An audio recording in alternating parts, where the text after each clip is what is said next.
Hey everyone, how's it going? I hope you guys are having a fantastic evening. What's up, TSA? Congrats on redeeming first, and also congrats on redeeming nothing. That is, so there's a widget that I was configuring, for first, and it's gonna be kind of like a little pop-up mini alert that's gonna appear when someone redeems first. Um, yeah, about that was used in order to set that up, but, I still need that, and there's no way to turn it off without deleting it, and yeah, I was getting help on getting that set up, and I can't delete that yet.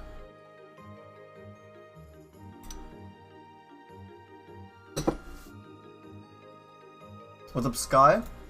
1 second.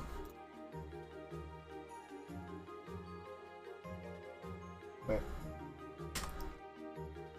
Perfect, okay. Nothing is very fitting for the Xemnas stream. Fair point, fair point. Maybe I'll end up keeping it as a meme. Or like for a really large amount of points. We'll see. If I like need an extra award. So yeah, today's pretty self-explanatory. We're going to wrap up KHBBS level 100%, so grind all the way up to level 99. And then defeat this, or beat this final boss again, and the secret episode. And tomorrow we'll be starting 3-5 over 2 days. First playthrough. Also, actually, while I'm at it, might as well give TSA a shout out. He was streaming earlier today, which was pretty chill. He was playing some Zelda 2, I think. Yeah, make sure you check him out. I love how its bio is just a nerd. That's a very funny bio in my opinion.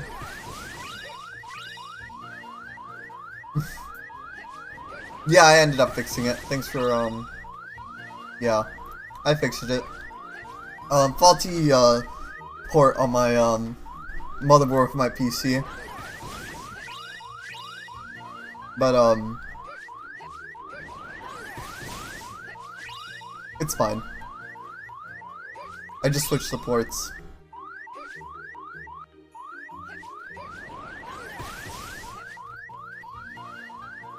And oh yeah, restarting my PC actually is what did it. I remember checking the ports first, and then I ended up realizing, yeah, it was my,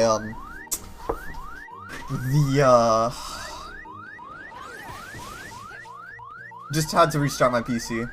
Yeah, no, it's pretty good. It was on my 3DS. That would be really bad. Really bad.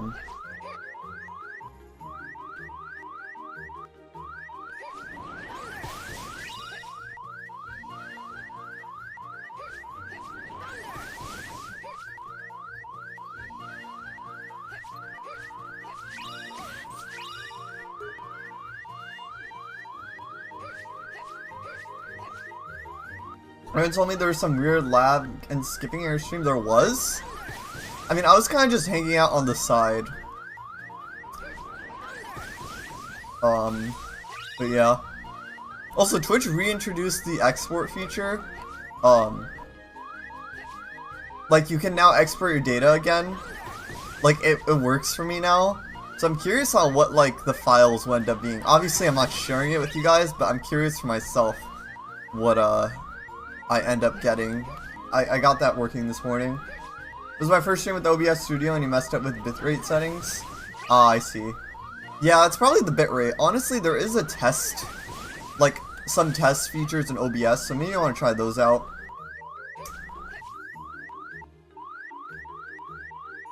Because yeah, Twitch's export will actually have every single message you ever sent in a channel, and I'm kind of curious. Checking directly on Twitch can be pretty laggy. It can, like, lag, so yeah.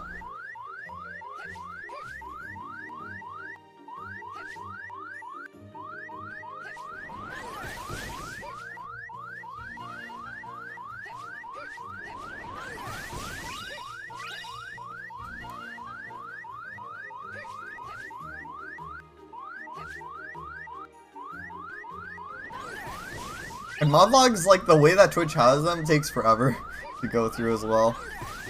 So I'm interested to see all the messages I've sent over the years.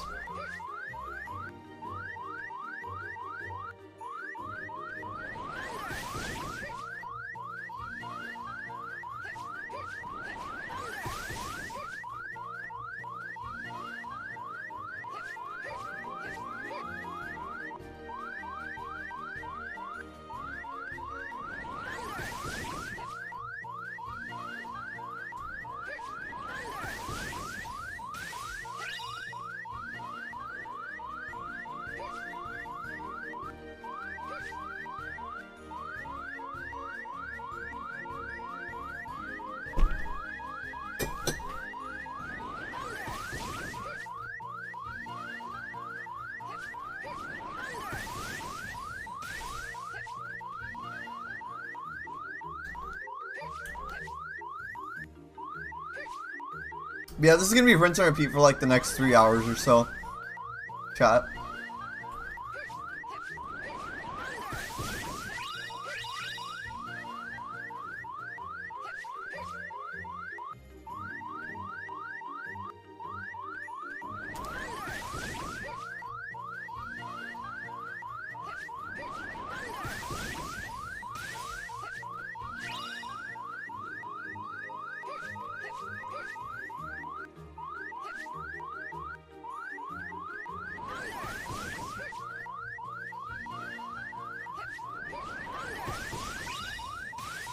Maybe 2. It could be 2. Who knows?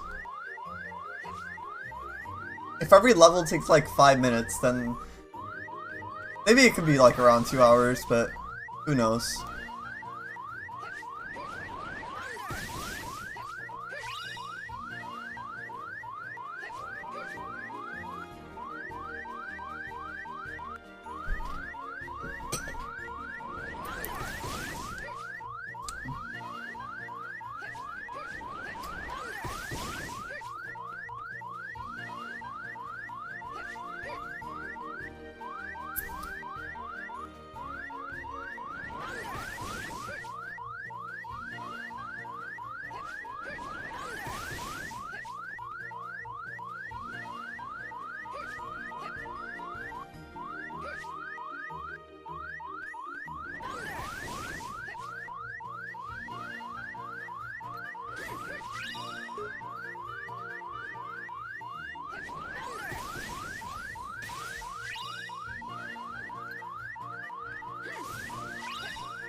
Also, I'm munching on some cookie dough ice cream right now.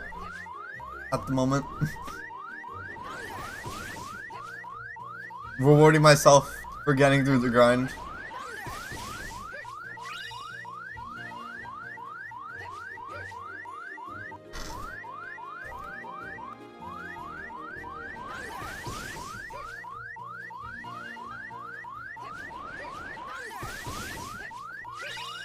$28 more levels. Yeah, 28 more levels to go.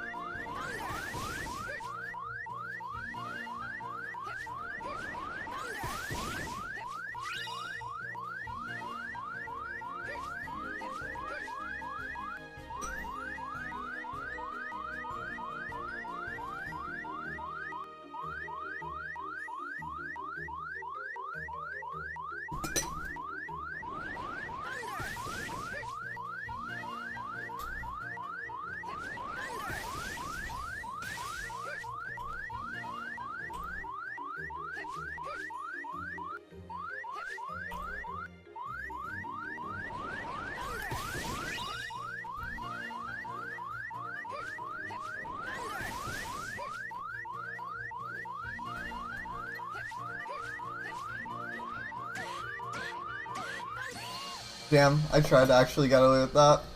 It's fine.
And no, I didn't end up using Rubber Band Trick throughout the week. And I was gonna grind last night, but it was kind of late. So I figured I would just leave it for today's stream anyway.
Alright, officially done with my ice cream.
So, my friends in the US, are you guys doing anything interesting over the weekend? It is Memorial Day weekend, so I know some people have off.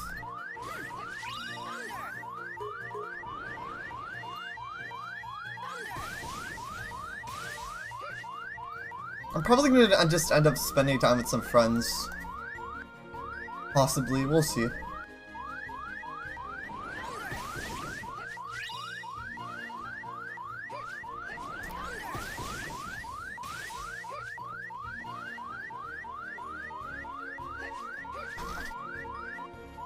Going to Tennessee on Sunday. Gotcha, gotcha.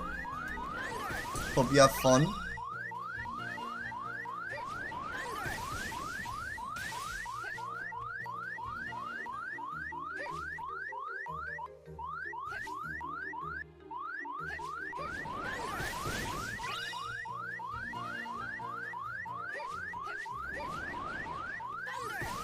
I feel like there's like a long video or so on my watch later that I kind of want to put on. Yo, Nath! Dude, thank you so much for the raid, dude. How was the rest of your stream? I was hanging out. How was the secret stream? Dude, thank you so much for the raid. I really appreciate it. My mouse is dead. My mouse is dead. Oh my, give me a second, give me a second. Let me go get the wire really quickly. Dude, welcome in everyone. For those who don't know me, I'm Xemnas. I stream Kingdom Hearts 100% playthroughs and Nintendo games. Today we're wrapping up Kingdom Hearts Birth by Sleep 100%.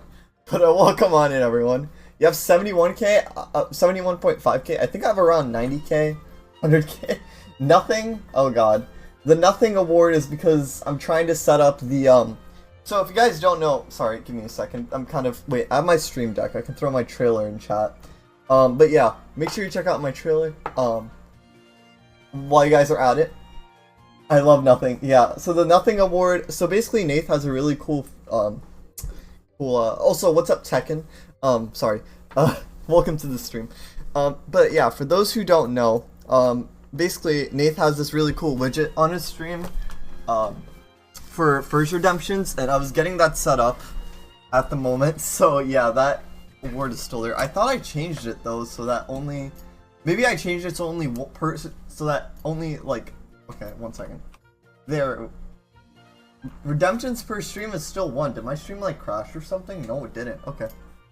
But yeah. Anyways, make sure to oh wait, yeah. Make sure to hang out in Nate's stream. Make sure to drop him a follow. He's a very chill guy. Currently, I'm grinding Aqua to level 99, which is actually quite a pain in this game. But we're like 50% there, so. That's kind of some good news, I guess. And tomorrow I'll be starting Kingdom Hearts 358 over 2 days, which I've never beaten, believe it or not, even though it's like the one which has the most amount of Organization 13 stuff, which is like what my entire like Twitch channel is kind of based on. I still, excuse me, I still haven't, beaten Kingdom Hearts 358 over 2 days, so we'll be doing that.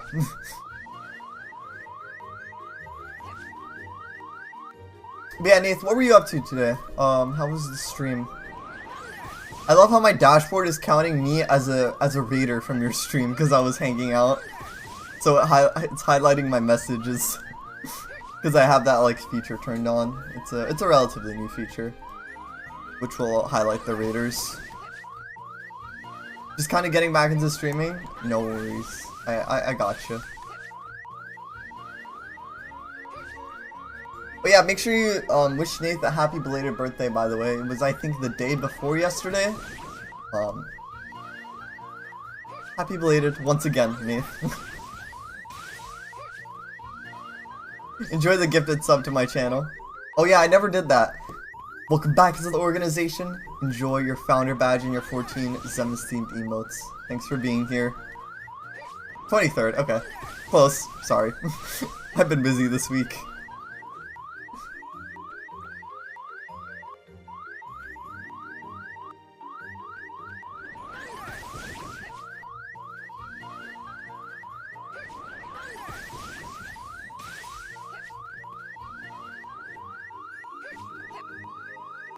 But yeah, we're just chilling at the moment. While I grind Aqua to level 99. Probably gonna be like this for the next 2 or 3 hours. I was gonna do it a little bit off stream this week, but I didn't because it's kind of tedious, but I'm almost done. I've done it on the other 2 characters in this game as well.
I'll probably also hop on Tamagotchi Life tonight, hoping that this grinding won't take too long. I don't think it will, but we'll see.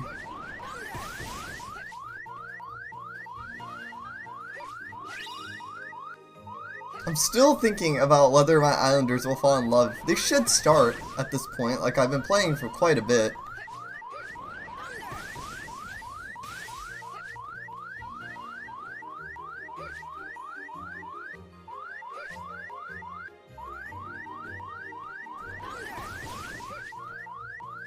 But yeah, that game has been pretty hilarious to play on stream.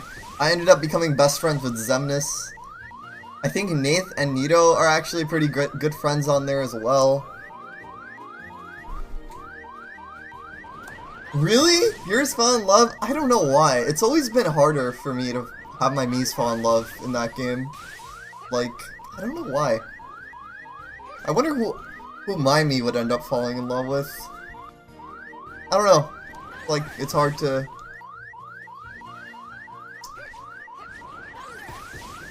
Like, the relationships can sometimes be pretty surprising.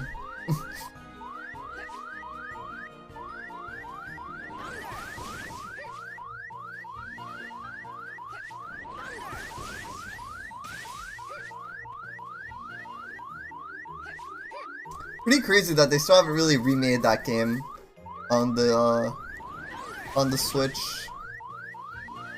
It would be hard. It would be hard, but not remake the game necessarily, and more so continue the series. Alright, 25 more levels to go.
I love that game so much, and I'm disappointed they haven't ported or made a new one.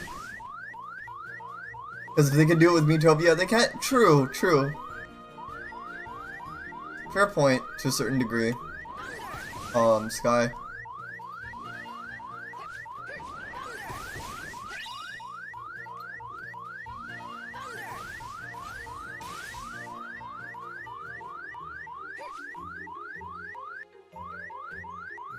Again, I really don't necessarily want to see ports for the Switch for any game, like Tamagotchi Life, Kid Icarus.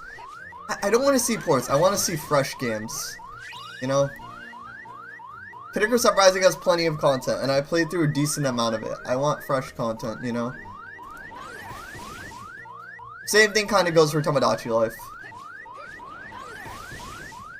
Or any of the series they haven't really brought back. That's a pretty good series.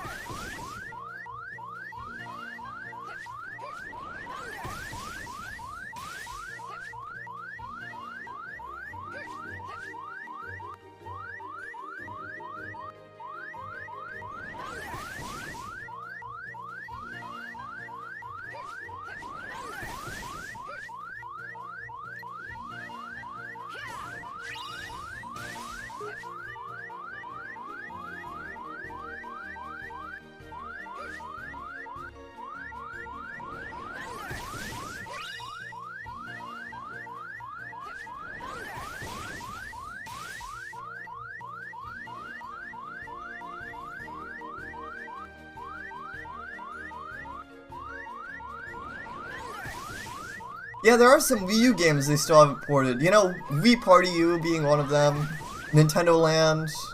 Mario Party 10. Trying to think of other games as well. Smash 4 is basically better. Smash Ultimate is basically a better Smash 4. Yeah, that literally was about to say those. Yeah. Wind Waker HD and Twilight Princess HD also have not been ported, from my knowledge. I haven't booted up my Wii U in a while. Thinking of it, honestly. I'll be playing Paper Mario 1000 Year Door soon on stream, so I'll probably end up booting it up. Honestly, though, chat, I'm kind of tempted to just run it on Dolphin and, like, use, like, HD texture packs, because you can make that game look so good. And not saying that the quality is terrible on the Wii U, it's definitely respectable. It's just, it would be so nice if I could just throw it on Dolphin and just really use my 3070 GTX to the best of its ability. So I'm really tempted to do that for 1000 Year Door. Maybe. I might end up doing that.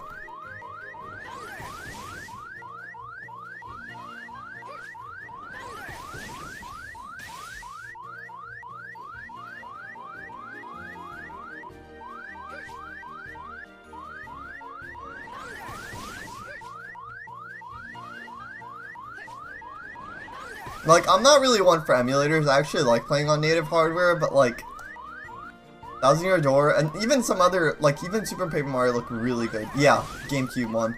It's not really that accessible, actually. I would say it's one of the least accessible Paper Mario games, even though it's one of the best ones. It's not. There's no way you can play it on Switch. It wasn't really ported to the Wii U, so it is actually one of the least accessible ones. Even though it's one of the best ones. I've never played 1000 Year Door. Paper Mario 64 was a really fun playthrough. But I'm still feeling just a little bit. Not by like a huge amount, but I'm feeling a little burned out from Paper Mario games right now. Just a little bit. Not like an insane amount. Like I never want to play them again. But I did kind of push myself a little bit through 64. Like I was having a lot of fun, but I played through like super fast, so... You ever, like, have that feeling where you, like, play a game too much and, like, play it too fast and then you, like, need a bit of a break? That's basically me with Paper Mario right now. But, I mean, 1000 Year Door is going to be a completely fresh, brand new game, so there's that.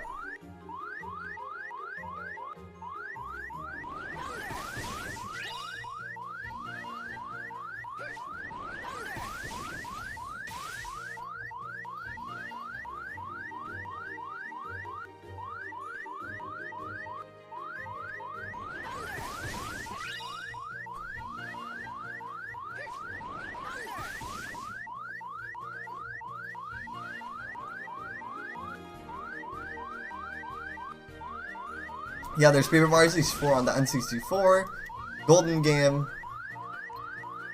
Paper Mario 1000 Year Door. Ah, I see. Super Paper Mario and Origami King.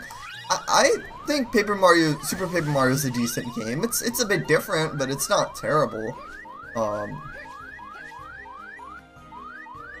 Yeah, there's 64, 1000 Year Door, Super Paper Mario, Sticker Star, which is kind of the worst one in the series. Color Splash. Oh yeah, Color Splash is another game that's never been remade on the Wii U. Things like that.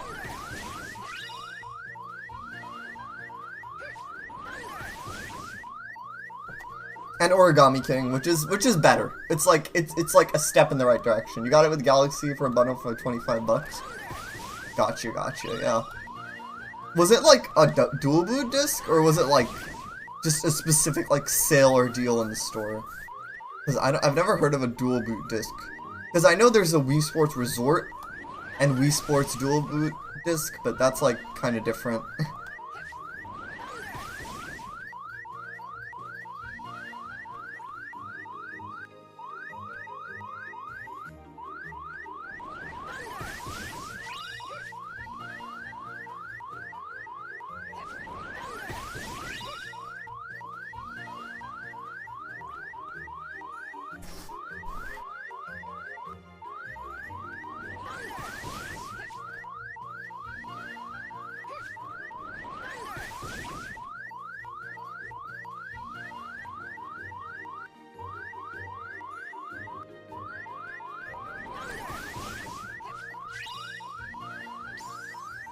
Nice, magic increased. 23 more levels to go. Chat. No, wait. Not 23. Wait, no, 23. Right? Sorry.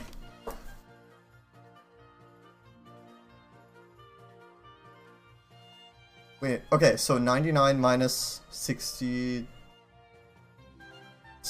Or wait, no. Wait. Never mind, I can't do math. It's fine.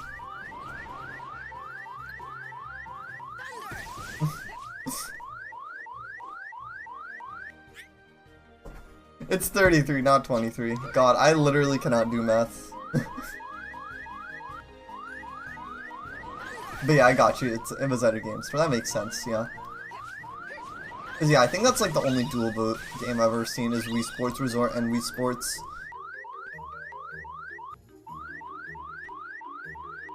I'm curious now. I'm gonna boot up my Wii U, give it some love, and check through my library and see if there's like anything else that hasn't been like, whoop, sorry if you guys heard that. That is the only dual boot game, yeah, I think so as well.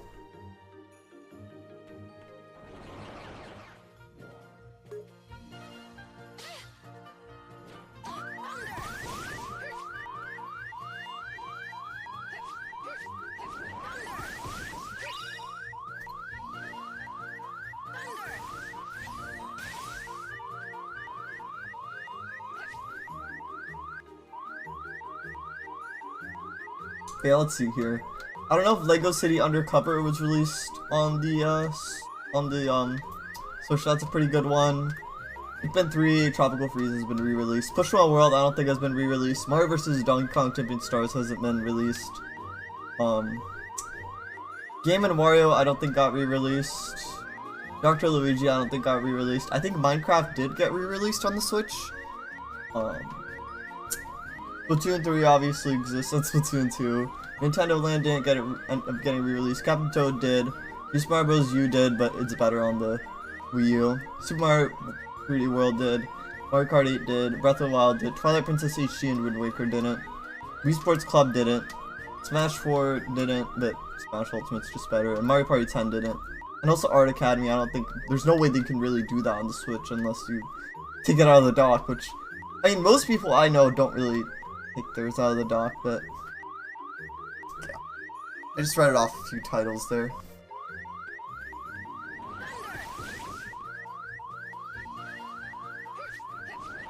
To be fair, Mario Party 10 isn't the best Mario Party game. It felt a little bit too luck-based, like, yes, Mario Party... Oh, Xemnas, isn't Mario Party just a lot of luck anyway? Like, yes, I agree. But, I feel like Mario Party 10 was kind of too much luck, you know? Because basically, it depends on what other people roll. It depends on what the other people roll. That's really what it depends on.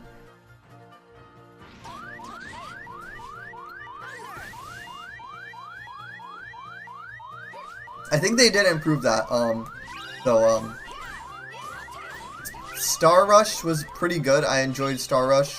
I even think that Top 100 Mario Party is a pretty decent game. I think that one is pretty decent. It's not amazing, but it's decent. Because for someone like me, I haven't really played through the old Mario Party games a ton, so it's kind of cool that you can kind of go back and see what all the old mini games are.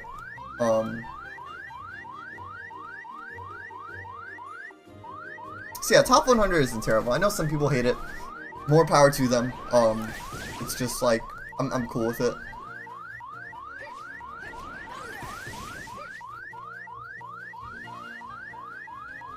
Also, chat, I might as well announce this now, but it's possible that I'm going to take a 1-month vacation from streaming over the summer. And I might not end up taking a hiatus this fall. A few plans in my personal life, I don't want to go into too much detail at all, but a few things in my personal life kind of ended up changing. So I'm probably not going to end up going on break this fall. But yes, I will probably take a month off from streaming, which is pretty... I've taken a month off before. That was like back in September 2022. I did take a month off, so it's not like that bad. I'm gonna miss you guys though. But it's gonna be a much needed and enjoyable vacation. And before anyone asks me, no, I'm not gonna end up changing my username for the email prefix. That's if I like go on a long hiatus. It's only a month that I'm gonna be taking off, so yeah. I don't think now's the right time just to have Xem as my email prefix. As much as I want to change it, right now is not the time.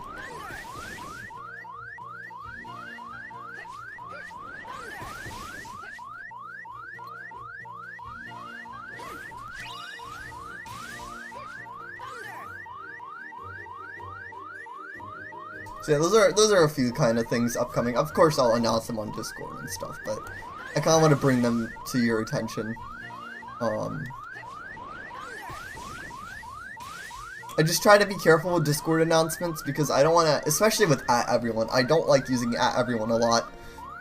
No, I don't like doing that. It's annoying as hell to me whenever people, I'm not naming names to servers, but it's really annoying when people use @everyone for things that aren't that important.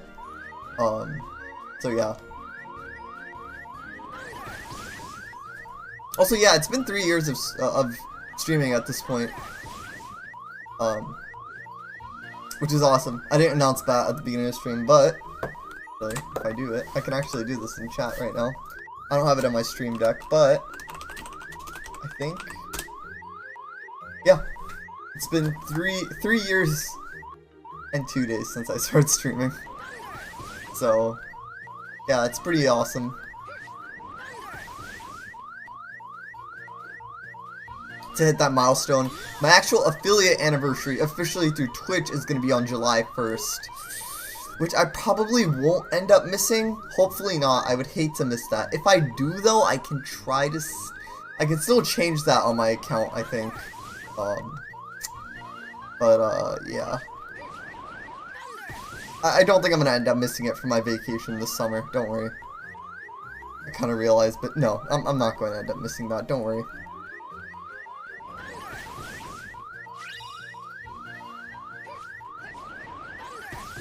You know what, chat, by the way? I think I'm gonna open up a video, like, that's on my, like, watch later list that's, like, longer. I just have that play in the background for now. I kind of want something else in the background aside from this, like... It's ingrained into my ears now. So, what I'm gonna do is I'm gonna open up my mixer on my computer, and I'm going to mute this. Alright. And I'm gonna open up just something on my watch later list. Anyone have any like recommendations of like long videos that can help me get through this? That's my music playlist there. That's not what I want to open up. Let's see here.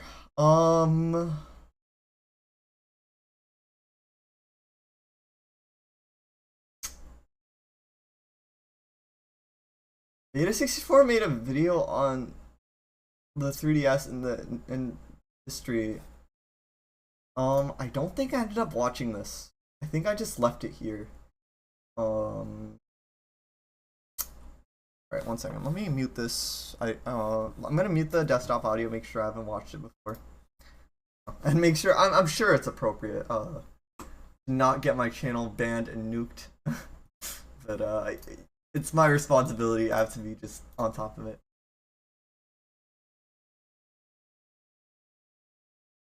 I don't think I've watched this before. Okay, I don't think I've watched this before, so sorry if you guys have, but I never watched Beta64's video on the history of the 3DS, so we're gonna have that on. Because I love the 3DS, it's one of my favorite consoles. That should get me through at least like 10 or so levels. Just give me a second, I gotta do something real quick.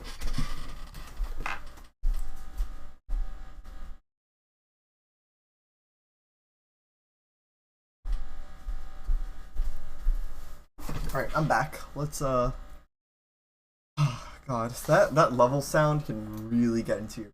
Anyways. Well, hi there. I've got a sponsorship for this episode. It's Buyee. Do you like Japan? Uh-oh. I Wait, I'm gonna skip a sponsorship. No hate, dude, but I really don't want someone else's sponsorship on my stream. Okay, there we go. There we go. It's a console that I did not have when it launched. It was too expensive for me. There we go. But I managed to get my hands on one in 2014 on Craigslist. I can't see the video, but I'm just gonna have it in the background. I put an Animal Crossing sticker on it so it looked kind of cute. I eventually traded it for a new 3DS XL Majora's Mask edition. But I do have a Oh, that's a pretty good one. Original model. There's something about Majora's Mask that one. makes me happy. Little did I know, this system was considered by many on the development team to be impossible to make. But it was through trial, error, blood, sweat, and tears that this console was able to be held in my hand today. So on this episode of Basics 4, we are going to look at the development, the creation of the impossible handheld, the Nintendo 3DS. To talk about the 3DS, we have to go back in time to one of Nintendo's first attempts at making 3D. Wasn't it like the GameCube? Common folk. Or the Virtual Boy? Virtual Boy. I'm talking about the Famicom 3D system. Released in 1987. Okay, never mind. To the Famicom expansion port, these goggles featured an active liquid crystal shutter to make those 8-bit graphics really pop out at you. Pretty cool, right? Well, apparently it wasn't cool enough. I need to brush up my Nintendo history. Outside of Japan, with only 7 games supporting the accessory before it stopped production. It turns out one of these games was the Famicom Grand Prix 2 3D Hot Rally, which was the first project that Miyamoto and Iwata worked on together, and they would later work on the 3DS together too, but that wasn't until many years later. So why did this specific accessory fail? Well, it seems that the criticism revolved a lot around the lackluster game offerings, rapid flashing visuals, and not to mention the 3D didn't really add much to the game. Well, it still doesn't. Even on the 3DS. Just to see my games with like a little bit of depth, and my neck, all that added weight is just gonna tire out my poor neck. If only there was something it could stand on, like, well, a stand. Introducing the Virtual Boy, 8 years later. Oh, I don't see what glasses he was talking about. Tennis ball hitting you directly. It's fine. Goodness. Gunpei Yokoi, the father of the Game Boy and many other legendary Nintendo products, was the main person behind the Virtual Boy. But Miyamoto did have some involvement, since he was part of the group at Nintendo that really wanted to see Nintendo succeed with 3D. But once it became time for the Virtual Boy to actually become a reality, Miyamoto was too busy with the Nintendo 64 to be directly involved. In fact, the development of both of these consoles overlapped quite a bit, which some would say led to the Virtual Boy's demise. Since, you know, why would I buy this 2D, 3D console when I could get literal 3D? But the thing was, from Miyamoto's point of view, the Nintendo 64 and the 10 years, holy fuck. He saw the N64 as a Boomer way to indeed. usher in the new 3D gaming space head on, while the Virtual Boy, on the other hand, was meant to be like a stepping stone to bring people who were used to 2D into the 3D world. Even my old Twitch accounts aren't that old. They couldn't really do much 3D stuff other than wireframe models on the Virtual Boy, and if Mario was going to be on the system, he needed to be recognizable, not just a bunch of lines. So You were 14 when you made yours? That makes sense. were made using 2D images, and that made the Virtual Boy seem much less appealing as a 3D console. Honestly, the console itself was made really to just be a fun toy to show your friends for, you know, a little bit before going to play something else. And Miyamoto was hoping Nintendo would market it that way. But with Nintendo's history of being a toy company very much long gone by that point, and not to mention Miyamoto didn't really have any authority on the project, so yeah, it wasn't gonna happen. Instead of it being sold as a niche toy, it was sold as the next big thing for gaming, with a price tag of $179.99 at launch, or around $323 with inflation. So you can kind of see why it failed. I mean, it was Inflation, Twitch Turbo. marketed as the successor to the game. Increased. So it really shouldn't have Well, been. it is what it And is. even if it was marketed as a toy, I don't know if it would have helped sales that much. I mean, it would have helped people see it as less of a failure because it did sell 770,000 units. But as a game console, that's not very good. And it certainly wasn't successful enough to launch the world into a 3D craze. Nintendo didn't give up though. For years and years, they kept trying to see if they could make 3D work with glasses-free 3D being the focus, because those goggles just haven't really been working out for them. Around the office, the two biggest advocates for 3D were Miyamoto and Yamauchi, who was then president of Nintendo. In fact, one of Yamauchi's missions in life was to make something in a game jump out at the player. And the next attempt at that was with the GameCube, which, believe it or not, includes 3D compatible. Fun fact, like the last 3DS games The final version sent to store shelves. But it's not like released by Nintendo don't have any 3D. Like, it doesn't even work. And you probably wouldn't know unless you had the old 3DS and saw the light not turn on. The light turns off when you boot them. Start displaying 3D images. The main reason this was scrapped was because the special liquid crystal display, or LCD, it needed to display the 3D images was way too expensive back then. In a perfect world, Nintendo wanted to make their own display that attached to the system and sell it for 3D use. But it was becoming evident that it would most likely cost more than the system itself, which wasn't gonna work. Yikes. Now, watch my video on Luigi's Mansion. You probably already know that the game was meant to fully utilize 3D displays. There was a build with 3D support already made, good to go, but it also got scrapped along with the display. Now here's a fun fact you may not know. At E3 2002, Miyamoto announced that Sega was going to release a new version of Phantasy Star Online for the GameCube featuring cards. And to show it off, they had the game running on a GameCube with a display on top. And that screen was made by Nintendo, would attach to the GameCube itself, and it would allow you to link up to 4 GameCubes together so that each person could get their own screen. This technology is what inspired Sega to make this card game, Phantasy Star Online, so that way players could pick their cards in secret. But Nintendo had their own secret as well. This screen supported glasses-free 3D, but that feature wasn't disclosed until years later. At the show, it was simply touted as a little display for your GameCube, and was shown displaying Metroid Prime, as well as Wind Waker and who knows what other games. Wind Waker? Confirmed if they actually supported Interesting. 3D like Luigi's Mansion did. And that was the one and only time that we got to see the 3D LCD before it was scrapped forever. But the GameCube wasn't the only attempt at 3D before the 3DS. Really? Next, it was the Game Boy Advance SP. Oh, I think I heard of that, yeah. It used a special liquid crystal display, similar to the GameCube accessory, but this time built in. And it worked fine.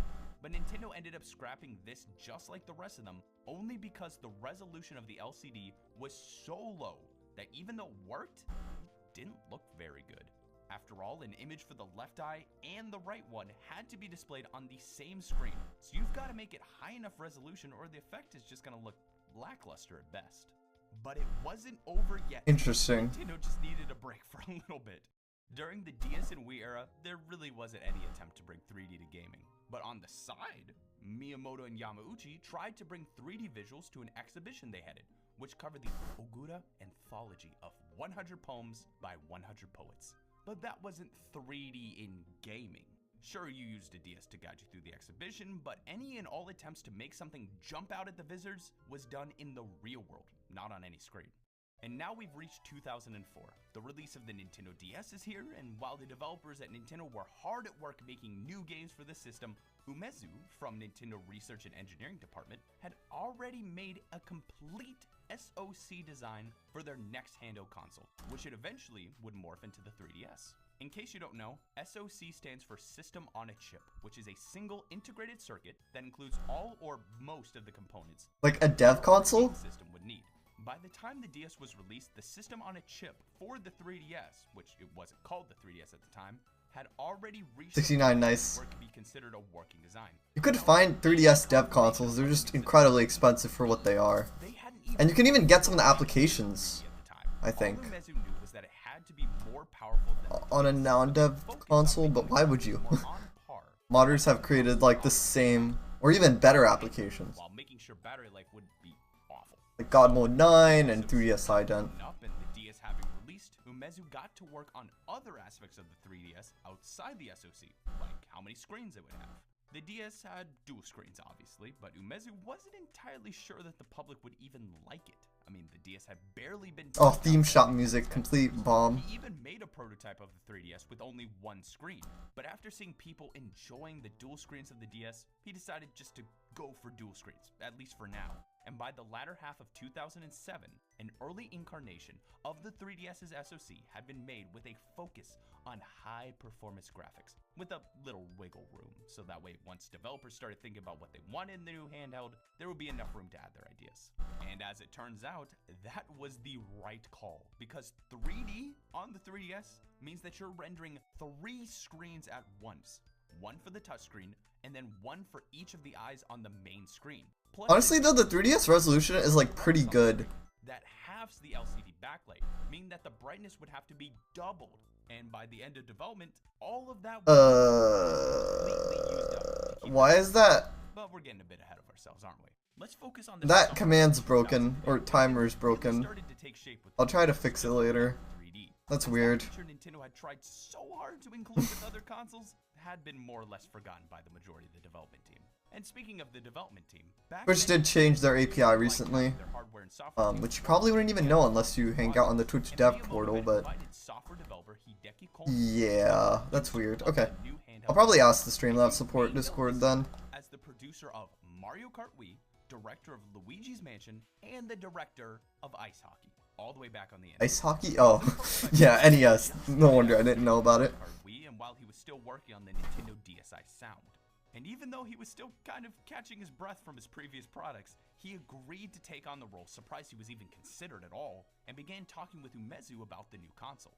At that point, along with other team members, they locked down the idea for dual screens, as well as some other features, which needed to follow these three main goals. The player must be able to carry the system with them, connect to each other, and get something new every day. The first goal was accomplished by keeping the system small, but also by small, new 3DS XL.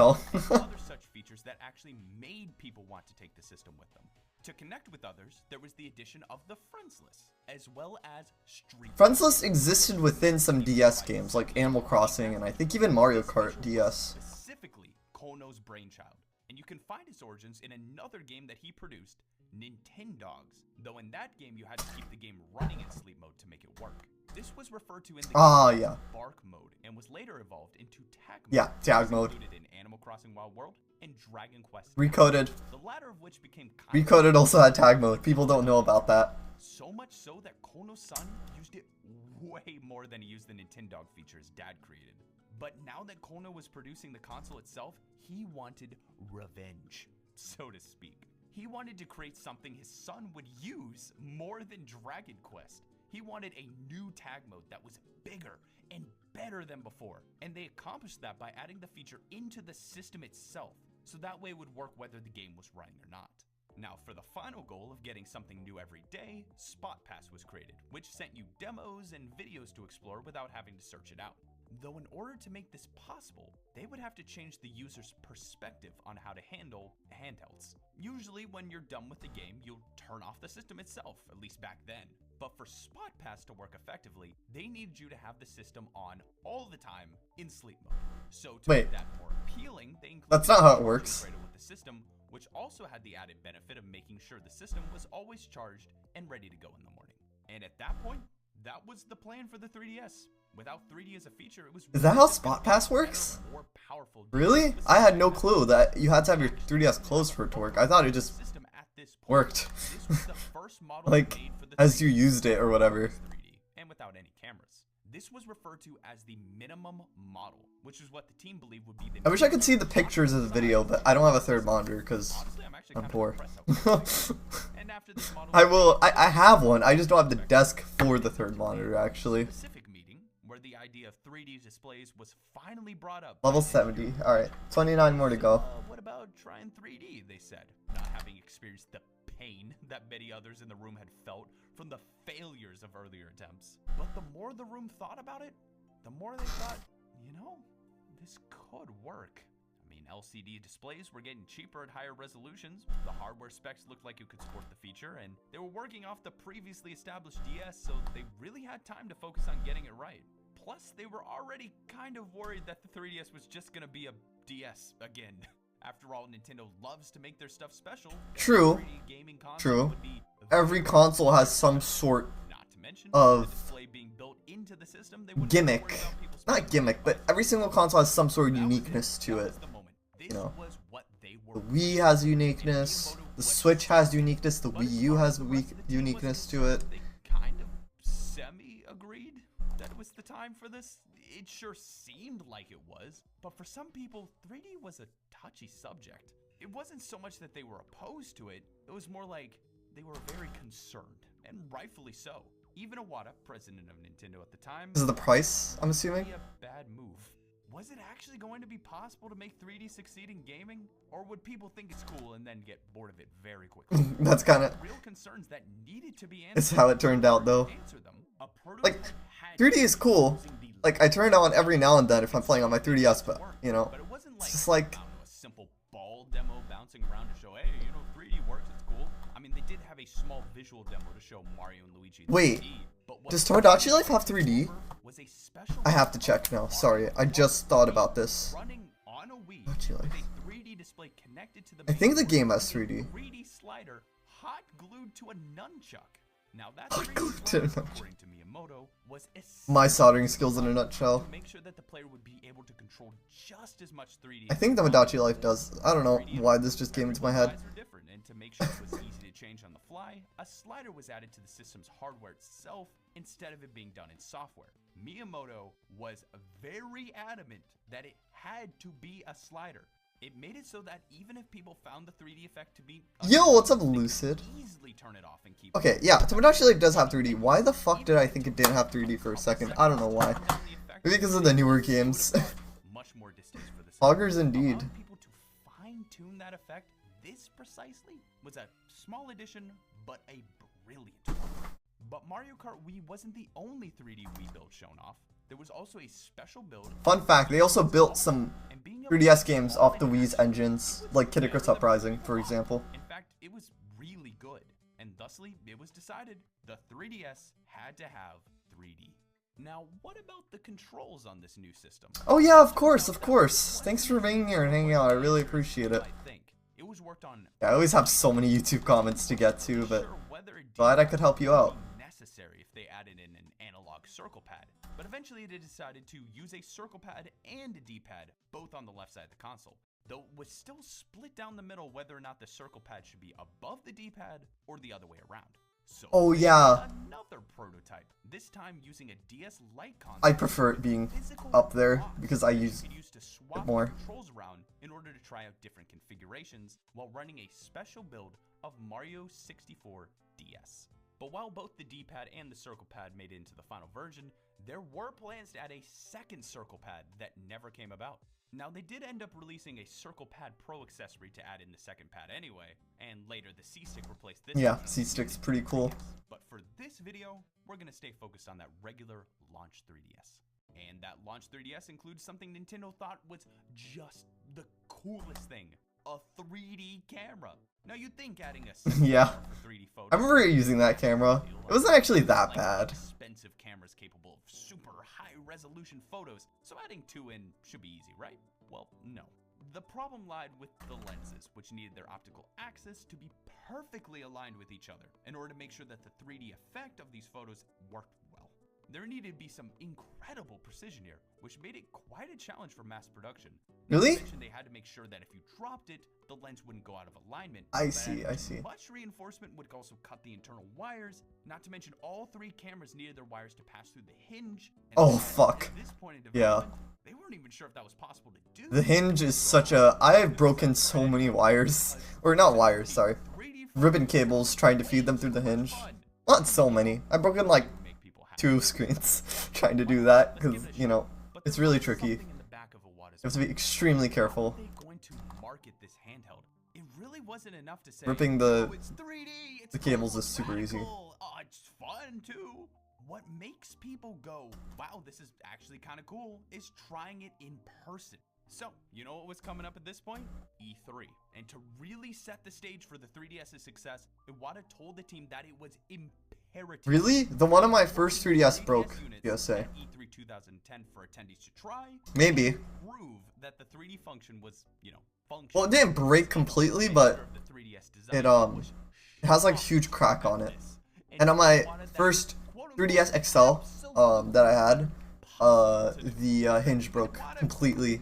This had to happen, and he didn't care if it was actually in a 3DS shell or just in a giant freaking box. It just had to work. To be honest, I've been using the Fakeox injector lately. Ultimate Wii Virtual Console injector doesn't work for me anymore. I always appreciate the KH love. Ah, I see. Really, I've never heard of that injector. Twitch chat tells me another thing. Or just my modding community in general tells me another thing that I don't know of. Considered by many to be the started How's the part Fake of the entire injector? development process. I know there's It other was custom firmwares as well. for Mezu when the idea of a gyro sensor was brought up in February. What game were you playing during it, Lucid? Before E3 too. At that point in development, the To be system fair, was there are quite a few games that made me the idea of a gyro rage on the sensor 3DS, like Kid Icarus Uprising. department just so happened to be working on putting the Really? sensor of the Wii Motion Plus accessory Hmm. into a normal Wii remote. If I were you, I'd make sure it was updated, try reinstalling it, Working to a Mezu. Isn't this cool, he said? or through Task Manager. Sometimes it does crash. Cool. But You might have to just force close it through Task Manager. already, it's February. March, April, May, June. That's Metroid 4 Pro Hunters, months multiplayer on Mario Kart Earth, DS, they I had see. this in before then. But Miyamoto was certain that it had to be put in, just like he was certain that the Wii remote needed a speaker. Fair point, So fair they point. decided to just I understand where you're coming from, yeah. hoping they would make it in time. At the other end of the office, designs were coming in on what the 3DS would actually look like, and the team was certain. Oh my god, the 3DS, my 3DS literally just got a spot pass light go off. That's hilarious. It had to stand out.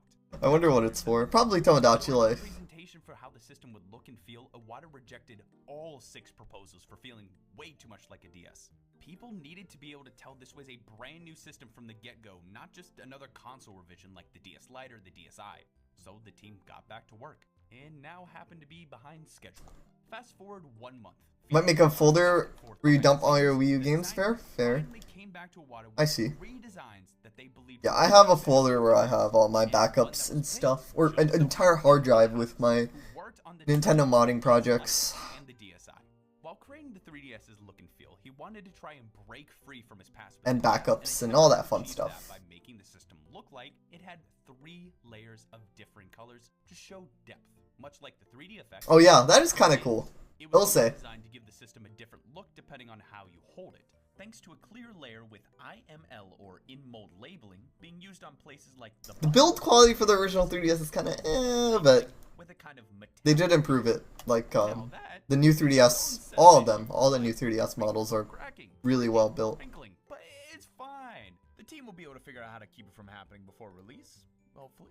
It all sounded super cool. It's no wonder it was picked. But being honest, Ihata wasn't even sure that this design could actually be made before E3. In fact, Akai, who worked in the product engineering department, flat out said that, while it might be fine with a few units, it was going to be impossible to mass produce later on due to the fact that the molds would likely wear down faster due to the stronger resin needed for the design to keep it from exploding into shards on impact. And after going through all the resins they were considering using, even the strongest one would still break on impact unless they made the system thicker. Not to mention, the amount of facilities with the tech needed to make this thick system with IML and fiberglass infused resin was not a lot. But they had to give it a shot. This was the best looking design that they had, and even if it was gonna be a challenge, they were up for it. And it wasn't until the end of February 2010 that they managed to fix many of the major issues, including strengthening the hinge so that way it wouldn't end up like this. Oh, So it's almost March now, around 4 months until Hinge is E3, still and they the finally weakest were part ready to start of making any a DS physical console. working version of the 3DS. And that same month, Iwata announced to the press the 3DS's existence with details and a playable version of the console to follow at E3. And even though Iwata was totally Remember all the legacy features? I talked about this in my next YouTube video. But all those like legacy features that the 3DS had, like Nintendo Zone and they all wanted this to Nintendo Video. pretty tight-knit group at this point. When things seemed impossible, Yoneyama of the research and engineering department was there. Those are now kind of discontinued because eShop kind of took over their jobs. Now, that's not The to say downloadable trailers as well. when the I have so many first downloadable trailers E3 on my old Nintendo Network ID. feel very good to touch, and he said for them to do it all over again. The public needs our very best, and that's what we're gonna give them. And the team followed along and did just that. In the end, they managed to make it in time for E3. Whew. And they didn't just make a few working systems for the show, they made 200 of them. Now, they weren't exactly like the final product. In fact, they kept working on the circle pad well after E3, using different materials to give it that nice rubbery feel for added grip. And the back of the system also wasn't really that done either. But hey, no one was able to see the back, so it was fine. What matters is that people were able to try the system. The circle pad is decent. I mean, the rubber can fall off. They improved that in the later models, though.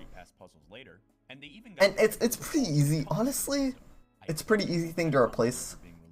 Talking about like some of the other 3DS repairs, in terms of those, one of the easiest repairs, I would say. Finally, it was time to start focusing on completing Nice. the system's software features, which had been in development for about a year at this point, as planning for the software 27 more level ups to June go. 2009. For the 3DS, they wanted to follow in the same footsteps as the Wii, where the included stuff in the system would be there so that way anyone who picks it up can find some fun in it, even if you don't own any games or don't consider yourself a gamer. And Fair. they came up with a lot of ideas that they wanted to include, so much so that they actually had to narrow it down quite a bit. But one of the main things they definitely wanted to do was improve the home menu. The DSi was a step in the right direction of what they wanted, but on that home menu, you could only see up to 5 icons at once. So with the 3DS, they wanted you to be able to see a lot more. To do this, they borrowed an idea from the Wii Photo channel, which lets you see a bunch of pictures at once, and then made a prototype for the 3DS based on that. Bam! Now you can see a whopping 60 icons at once if you really wanted to. Along the top of the screen, they chose to include a few general functions they wanted to be easy to reach, like game memos to take notes. The notifications list was meant to be a beefier Wii message board for messages from Nintendo and other games. And then there's the friends list, which was a massive improvement over the DS, where you actually had to register friends for each game separately. Now you could make people friends, complete with Mii's and Well, one general. New Leaf had best friends, but that was a little Something I different. wanted to implement a long time before, and now New Leaf's best friends feature is like kind of confusing, especially if you're like the game. have a cartridge version and use it on the 3DS. I wonder how that would work. Both of these games came about because the 3DS development team felt like the system needed something like how the Wii had Wii Play. They wanted to create a 3DS Play, so to speak. Isn't that what AR games is? Individual software on the home menu, and there were many ideas about. I should have done an AR games stream or a Face Raiders stream for April Fools. I missed opportunity, but hey. Maybe I'll just end up doing it one day if I'm bored. It doesn't have to be an April Fool's joke. Entertainment Analysis and Development Department, or EAD. And believe it or not, they had been working on this project for quite a while now. Or honestly, it's a good idea if like I ever do like a IRL stream. Maybe. Hardware they particularly wanted to run the software either. They tried it out on the I would need like a tripod. You know, one of the things I need to get is a tripod for my phone. I don't have one of those. I'm gonna add that. Oh, think of my reminders. I need to buy a tripod. I don't know why I haven't done that yet. Who ended up directing AR games later on, saw the technology as something more. And once it was decided that 3D would be added to the 3DS and that they wanted some games included. Also, I'm gonna look into the fake ox injector. Turn the AR tech into AR games. From what I can tell, it was pretty smooth sailing from this point getting. Yeah, Aroma CFW. I didn't know about that until you guys told me. See, originally the question mark card was the only card they were going to be using. That in Smash 3DS. Instead, it looked I a see, lot I see. like the question mark block from Mario. And when Miyamoto saw it, Yeah, same. I didn't play it like an insane amount, but it was pretty hilarious. I would probably end up using like different whoops. I would end up using like different faces from like Organization 13 members if I played it. Or like just Kingdom Hearts characters in general. Featuring popular Nintendo characters, and in the end, they felt it was definitely worth the trouble. On the side, they also found time to make a giant AR card for life-size Mii's, just for the fun of it. And immediately after trying it out, Iwata said that it was too good to not have it be mass-produced. And thusly, it was set to become a Club Nintendo item, with the normal wallet-size cards being included with the system itself. Now we move on to... Well, most of the cards you can just for fun. get online. Inspiration from the game. Kingdom Hearts, Kid Icarus. Its own mini-games featuring Even I think Face Raider cards work They wanted to make off of Face Raiders be the laptop joke screen. game of the built-in software, the punchline that makes you laugh. Especially if you play it with IRL friends, you can take pictures. Yeah, that's funny. In the game, they included every funny face trick that they could think of. But then a little frustration happened. The merge lens. This funny little Oh feature god, the added merge lens. I remember using that a few lets you times. merge I don't two want to talk people, about it. And it came about because Nintendo's cooperation with intelligent systems. The camera team wanted to include facial recognition in the software, and to test it out, they asked intelligent systems to experiment switching people's faces, using the inner and outer cameras at the same time to make it easier to snap the photos. With this in mind, Intelligent Systems came back with a prototype that would eventually become Merge Lens, and it was so freaking funny. And why did this frustrate the face? Very funny. Well, it should be obvious. It's because they didn't want to be out funnied. They were the ones making the funny face software, gosh dang it. So, at the very end of development, they added a new feature where if you're playing and someone's face is in view of the outer lens, it has the ability to put their face in the game too, just like that. So players would think, oh, what? I didn't take that photo. How did that happen?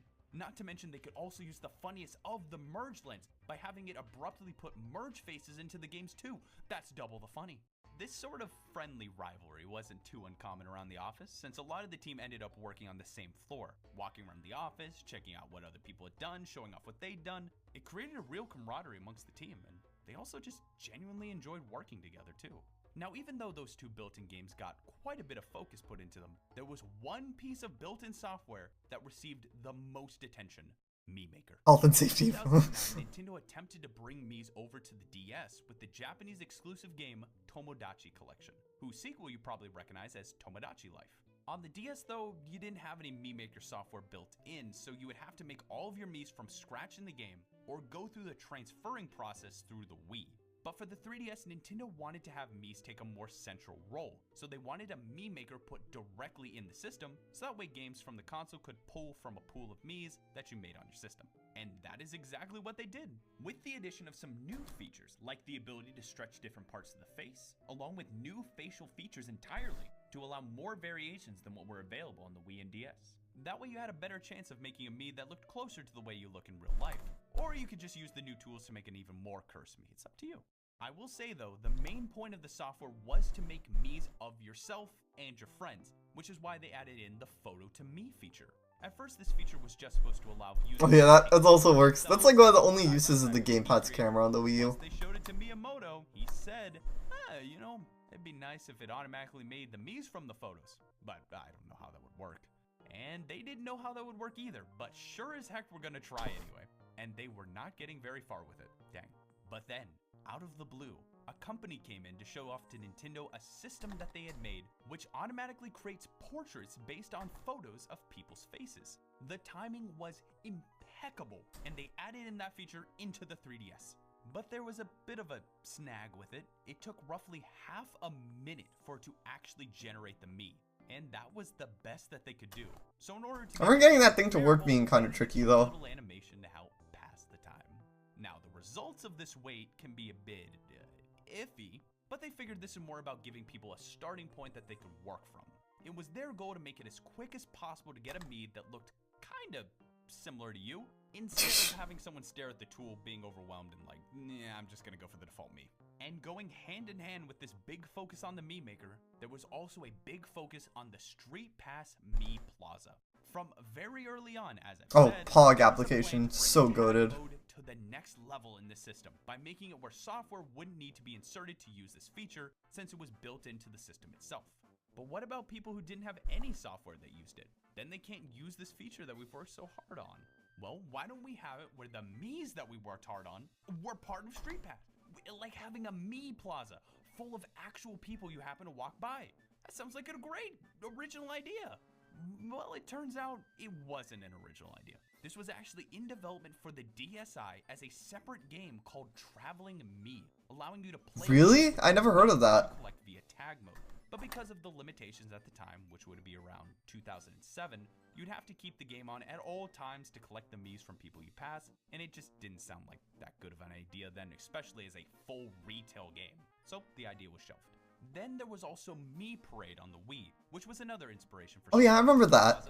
I'll admit, as a kid, I never understood what this parade was. Apparently, you could view random Miis from the internet, see Miis from people you've played online with in certain games, plus Miis from friends' Wii remotes could appear here too. Oh yeah, okay, that makes sense. They were going to take it to the next level, having Miis from people you actually pass in real life in one big plaza?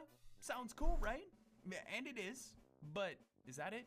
Just a place to look at all the Miis you've collected from strangers? I mean, the team thought it was cool, but just not engaging enough. To make the Miis feel less like strangers, they added in the ability to add a custom greeting for, you know, some uniqueness. It was better. Twitch.tv/Data Xemnas. Okay, what about allowing you to add your own custom music to a Street Pass playlist via the Nintendo 3DS Music app? So that way you can see what music is popular around here. Yes, that's actually my message. If I Street Pass with people, which I do Street Pass here and there, still nowadays. And made a few games to use these Miis. I haven't heard of any people. Pretty sweet. coming to my Twitch channel though because of Street Pass. Was a game, get this, where you Because I do live on the East Coast of the U.S., so. Now, there was another idea to make a game where players would try and pass by the same person several times, and both those ideas actually became Plaza launch games, though heavily expanded on. The first idea became Street Pass Puzzle or Puzzle Swap, where you collected puzzle pieces from people you passed to complete 3D pictures. And the other idea turned into Street Pass Quest or Find Me, an RPG. I didn't even know that Find Me 2 existed until like one of my friends had it unlocked on his 3DS. It levels up their me to become stronger. Not to mention the passing the same person idea Excuse me. further in the Me Plaza itself, allowing the user to write a special message for specific people, and if they ever pass each other again, it'll give it to them. Iwata actually used this feature to help cheer on some of the Nintendo development team while they were still finishing up the 3DS. Mizuki from the Network Software Department Group of the Network Business Department actually got a special message from Iwata after a meeting that they had together. Thank you, Sky. Do your best on the matter we discussed. I'm rooting for you. It's that kind of work environment that kept everyone moving forward to create something truly special for everyone to enjoy. And with that, things began wrapping up, and Nintendo eagerly awaited how the public would take on the 3DS. Would it be a massive hit? Would it be a flop? Would the 3D catch on? And technically it was a flop. For gaming in the future? They didn't know. But not knowing can be kind of exciting. And in early 2011, the 3DS hit store shelves for $250 to mostly positive reviews, and it sold pretty okay at launch. And by okay, It was I mean it was the best technically a selling flop, Nintendo though, from what I handheld heard. console launch day they had ever had, at least in the US. But the problem started to creep up in the following months. Once they realized that sales were already starting to slow, there just wasn't enough launch games to really sell people on it as a gaming console. There's like Pilot Wings. Sales were still having the issue of how to get the 3DS. Pilot Wings is like one of the better launch games, I think. Looks cool, please try it. They had done events to let people try it out, but it just wasn't enough. And over fears of Nice. being a giant 25 more level ups to loss go. for the company, who was already reporting a $485 million operating loss, they decided to cut the price of the system less than 6 months after launch. And it worked. The 3DS's price was brought down to $170, and sales of the 3DS increased by more than 260%. And around 8 months after the system's release, it had already surpassed the sales of the original DS in its first year. Crisis averted. All right, believe it or not, now we have 7 minutes worth of content talking about unused stuff in the 3DS system itself. Really? We're talking home menu, settings app. I didn't know there were that many and things the missing. software that was available on launch day. Now, you might not think there's a lot of stuff to talk about here, but there is some pretty interesting things, starting with the symbol list in system settings, where there are some strange pieces of text. For instance, we've got listings for Windows Mobile, Xbox, PlayStation, and Xbox 360, all located in the system settings executable file system. Why they're here? Well, they're likely just debugging symbols, but that doesn't exactly explain why they're here. I don't know. Why if anyone Windows Phone out of all uses the things? Xbox and PlayStation stuff, it's kind of, to be honest, just a mystery. And that's really it for unused text. But as far as graphics go, ooh boy, there are a ton of placeholder ones, like these for face raiders, with this face in particular being used on the home menu banner if you don't have any saved photos. But in the game, it's called Dummy Face 128. And inside Me Maker, we've got a bunch of placeholder images meant for Mii's, QR codes that are just blank, plus 2 more blank images, and the rest of them are just eyes, all of which are called some form of dummy in the game's files. Now, I will say that though this eye is green, it was not actually meant to be that way in the game. All of the used eyes are green as well. They're just made white once they're put in game. And the blue part is changed to whatever color you want the Mii's eyes to be. For the Nintendo 3DS camera, there's an unused 3D picture in there that was meant for testing purposes. It's a freaking rhinoceros skull from the Tennoji Zoo in Osaka, and was Oh my god, it always has to start at a zoo, huh?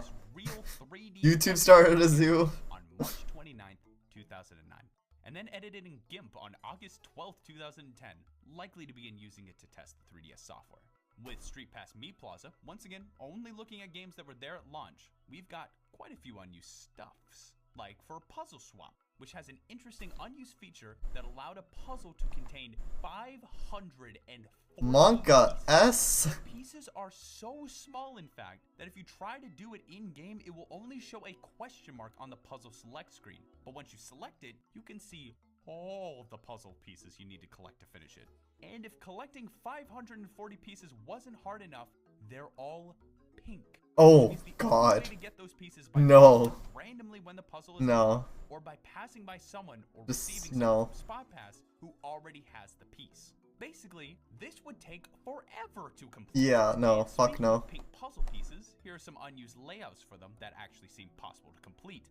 And while there are puzzles you can get that don't have any pink pieces in them, like these three, the versions that are used are actually in a different format. Now for the general Meat Plaza part of Street Pass Meat Plaza, we've also got some unused graphics for placeholder icons for 3DS and DS games. And then there's this 3D test image for plants and a debug font too. There also happens to be some maps for Brazil, Chile, Colombia, Mexico, and I think if you Street Pass, were very likely meant to color the regions of people that you met. if you Street Pass with people, But the maps aren't complete. They're missing the lines that separate the with regions, those so none of people, these were used. it just won't give you the map. For China, Hong Kong, Taiwan, and South Korea. I did get quite a few Street Passes in Canada That seemed all that interesting to you? when I visited this There summer. were some very interesting unused graphics and other things in the Nintendo Zone app. And yes, Oh. I do know that this app wasn't released until several months after the launch of the 3DS. But I'm going to include it in this video anyway, because it technically existed in the launch 3DS 1.0.0 system menu, but there was no way to actually use it. The first things we'll look at are some general unused graphics, like a bunch of flags, an icon that says dummy on it, a placeholder icon for stamps in the Paint plugin, and an unused thumbnail that shows a screenshot for the Japanese version of Nintendo Zone. But you'll notice that it says DS on it, even though it's obviously a 3DS screen size. Not to mention, every single button here is almost identical to the DS version of the Nintendo Zone Viewer app, which could be activated on the system via DS Download Play. Or if you get close enough, it'll just show up on your DSi home menu, much like how it was on the 3DS back when it first launched, before a software update made it always available. Now, the button on the bottom doesn't look very similar, but that's just because the DS version I'm showing isn't connected to a Maku de DS hotspot. Now, what is Maku de DS? Well, it's actually a service started in 2009 between McDonald's and Nintendo, which allowed DS gamers to connect. Really? I know there was a Nintendo Fan Network, but that would like give you food and like Now, once the 3DS released, give you info on like sports events. Places, though it would be the same screen size as the DS. 24 more levels to go. Because this unused thumbnail is basically just a copy of the DS version of the Viewer app, meaning that this is a very early screenshot of the developers attempting to port the app to the 3DS. Okay, I have saved the best for last. What did you leave for last? This unused graphic in the Nintendo Zone Viewer app, which is just of, Raccoon Mario. And The Raccoon Mario. But this is part of a bigger unused finding. There is a hidden debug menu in the Nintendo Zone Viewer that is specifically made for the localization team and themed around Super Mario Bros. 3. And I have it working right here. I know there's like This is the Nintendo Zone Viewer app. It doesn't really like a few games you can play in the Nintendo I edited browser. it had this little button like right over or there. like hidden like Easter It eggs. links us to Super Localization Bros. This fun little place includes lots of links, like to the Paint plugin, which has a 999-second time limit to draw just whatever. You can't send it to anyone, it'll ask you to, and then just no. Next up, there's the Media Player plugin, which will play MoFlex files. And there aren't any here, so it doesn't work. I probably should have just said outright that most of the stuff here doesn't work. There's some things that Well, it's a debug menu. but you can. But if you go to the bottom, you can tap here to go to the top. And last, but certainly not least, we've got two hidden functions built into the 3DS itself that I'd like to talk about. What are they? These aren't functions hidden in the home menu. These are features so ingrained in the system, they have to be activated on boot. So the first feature is kinda hard for me to show off. In short, if you hold down the Start, Select, and X button while pressing the power button, it allows your 3DS to boot from a DS cartridge. But there are two big caveats to this. One, you have to do all of this while the system is closed. How? Well, to do that, you A magnet. hold a magnet over the system's sensor, Mhm. tricking them to think it's closed. That solves that problem pretty easily. But that brings us to our second thing. You can't boot game cartridges. See, this feature allows you to do one thing: execute firmware from a DS cartridge. So this is very useful if you happen to have a brick system, because it's possible to put firmware files on a DS flash card and get the system to boot again. But as far as something cool that I can show you right now, yeah, no. Now, the second hidden feature I can show you. All you need is a completely wiped factory reset Nintendo 3DS and a game. Just any game of your choosing. First, make sure it's powered off. Plug in your 3DS game into the back. Don't drop it. Now just hold A, B, X, Y, R, and then power. And watch what happens. What? What's this? This isn't the setup. This is the game. That's right. By holding down all these buttons and pressing power, you are able to boot up the game directly without having to set up the system at all. Now, this does cause some weirdness though. Some things just don't work correctly. For instance, you can't use any Mii's, you can't use the friends list, you can't use Street Pass, you can't use freaking internet. And not to mention the games themselves have like some weirdness to them when you do this. For instance, I booted up Professor Layton vs. Phoenix Wright Ace Attorney. And booting it under this mode, your save data dies. Now, when you're done playing your game, all you gotta do is press the home button, which simply turns the system off. This functionality was likely added for Nintendo repair centers, so that way they could boot from a diagnostic card or something to check the system out without having to set it up. Though I guess it could also be used for kiosks too. You know, if you want to like put it out at GameStop but you don't want to set up the system, you could just boot into the cartridge like normal. Granted, you would have to disable the home button so people couldn't turn it off. Well, whatever it was meant to be for, it's a cool little thing you can try yourself and show off to your friends. Except your save file might get permanently deleted. You might want to watch out for that one. And that's the Nintendo 3DS, a system that was thought quite literally to be impossible to produce, at least on a massive scale, like they needed them to be. But here's the thing, it was thanks to the hard work and dedication of so many people on the 3DS team that made this a reality, not to mention all of the people who attempted to bring 3D to gaming for years before this. It's thanks to all of them that something truly special was made. In Iwata Asks interviews, you can really sense just how much this project meant to people. There are thank yous just thrown out left and right of people saying, oh, this dude helped me with this. I couldn't make it if it wasn't for this guy. You literally kept me going. I really think it's important not just to look at the hardware, the software, what's unused in this system. It's also really important to learn about just the people behind it. That's what interests me the most about the 3DS, and this is why I just really appreciate this system. Now, I don't know what the future holds. This could be the last Nintendo dedicated handheld console. And if it is, well, good on you guys. You went out with a bang. Oh, video's over. Nintendo Switch Lite は携帯専用ですので Well, good system, nonetheless. Why is my light turning on and off? That's weird. To like, Okay. So yeah, that's that video. We got through a decent amount of grinding through it. Give me just a second, chat. I'm gonna look for something else. I'm gonna put another beta. Beta 64 videos are just nice to have on in the background, you know? Let's see here. I've done the Wii one. I think I've watched that one. It was really interesting, and I wasn't even watching. I was just chilling and grinding in the background. I hope you guys. Okay, 1 second. I'm gonna turn on the other light. That light bulb is really bothering me.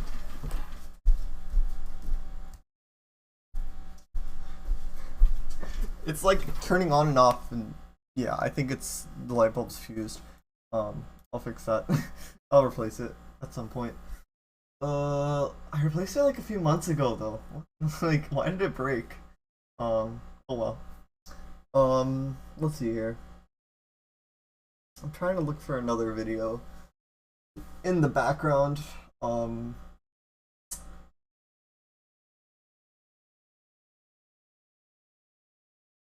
Did he make one on the Wii U? I don't think he has. And the Luigi's Mansion on it.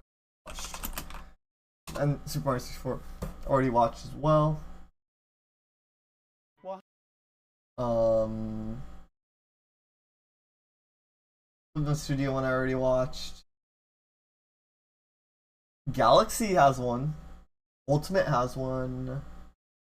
I kind of want to do one on a console right now. I don't think I watched the Super Mario Maker one. Yeah, I don't think I have. So we're gonna watch that or listen to it. Not necessarily watch, listen. The Mario universe has a long history of being an incredible franchise. But among all of the kart racers, party games, and football tournaments, my personal favorites have always been the classic 2D platformers. Super Mario Bros. 1, 2, and 3, Super Mario World, and so many other of these classic games hold top spots on my favorite games of all time. So when Nintendo sent me a free copy of Super Mario Maker, I was super excited to really be able to dive into this game. I mean, being able to create your own Mario courses and share them with the world, it's a dream come true for gamers like me. And after creating numerous courses and having a blast playing other users' levels, I decided to really look into how this game came to be, and noticed that there was a whole lot that changed since its announcement in 2014.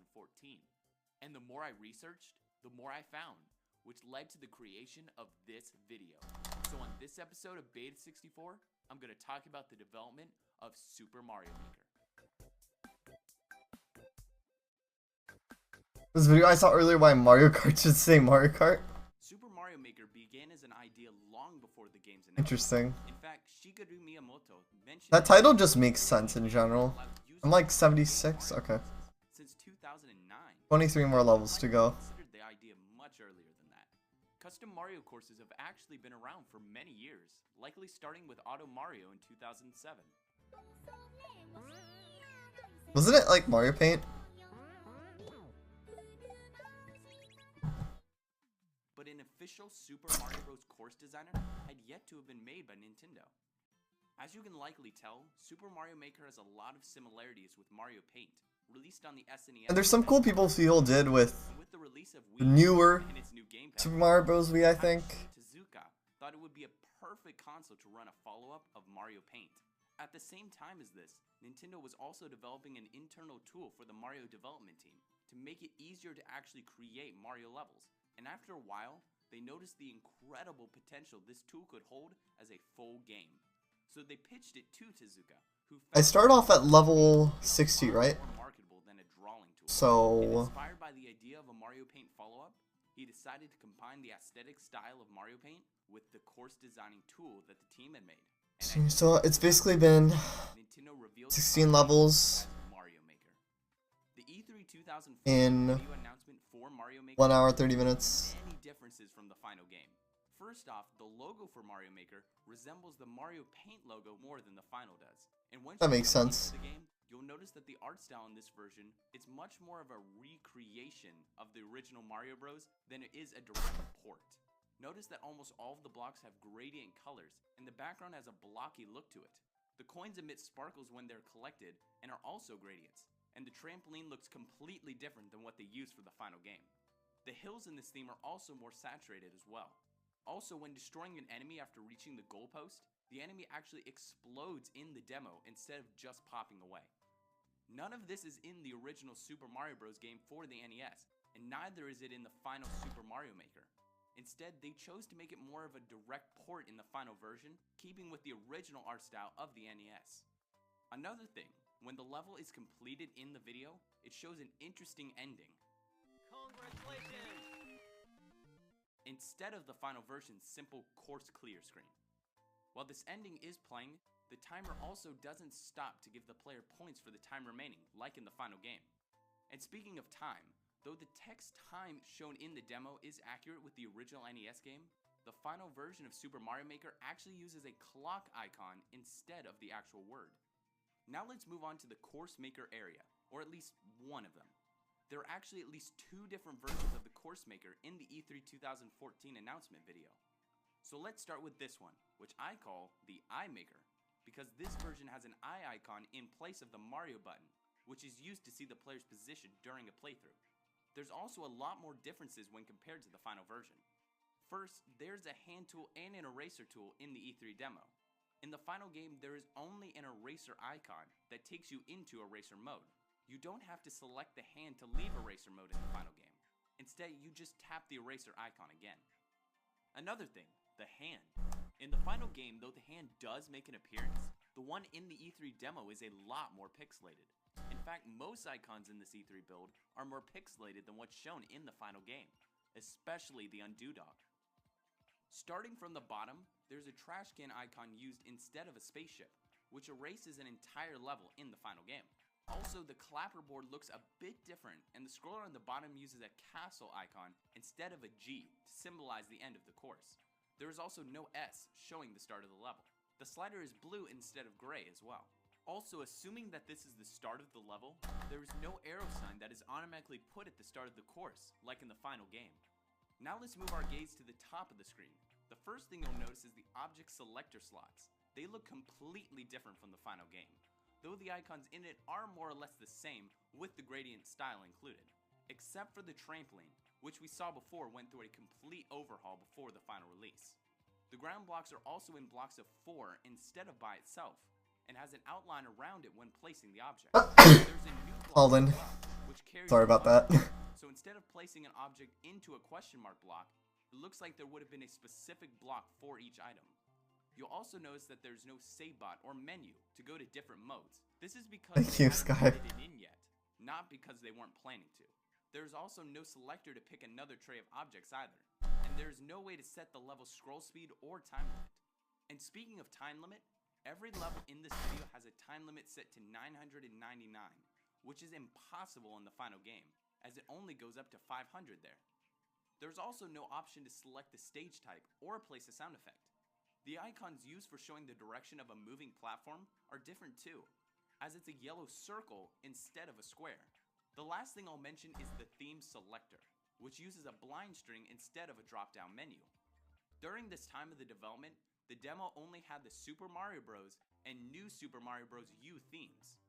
We already talked about the different looks of the Super Mario Bros. Theme, so let's look at the New Super Mario Bros. U theme. In this video, you may notice that Mario and all the enemies seem off. That's because they're all 2D pre-rendered sprites and not 3D models. 22 more levels to go. Now, that's actually not that big of a deal because, believe it or not, the final game also uses Which is like sprites. less than halfway But there. what makes this build look different?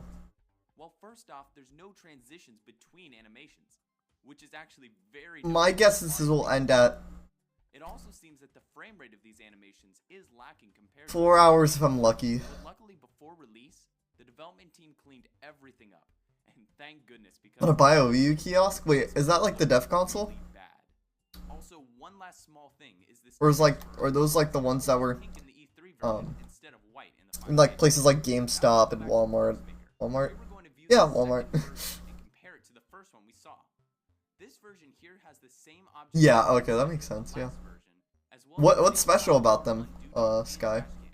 But the hand and eraser icons have been changed slightly. The hand actually rotates back and forth, and the eraser button is a bit less pronounced compared to the iMaker version. And speaking of eye, this icon is replaced with the same Mario icon that appears in the final game.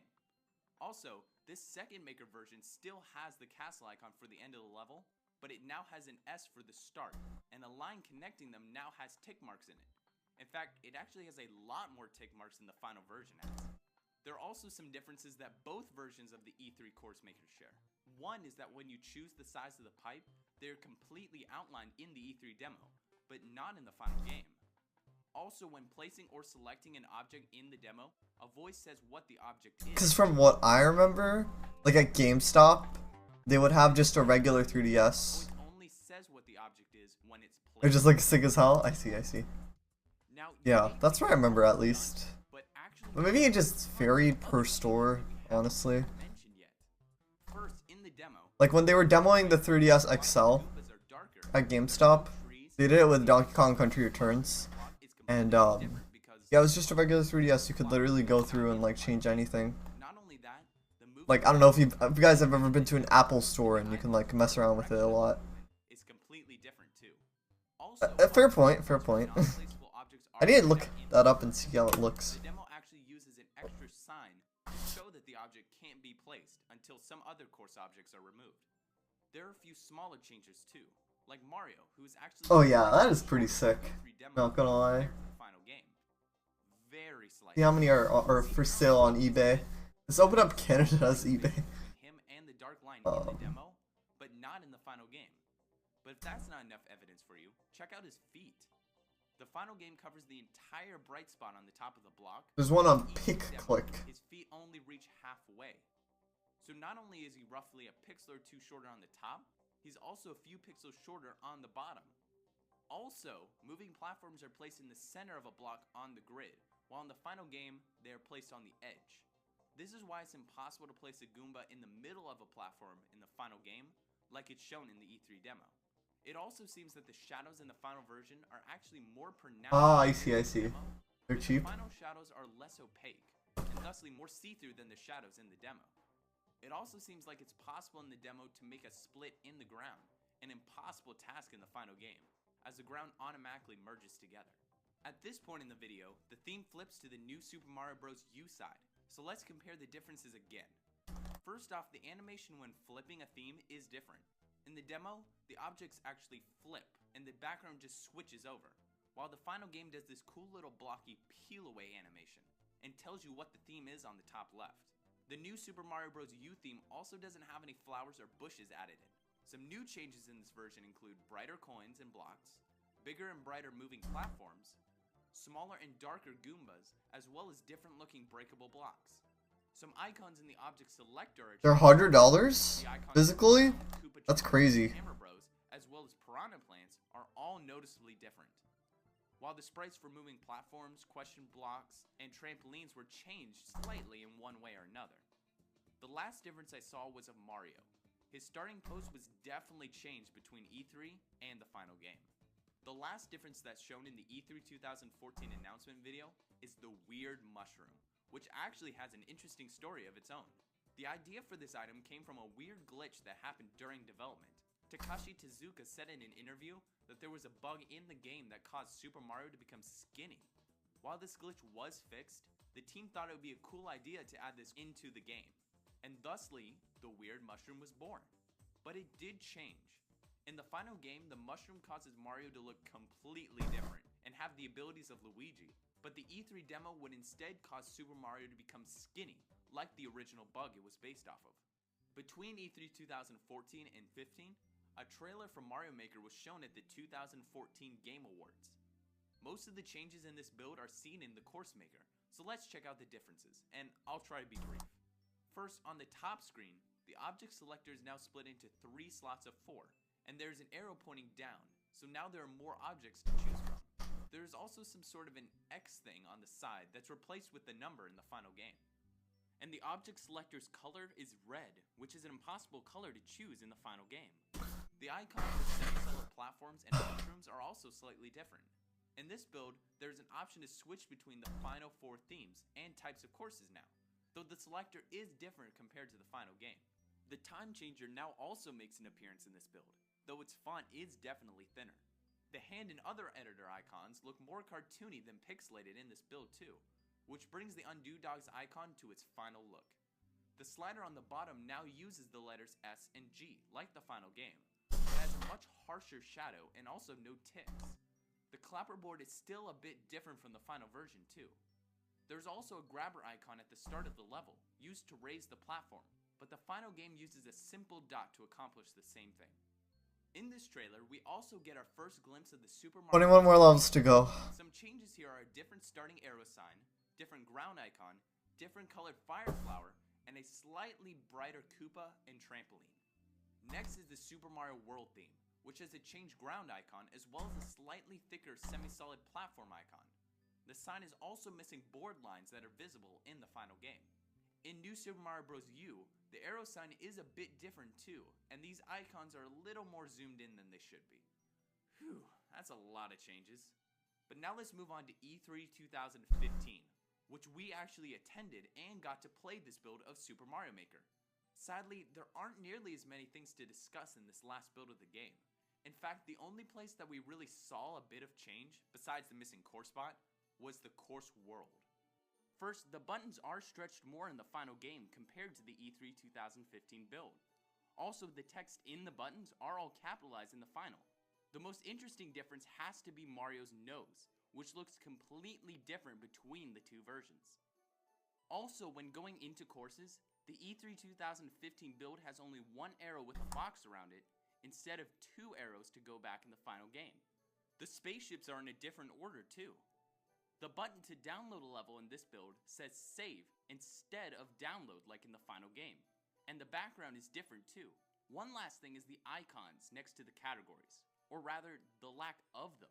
What's really interesting is that while the icons aren't in the E3 2015 trailer, they are in the build that we played at E3 2015. Now before we move on, this screenshot I found on IGN of Super Mario Maker around the time of E3 2015 shows the word menu on top of the menu icon.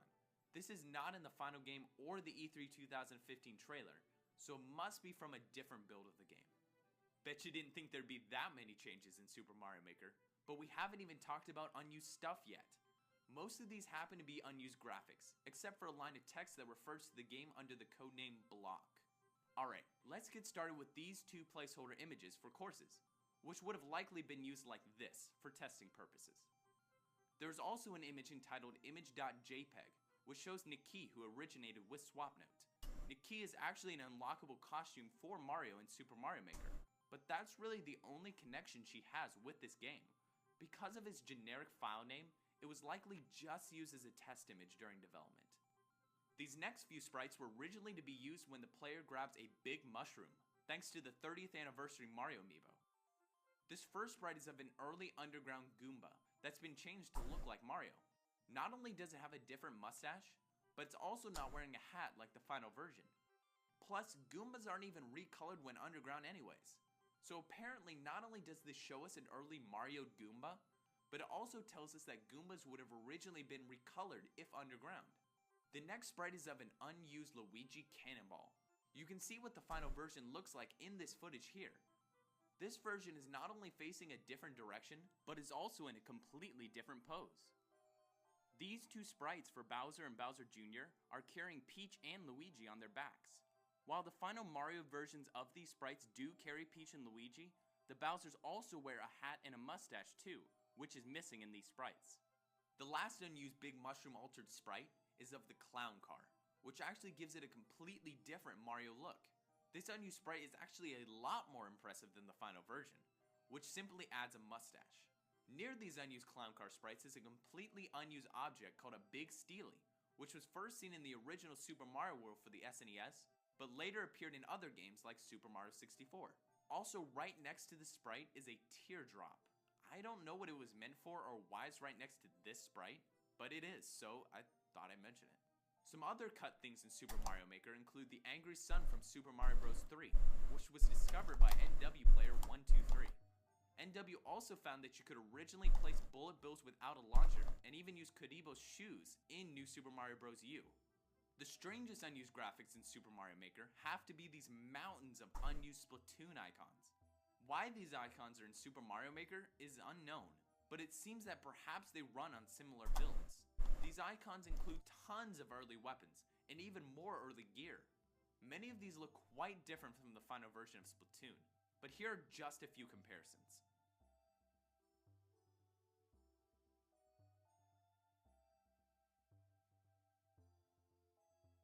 There's even a placeholder icon for Splatoon weapons like Bomb Chasers, now Seekers, all markings, called today Echolocators, and King Squids, now known as the Kraken. The last removed stuff I want to talk about are the Mario costumes, which are listed in the file caramariotable.byml. I buy 2 or 3 extra consoles after I buy the ones I want. Should I? Which consoles are you talking about? I have another Wii U. I got a Wii U console only for like $80 for like a really good deal. So, yeah. And I have 2 3DSs. I have one for my capture card and one for my personal. I'll probably end up getting another 3DS soon. It's probably gonna end up being the metallic blue 3DS, new 3DS XL, or it's gonna probably end up being the a small new 3DS. We're halfway done, by the way. Well, halfway done starting from today's grind.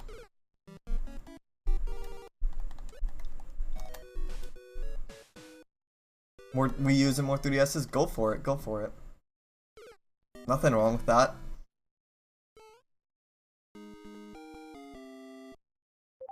A few GameCubes? Sure. Sounds pog. Sounds cool.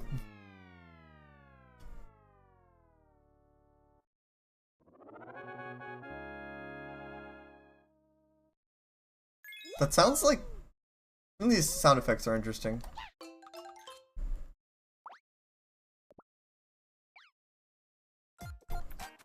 That's from Nintendo Badge Arcade. Make a fortress out of Wii U's. Do it. Do it, Sky.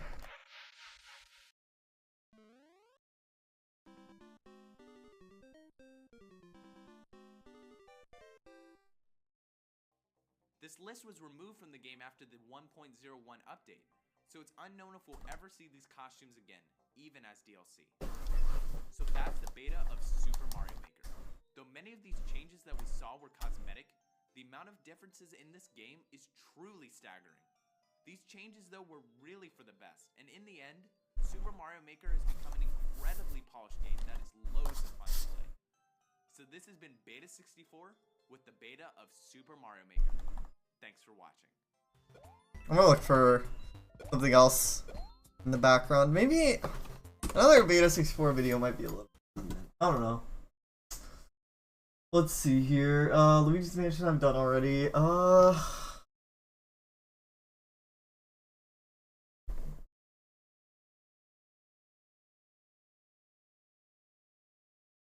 Know what? Are there like any other like watch later videos that are like longer and that I can like put on in the background? Cause yeah, I really don't want game audio until we're done.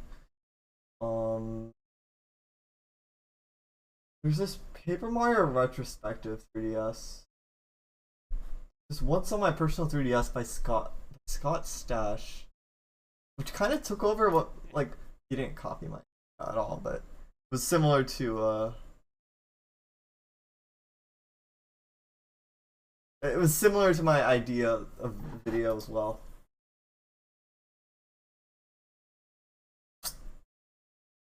I think I'm gonna save that for later. We have Mistmaster 1's, like, one of his guides. You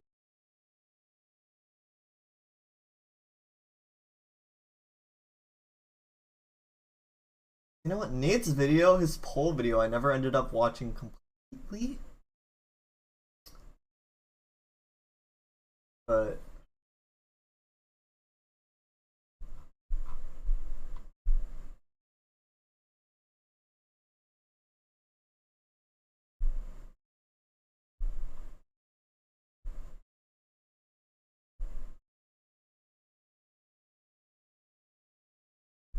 the Wii U games on Switch one is good. I kind of don't want to do it. Wait, 1 second.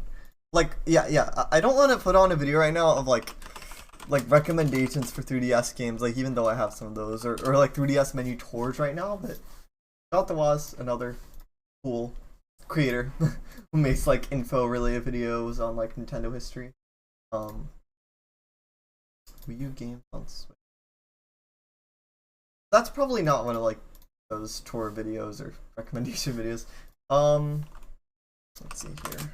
Wii U games on Switch.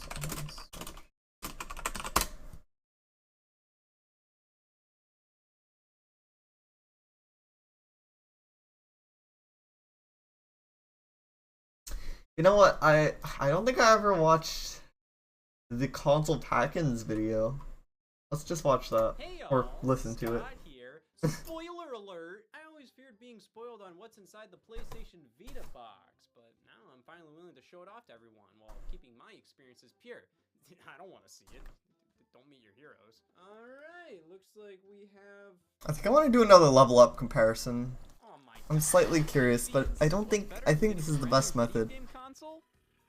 Using it. Even more exhilarating pleasure. You open up your brand new Nintendo 64, rip it out of the box, plug it into the TV, pop in the gate. My crotch hurts. Doesn't it just make sense to have some kind of thing to do with your game system when you buy it? I mean, sure, these days our consoles can connect to the internet and do all kinds of things out the box, but that doesn't mean we should be deprived of a surprise. Pack in games. Now, I consider these to be a different beast from your average everyday console bundle. Oh wow, big man, too good to call this a pack-in. Well, f*** a guy with an opinion, I guess. Nah, I'm talking games that were packed in as a standard with the console. Title synonymous with coming alongside the system. You can't imagine that game without the console. You can't imagine that console without the game. Easiest example, Wii Sports, alright? Oh yeah, of course. One of the most sold games. I don't know if that's still true. You couldn't buy it separately. It was only available alongside the Wii console for the longest time. That is a pack-in. My old Wii Sports just got like super It has scratched. the duty to sell you on the console after you buy it. It's supposed to represent everything that system is meant to be. Take advantage of its unique capabilities. Get you excited for the future. And they're almost always considered throwaway freebies. They aren't given the respect they deserve. You just try to do what they do. Dude, I'm pissed. Pack-in titles go in and Nintendo out of fashion. I'm sure most of the time Land is pretty good. cost down, but back Another when good consoles pack-in came game. to the internet, just what were you expecting us to do with these systems? The Nintendo 64 launched with only 2 games available for it, and neither one were in the box. You had to buy them separately. System doesn't even do anything when you turn it on. Hell, I would at least appreciate a screen telling me what to do next. That just goes to show how lucrative the pack-in was. These consoles were paperweights without a game to play on them, and these games helped you do something with the systems until you finally got a good game. In my opinion, pack-in titles have a lot to live up to. They're your first impression of a video game console. If it's bad, that's almost worse than if you meet a newborn babe for the first time, just trying to have a conversation and it's slimy and goopy and screaming. The Yoshi game? There's an Is that the one where you need like friends in real life to play with you? I could never get my friends in real life to actually play with me. One-of-a-kind experience. Well, let's just see how well these pack-ins did their job. We'll hop around throughout history from pack-in to pack-in and see how they rank as pack-ins on the historically definitive pack-in review scale. There was only ever one, and it was from 1934. They were confused too. This was before stars were invented. Following the success of the original Wii, Nintendo knew they had to bring the big guns with the Wii U. The Wii had Wii Sports bundled in, a perfect... My friends hate Nintendo. Some of my friends like Nintendo. Or like kind of indifferent towards it, because they don't really play video games as much as me. Nowhere, or at least somewhere not nearly as far as it went. So Nintendo wanted to try this thing where they made a similar bundled-in experience for the system's successor. It's called f***ing up. Nintendo Land, the Wii U's pack-in title. Fourth, what's the largest one, TSA? Basic set with just the bare necessities for 300 bones, and the deluxe set with a few extra accessories and the Nintendo Land game for 350 bones. I would say you'd be a fool. Oh yeah, that makes sense. Okay. Set, but I can't because you'd be You know, I don't have Minecraft on my PC. I don't have Minecraft on my PC. I was going to get it soon though. $50 more plus a slew of random. It would be a fun stream game. Grand Theft Auto 5. Not surprised. The least of our concern right now. How does Nintendo Land hold up as a pack-in? Well, the entire game design philosophy behind this project is to be a pack-in. That's literally its destiny. It just doesn't feel right as a standalone release. The game is laser focused on showing you as many uses That's just mobile? Really? as possible. And Nintendo Land does Interesting. so through a visual treat I wasn't expecting that. virtual Alright, 19 more levels to go. We can do it. She's gone. Yeah, that decision killed some of the mass market appeal the Wii U could have. It's probably gonna be a 5-hour stream. I might not be able to get to Tomodachi Life tonight. Oh well. Should have done a little bit of grinding off stream. The EXP Walker couldn't work for me. I tried to get it working, but it didn't work. Mario Kart is up there? Really? What does it rank, Sky? While I think many non-gamers can get a kick out of some of the minigames at play here, the barrier for entry is far too large. You think I can convince Grandma to play a minigame based on Pikmin? Well, I can't. She's dead. You don't have to be a Nintendo fan to enjoy these games, but the theming makes it look like this is just for pre-existing Nintendo fans. But with the gameplay, it's a lot of fun and does a great job using the controller. Though it doesn't do a great job validating the controller. Each year after Nintendo Land launched, people would still have discussions about the Wii U not having its Wii Sports moment yet. A game that made you go, I mean, so that's why this exists. Wii Sports Club People didn't see Nintendo Land as that exists. game. Probably frustrated Nintendo considering. But I think a lot of people don't know about that. I mean, it showed how asymmetrical multiplayer works. The players on the TV see something different compared to the players on the gamepad. It also had some single-player only games, many of which I'm not sure understood the assignment. Balloon Trip Breeze, based on Balloon Fight from the NES. Here we use the touchscreen to push our character around via the wind to avoid obstacles. We see everything on the TV and a zoomed-in shot on the gamepad. Wow, I need a Wii U! Some of these games just feel like filler. Also, I only have Still good fun, but fun in the way online. I only have one other Wii remote. I should get more Wii remotes. Similar format to the previous game. The screen is zoomed out on the TV, zoomed in on the gamepad. There's just a lot of counterfeit ones out there, so you have to just be careful. Make sure you type in OEM when you're looking to buy one. But these two games, while good, aren't necessary on Wii U. They don't need the gamepad. Now, that's not necessarily a bad thing. It doesn't mean Nintendo Land is a poor pack-in title. It's actually a great one. There's so much content here. 12 minigames with multiple levels and forms of replay value. One second. Collectibles to decorate your park with. Spectacular graphics and music. Fun and inventive uses of the Wii U's technology. If this was the only game you had, it could keep you busy for a while. But it's just not at the same level as Wii Sports when it comes to being a true system seller and showcase for why you need this controller setup. Which is a problem considering that's what Nintendo made Nintendo Land to do. So while it's a really Mario Kart is fun 5th. game with Oh, that cool makes uses sense. of its console's tech, it didn't succeed at its goal as a pack-in title. This is positioned as the Wii might- Wii Sports, uh-oh. and it failed to capture audience and magic. A lot of Okay, these my minigames PC with their crashed controller there for a limitations sec. That was not scary at all. worse than anything in Wii Sports ever did. Really fun game, great to get this with the console, but didn't accomplish what it wanted to do as a pack-in. Packed in with the Super Nintendo, we got Super Mario World, one of the greatest games of all time. How's Scott gonna bitch about this one? I found a way. I love Super Mario World, and getting this for free with your Super Nintendo was a steal. I mean, this is often considered one of the best SNES games, and it was just a giveaway, no big deal. So, this is an outstanding value being bundled in. Though, as a console showcase, it's a bit more subtle. It's not the flashiest game, and because of that, it was easy for critics and players at the time to compare it to competing games on competing hardware, like Sonic the Hedgehog on the Sega Genesis. Doing so, Mario World doesn't look all too revolutionary. Not saying it wasn't, rather, Sonic was this brand new thing we've never seen before, while Mario World was a pretty logical follow-up to what we got on the NES. As a system showcase, it's not at all in your face. In fact, I'd say the games that launched with the Super Nintendo sold separately did a far better job of that. But what Super Mario World had that those games didn't was this humongous map of dozens upon dozens of levels with countless secrets to discover, endless replay value. The 40th time you play Super Mario World is just about as fun as the first. Add that all together and you have a pack-in title that, while lacking a bit of the innovation games like Super Mario Bros. 1 or even Wii Sports brought to the table, made up for it and then some when it came to value and fun. Better yet, it didn't include Octopus Dance. It's like an abacus. This counts. Astro's Playroom was considered the pack-in title for the PlayStation 5. So is Settings. Pre-installed on PlayStation 5 consoles. Alright, fine enough. I'll let this one slide because Astro's Playroom, damn it, I'm getting emotional. This is one of the most joy-filled, simple, fun experiences I've ever had on a PlayStation console, focusing on showing exactly what the new DualSense controller can do. It's a basic 3D platformer at the end of the day, but it just feels so good and polished to oblivion. Plus, it's chock full of hundreds of PlayStation references, games, hardware, help. The final boss is a PlayStation 1 tech demo. Well, actually, this may have some Nintendo Land syndrome. Oh, God! At least in the sense that so much of what makes this a treat is the deep cut references, because at its core, it's a smooth as butter platformer with really cool controller gimmicks here and there, but you finish it in about an hour and nothing is all too mind-blowing. The uses for the controller are all pretty damn superfluous if I'm being honest, and they're mainly just used to show off in really exaggerated ways how some of these features could be used in games. Climbing a rock wall? Well, the triggers can vibrate and increase resistance to really feel like your character is grabbing onto something. If Astro's Playroom wasn't on the PS5 and didn't use a controller capable of such things, I think we would live.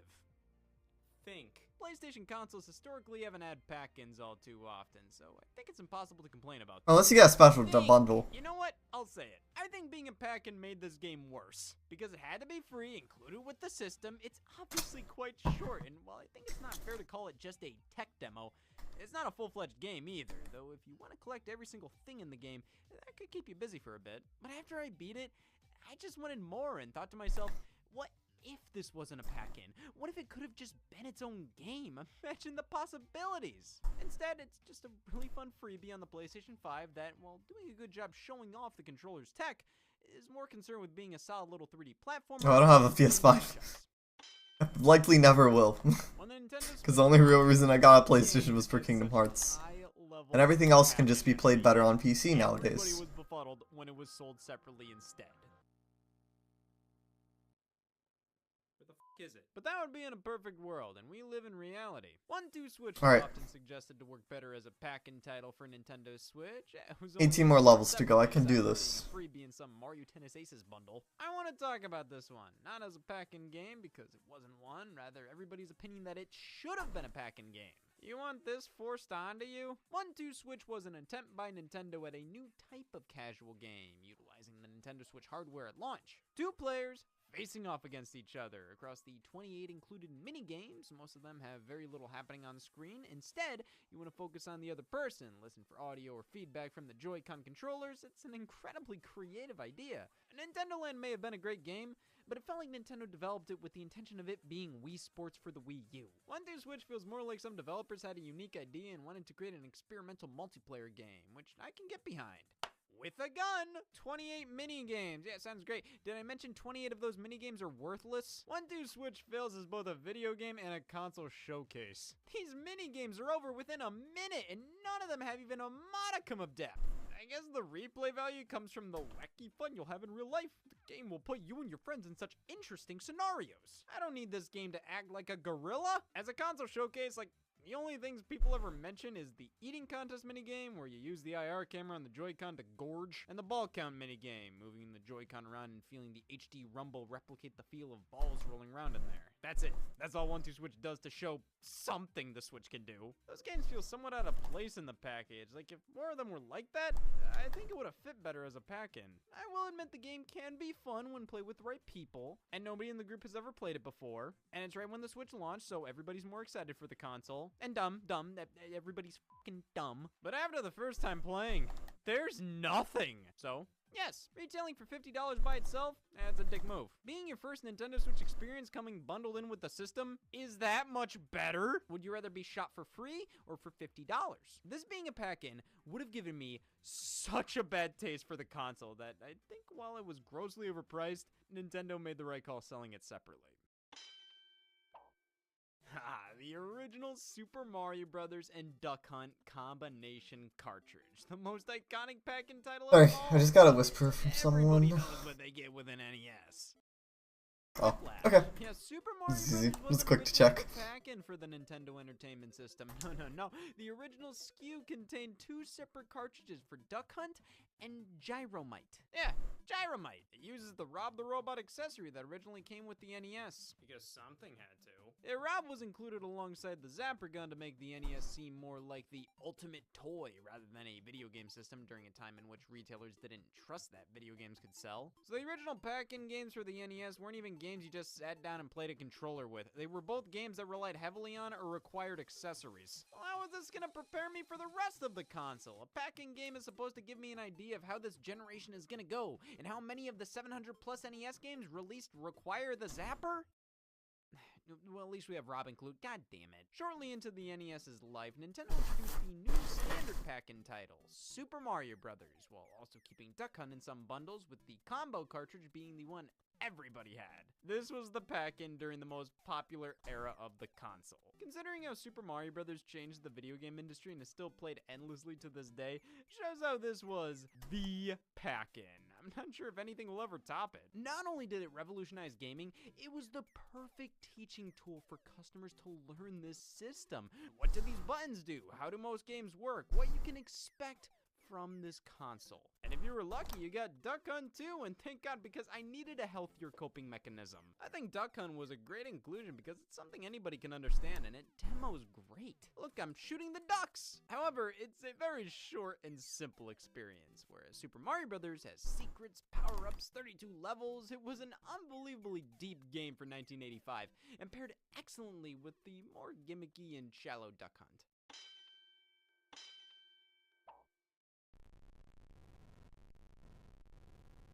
Welcome to video games. This game right here was one of the de facto pack-ins for the Atari 2600. Combat. Its premise couldn't be simpler. 2 people take control of 1 tank each, or other vehicles and other modes, and see who wins. It's a very simple game. So simple you can only play with 2 players. The other tank isn't controlled by the computer when you're playing alone. Yeah, that kind of forces your pack-in game to only appeal to customers with 4 hands or a sister. Listen, combat can be fun, but I think bundling a multiplayer-only game with your console doesn't make much sense. I think packing in Space Invaders, Asteroids, Breakout... Wait, one second, give me a sec. I just wanted to check something. Games you can play alone or have fun passing off to somebody else in the house. Or they could have waited and spent more time on combat, figuring out how to make it a single-player game in addition to a multiplayer game, and boom, we would have been golden. But no, instead they've led me to stay up at night thinking, gosh, I wish Atari packed in a different game with the Atari 2600 in 1977. Why do I wish that? What? The Nintendo 3DS had no pack-in games, says the Outcast. The 3DS may not have had a traditional game that came in box with the handheld, but that didn't mean it didn't come with something. The pre-installed software on the device. Yeah, the 3DS basically came with 3 games. More if you want to count activity log. How do I win? First up is Face Raiders. Getting a million steps. That's how you win activity log. I had like 500k on my first 3DS. First up is Street Pass Me Plaza. So the 3DS did this wild thing where if you had it on you in sleep mode while walking around, if you passed another 3DS user, you'd see their Me pop up via Street Pass. Hey Dad, I'm putting myself out there. With all these Mii's you come across, you can then play Street Pass games like Puzzle Swap and Find Me, with others eventually being offered as paid downloadable content. I never experienced much of Street Pass, mainly because I was ashamed to be a Nintendo fan when the 3DS was new. I was 14 years old and wanted to put up a facade. I don't like Nintendo, I like having a big stinky crotch. So this thing just kind of rotted in my sock drawer until that fateful moment whenever I wanted to sin. But I did play more of the other bits of pre-installed software. AR games and Face Raiders. AR games utilize the outer cameras of the 3DS and the collection of cards that every system came with. No matter how many revisions of the 3DS released, no matter how much they still included them. They were damn sure to include AR cards. I'm gonna tune into the news one day and they're gonna announce the last tree on Earth has just died. How could we have prevented this? AR cards. This was always a cute little distraction, but nothing more really. Same can be said for Face Raiders. These both feel more like fun tech demos using the 3DS cameras rather than full games included for free. 17 more levels to go. About these being included. I'm one to complain about how I accidentally hover over these icons more than actually play them. True. Nintendo DS introduced a whole new type of people to gaming. People, those who never picked up a controller before, were suddenly using the DS every day playing games. You know, I think I'm gonna start my timer. It's not gonna be that accurate, but I wanna do that. With that in mind, what was the Nintendo DS pack-in title at launch? Just for like, I don't know, the data on board. Cartridge for the upcoming Metroid Prime Hunters, which launched 2 years after the DS released. My God! I mean, thanks for the demo, but by the time the game came out, I already forgot this came with the system. Bundling a demo for Prime Hunters shows how the DS wasn't always meant to be a casual gaming device for everybody. In those early years, it's pretty apparent Nintendo wanted to push the DS as a bit of a powerhouse, and this game helped showcase that. Plus, there's... Also, I kind of need to change the scenery, so I will try Hollow Bastion, Use Face again. Maybe they've changed. It's possible. It's possible. This is a pretty cool bonus. I'd also have been 7. What better game to get with your Sega Genesis? I was like, I'm curious. Yeah, when Did I? Okay. First released, it didn't have a lot of titles people recognize it for, like Sonic, Sonic 2, and Sonic 3. What Sega was trying to push with the Genesis in its early years was how comparable it was to arcades. Sure, the NES could play older arcade games like Pac-Man, alright, but when it got more contemporary arcade hits at the time, like Strider, Narc, and Ninja Turtles, how is this surprising to anybody? Man, this pumpkin can't play football. The Sega Genesis was advertised to have arcade-quality versions of games, so what better way to show that off than with Altered Beast? Implying this was the best-case scenario? Altered Beast was never great. You look at reviews from back in the day, critics were still mixed on it. It's just so slow. I feel like Aqua's animation for victory pose is slightly longer than like Terra and Ventus's, but maybe I'm just overthinking it, and it's like the same.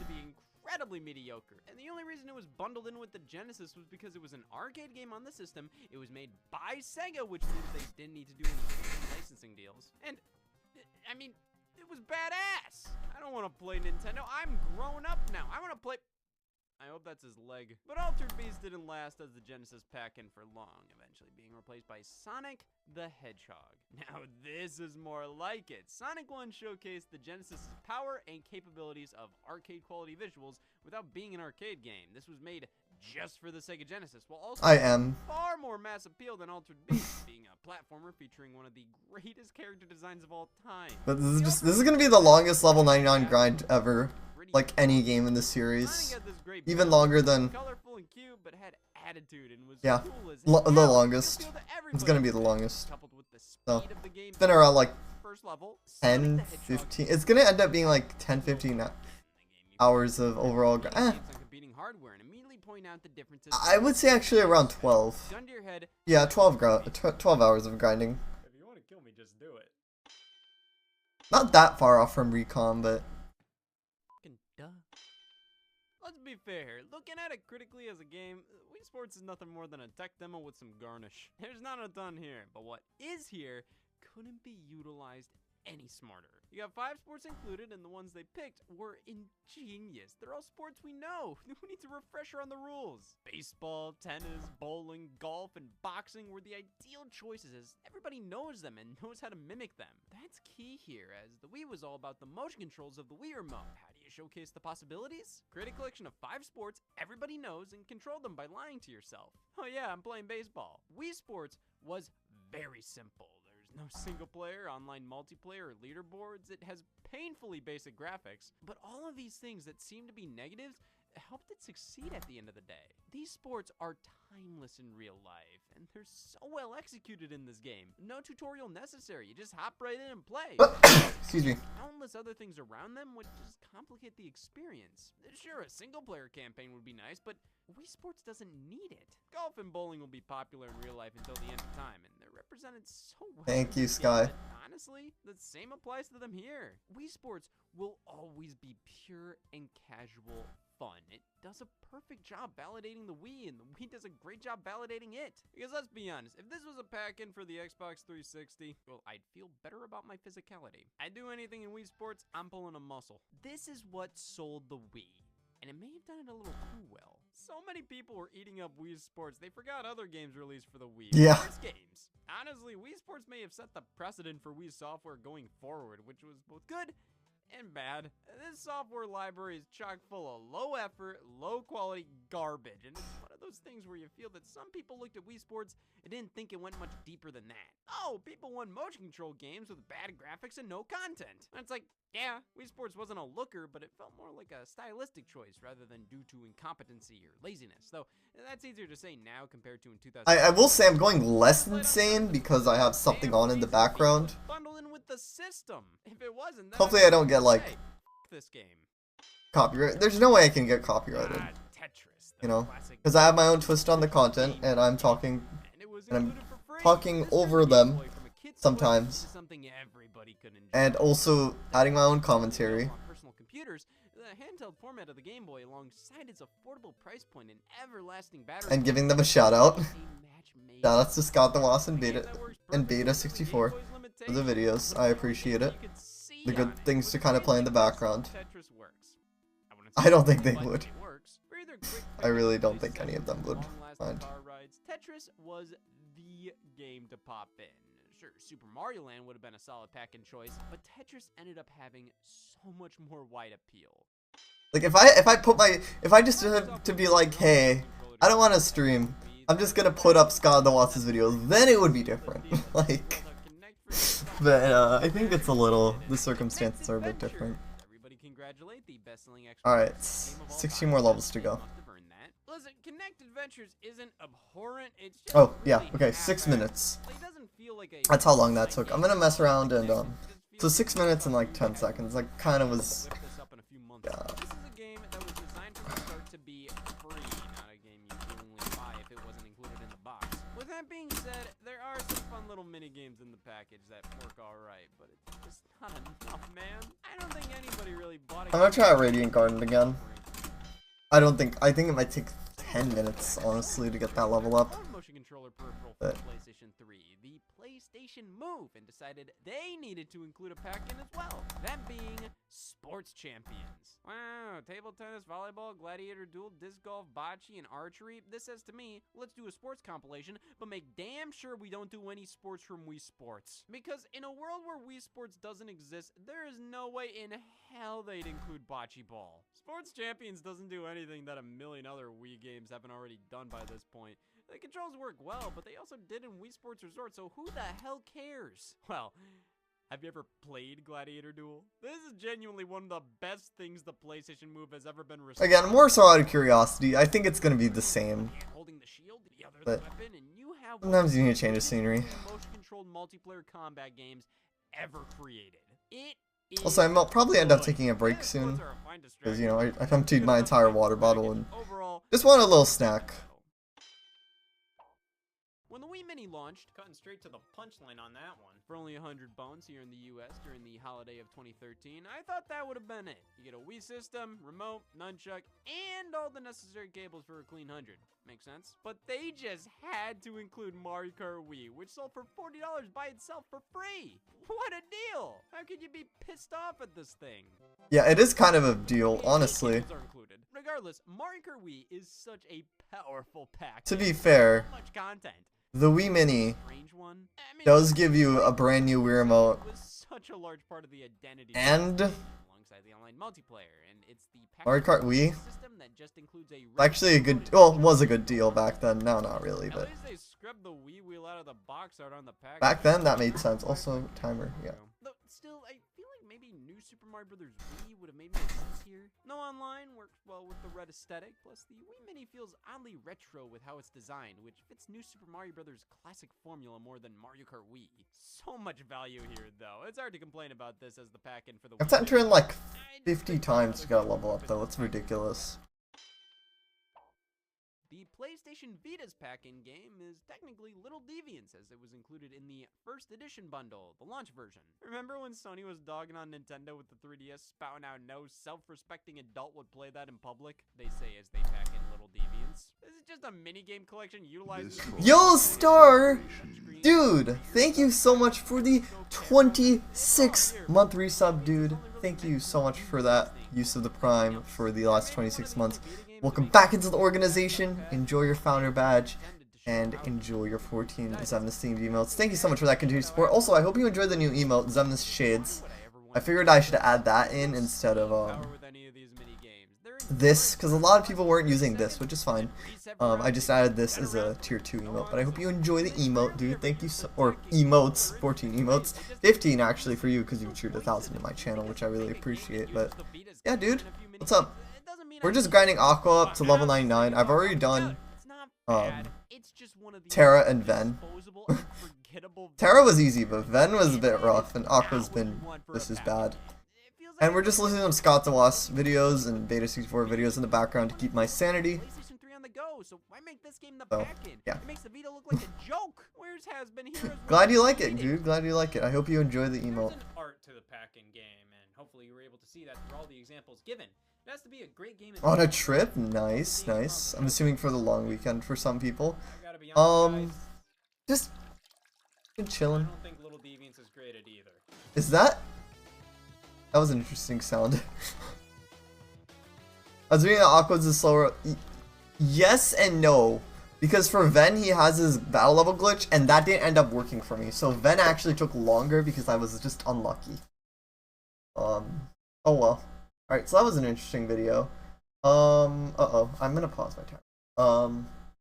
I'm kind of comparing different methods right now, by the way, Star. That's what I'm kind of up to. You know what? Scott also has a 3D gaming video, but a little different.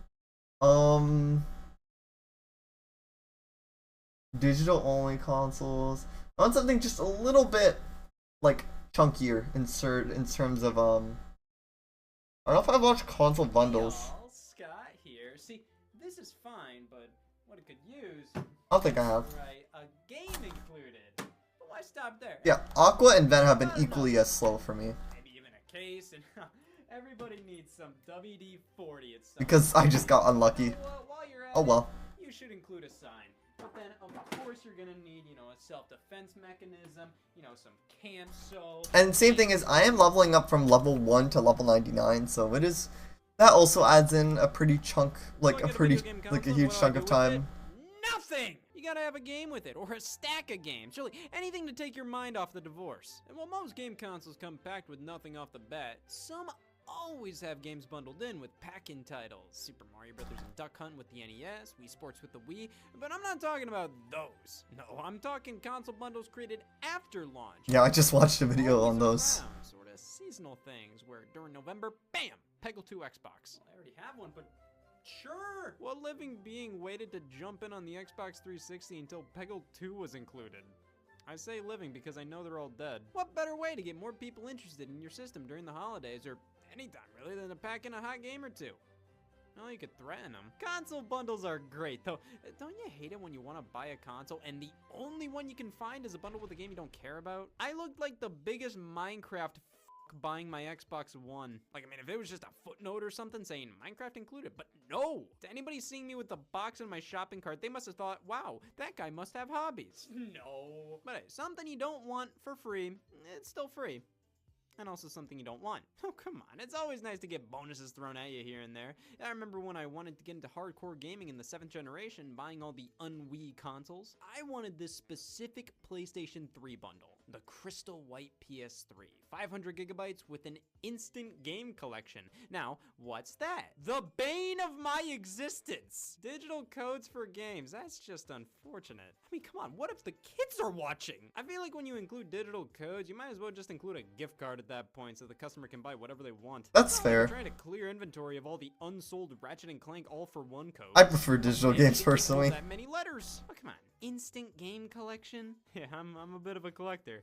Here's my pride and joy. I do think one of the biggest buzzkills of a console bundle is having to download the game. I understand not including physical copies. You have to create a whole new box design to accommodate for that game being included. But man, is this really what you want to be staring at on Christmas Day? So we have Ratchet and Clank, All for One, Infamous 2, and Little Big Planet 2. A perfectly serviceable collection of PS3 exclusives. So I think Ratchet and Clank All for One is pretty tossable. It's fine. It's just one of those 4-player beat-em-up type games that are all the rage with the kids. If there's a circle underneath your character, run. Also known as, I think Little Big Planet 2 covers the multiplayer family game corner of this bundle. And so yeah, the grinding could have been like 10 hours, but since I got unlucky with Ven, it ended up being 12, 13 hours. Because that battle level glitch, missing that really sucks. But again, it could have not worked for Terra as well. I should consider myself lucky. They pulled it off! I will never understand the concept of bundling in a free game with your system. But hey, at least it's pre-installed, which saves me a step with downloading the game then deleting it. Now all I have to do is delete it. Free Fortnite. What's up, Max? Just chilling, grinding Aqua to level 99, listening to Scott the Watts and Beta 64 videos in the background to keep my sanity. Right now I'm just testing out different methods. I think Radiant Garden is, again, slower than Neverland, but I just want to test them out again for fun. Physical games. It may be more work, but I think it makes the experience so much better. It's like you're unwrapping a present within a present. It's magical. Well, Xbox has us half covered with their old Xbox 360 bundles. Every holiday they'd offer a couple of variants, this one including Halo Reach and Fable 3, with Halo Reach being a download code. What, did they choose via Russian roulette? Originally, Xbox would do these 2-in-1 combo packs for double game console bundles to save space. Though, to save time, they started to just do one as a physical game and one as a napkin. Wait a second, this isn't fun. This isn't fun! But yeah, this is taking much longer than using the Neverland method. The Peggle Xbox 360 bundle. I don't know why. This one just makes me sad. Don't even get me started on the fact this is a 4GB 360. Peggle 2 fills up half the damn Xbox. 4 GB? The Forza 4 and Skyrim bundle.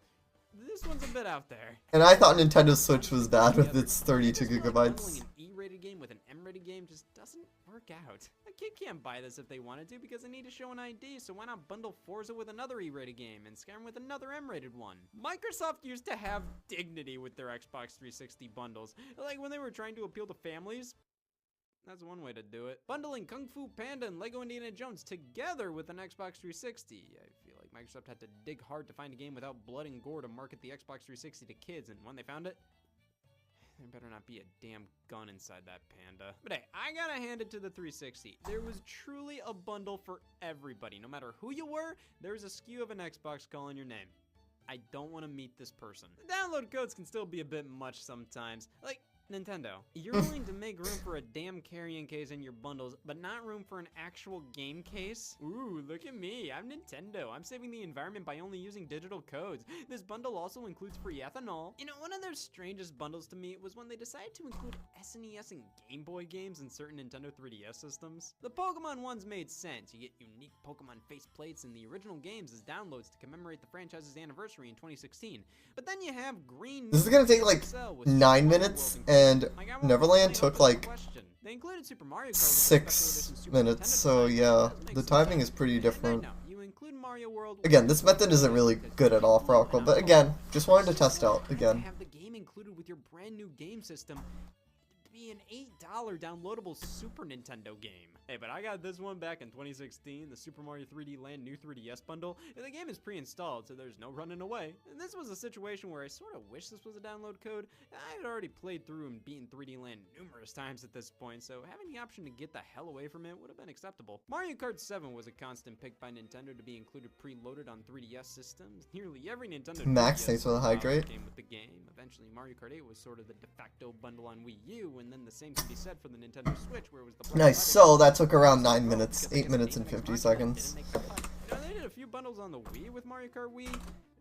The same with the Nintendo Okay, DS. so, lastly, I want to just check out Deep Space again. Again, it's probably going to be slightly slower than Neverland, not as big as gap between reading and What is a better console bundle than Mario Kart? That's why half the people even buy Nintendo consoles to begin with. Which makes me question, what is the perfect game to bundle with certain consoles? Well, let's talk about this first. The Hannah Montana PSP bundle, obviously employed by Sony to get the Hannah Montana cred to care about the PlayStation Portable, featuring such games as God of War, Gut the Village, and Grand Theft Auto. Is that a penis? 100%. What? They were jonesing to get in on the more casual crowd, the DS corner by Wasn't expecting him to say that word. which includes a copy of Hannah Montana Rock the Show. Good thing I have this stream marked for mature audiences.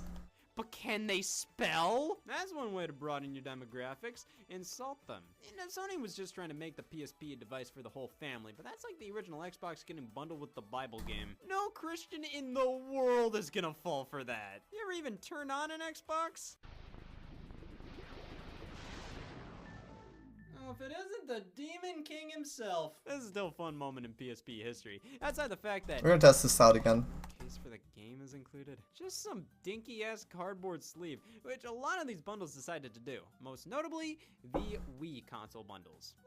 This is inhumane! The Mario 25th Anniversary Wii comes with Wii Sports and New Super Mario Bros. Wii in gift card holders. I understand this reduces the size and all, but I hate putting these on my shelf. But you know what's even stupider? Imagine New Super Mario Bros. Wii in the same case in a different Wii bundle, but instead of a bonus Wii Sports game, how about a Super Mario Galaxy music CD?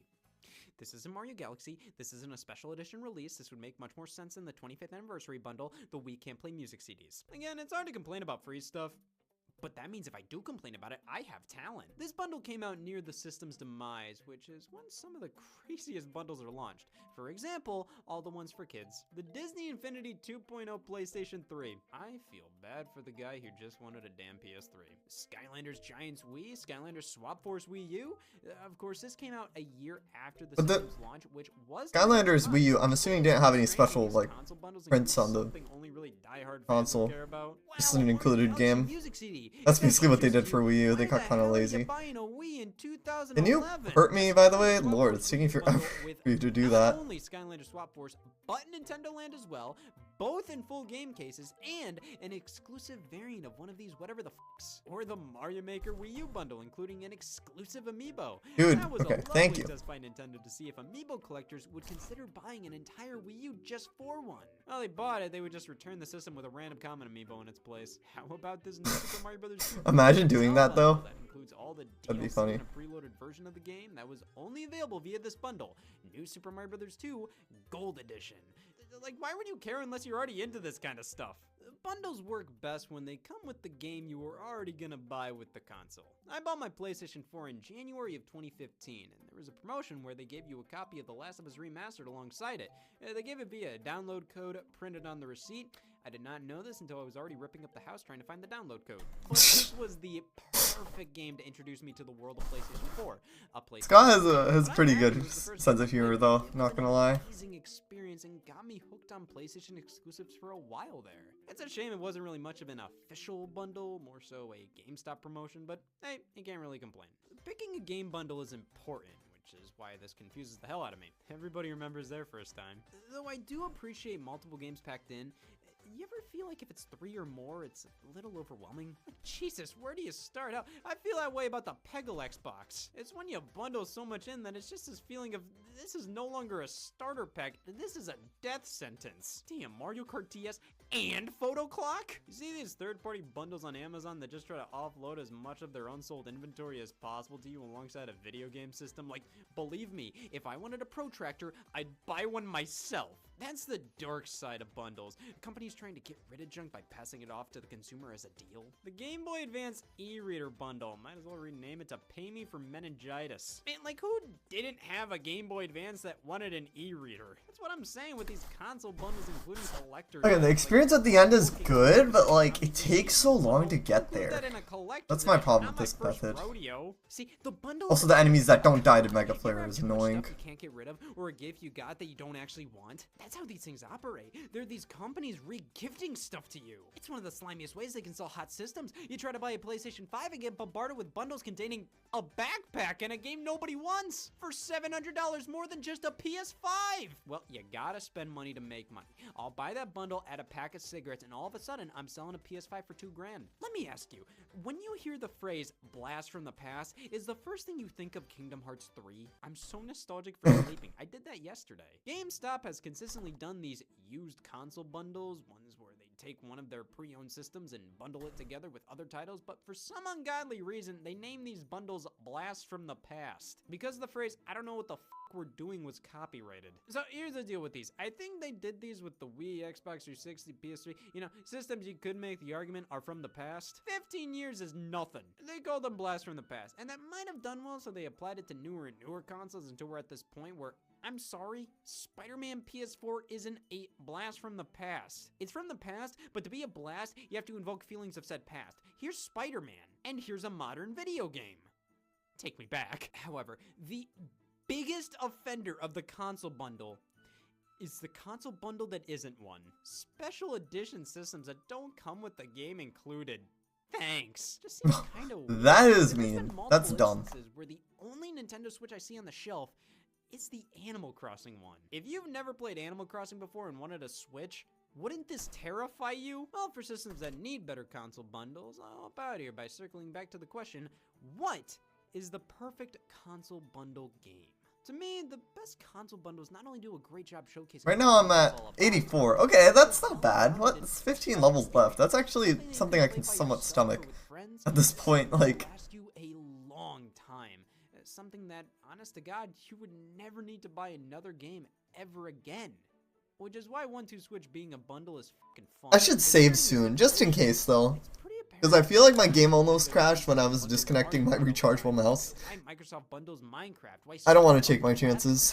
Games you can sink hundreds of hours in by yourself or with friends via local and or online multiplayer. That seems to be the deciding factor. Which is why this just makes no damn sense. However, I saved the best for last. Feast your eyes on the Nintendo 64 Mario 64 Player's Guide bundle. It includes a Nintendo 64 console, a Mario 64 Player's Guide. That's it. I know what we're all thinking here, so I might as well point out the obvious. For some ungodly reason, this bundle does not contain Peggle 2.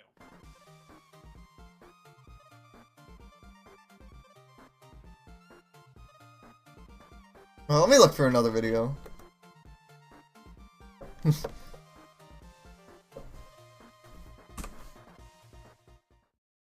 Let's see here. DSiWare, I think I watched that already.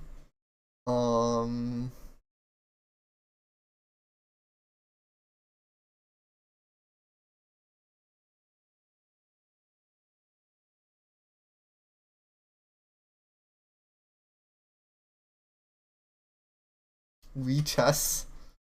Backwards compatibility, I think already. I don't think I watched memory cards. Whoops. What? I'm not trying to download his thing. What? What? Wait, what? Is there like a wire on top of something? That's weird. That's like pressing something on there? Okay, yeah, must have been some sort of wire. Okay. I didn't pause my timer. Whoops. It's fine. I feel like this method is probably still the middle method. I wasn't looking for a pumpkin. I was looking for grass. Oh, wow. Okay, fine. I couldn't take it anymore. Just yesterday, I was doing a live. I've had enough of this! And I decided to finally buy a pumpkin. Grass families live around here. Oh. Welcome to the Lessler Pumpkin Orchard, where pumpkins are a specialty, orchards a close second. Wow, vegan Terry Lessler running. It almost feels like it's slower than Radiant Garden right now. I've been a gourd user for a while, looking to make an upgrade. Never bought a pumpkin before. What are you carving during the fall then? I'm mainly using watermelons. Well, we do offer conversion therapy. Nah, I think I'm good. I'll Wait, put that one. what? That one. That is a nice ass pumpkin. Oh, this is just a rental. No, I'm looking to own. You really think you're ready to go in raw and own a pumpkin? So Mario Party video is one of the best ones on this channel? Oh, thanks. No, ever since I was a kid, I pledged that by the time I'm 17, I would own a pumpkin. I'm 23 now, and I've gotten nothing done over the past 6 years because this has been at the top of my to-do list. Let's get this over with. Perfect. We'll do a background check. You'll be the first you to own a pumpkin. Yes. I'll pick that one, the orange one. You want the 2-year warranty? I hate the metric system. How many hours is that? And I run a pumpkin patch, not a clock. Alright, just tell me when.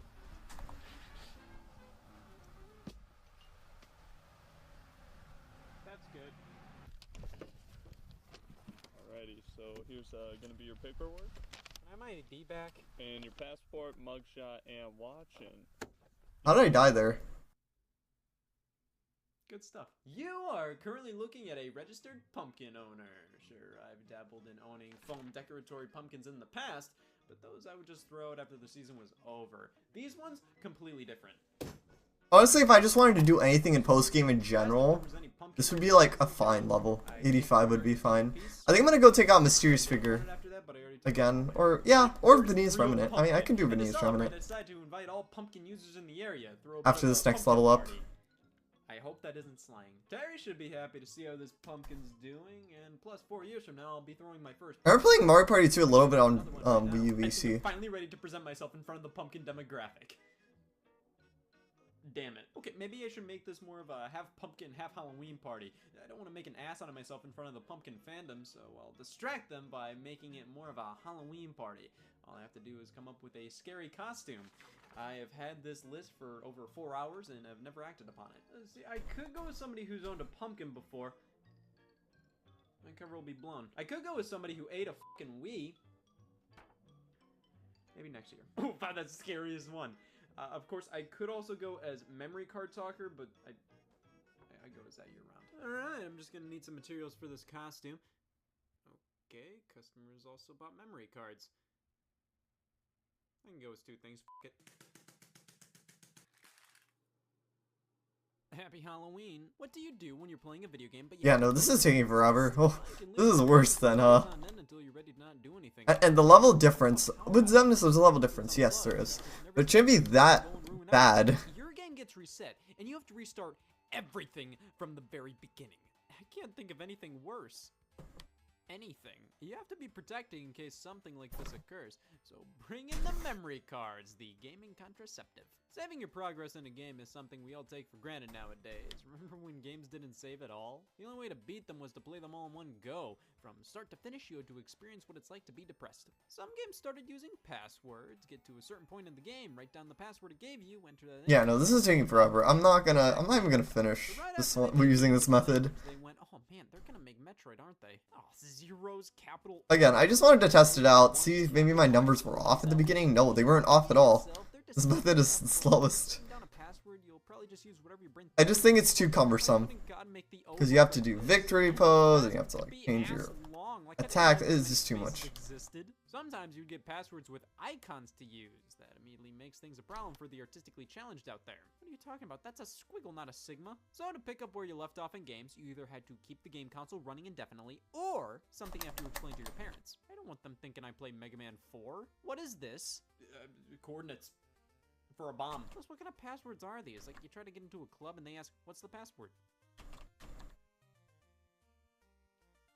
C764. Something had to change because neither one of these methods were particularly ideal. I mean, I'd rather have passwords than not have passwords, but I'd rather have blood than not have blood. Doesn't mean I like blood. Talking about memory cards, 1 sec.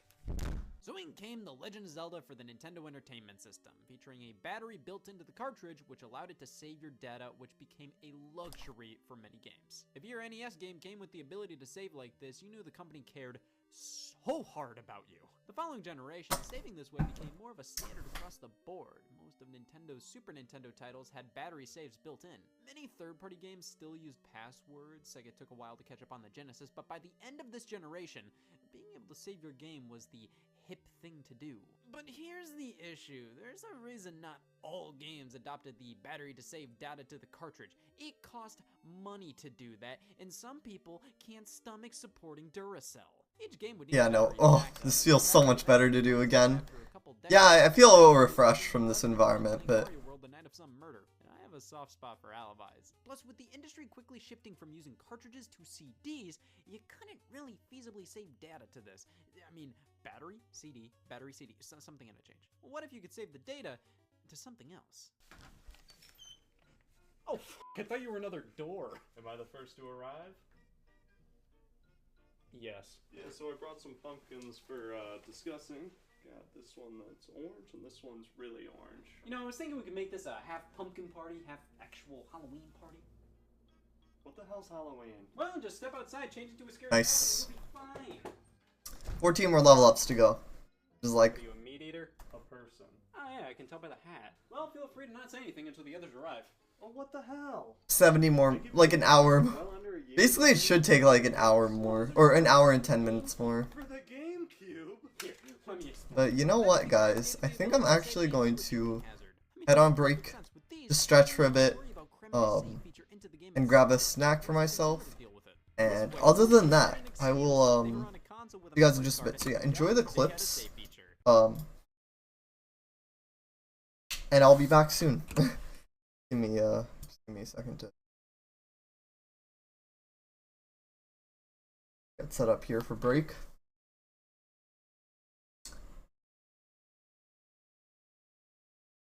So it took around what? It took around 3 minutes, or 3 minutes, 3 hours to go, like, I mean, again, like, the amount of levels I got is worth it, but it's just, it can just be really tedious, the grinding.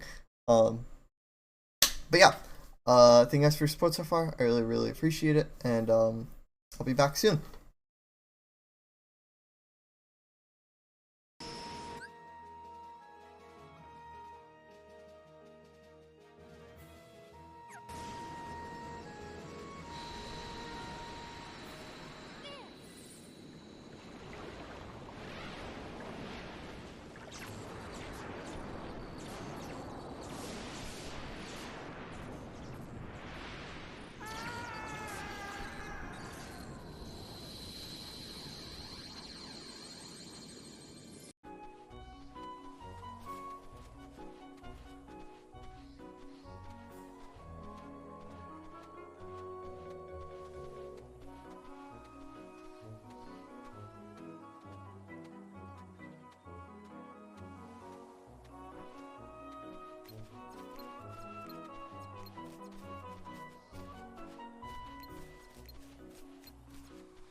Oh no!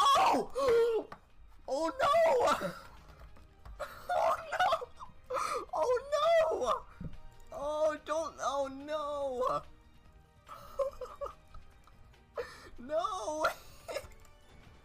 No! Wait, oh my god!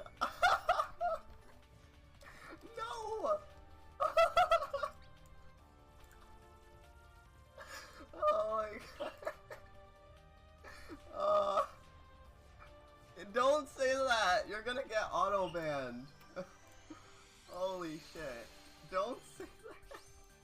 Piece of cake.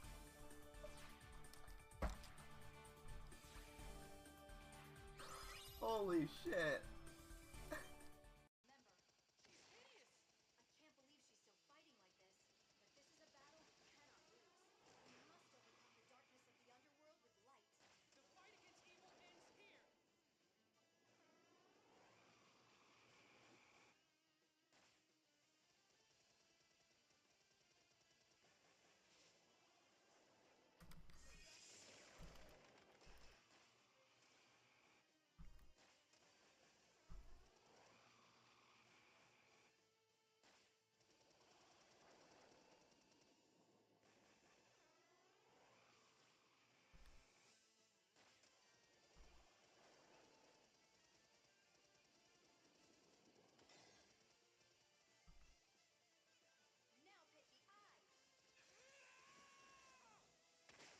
Oh, oh, oh, okay.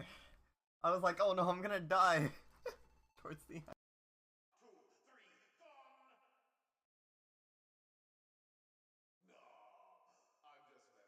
That scared me for a second. I mean, I don't even have a body anymore. Couldn't delete a save file if I wanted to. I'm not even sure I can be resurrected in this state. There's the real tragedy. This dashing physique, this literally godly body is gone forever. Ladies everywhere are no doubt weeping as we speak. Your fault. Oh well, I'll figure something out. I have, what, 25 years until the next sequel? Anywho, you can always revisit me and other friends in the chapters you beat. Thank you so much for the follow. I don't know why I bought that. Thank you though. That's weird. That's awkward. But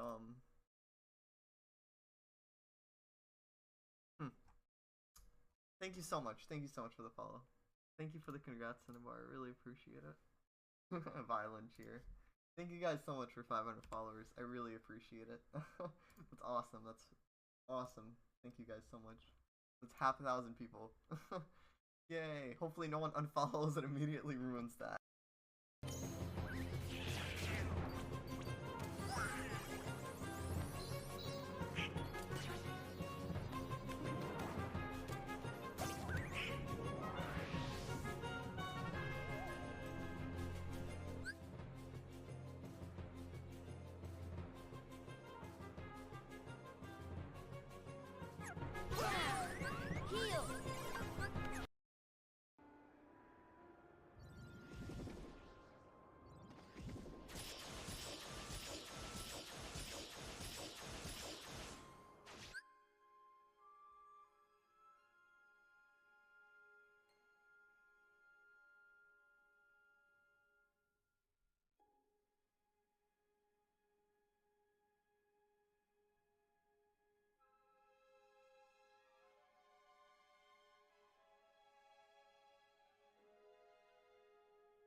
I was not expecting to get that. That one's like the hardest one. Oh. Really? I'm already famous, by the way. I'm already famous, my dude. Seriously. I added in a script for my bot to reply whenever those idiots come into my channel. It's just dumb. I thought Twitch was done with the big follow stuff. Alright, when I get the chance. In terms of abilities, everything's fine except that. And yeah. Let's just this is like organic. Been at level 1 since the beginning of the playthrough. Journal is 100%ed. Gummy ships are 100%ed. Cups are 100%ed. All chests have been found. Let's just get started. I'm so excited to finally be overpowered as Sora. Wow, look at how many... Holy shit! Look at how many levels I'm getting, and I'm not even doing much. Oh my god, I'm so fucking happy that I finally made it to the end. After this, it's literally smooth sailing. All the hard stuff is done. It's literally just time to have some fun. Holy shit, I don't even need to grab this money anymore since I have all the money that I need. Wow. That was a lot for this trick.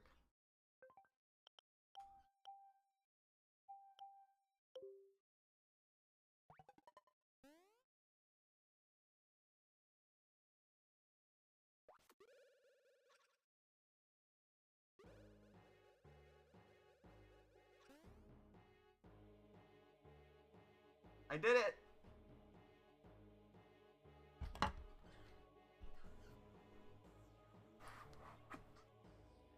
There. We're at the final area! We did it! So yeah, this is how speedrunners get to the when I played this game for the first time, I was like always, you know, could we get past that gate using some sort of technique? And indeed there is a way. So believe it or not, this is the final area of the game. That is a possibility. Oh, this is Hollow Bastion. Yeah, why not try and do Hollow... What if I try doing Bailey? Bailey is a really tough fight. What if I try doing Bailey? Yeah. Yuki!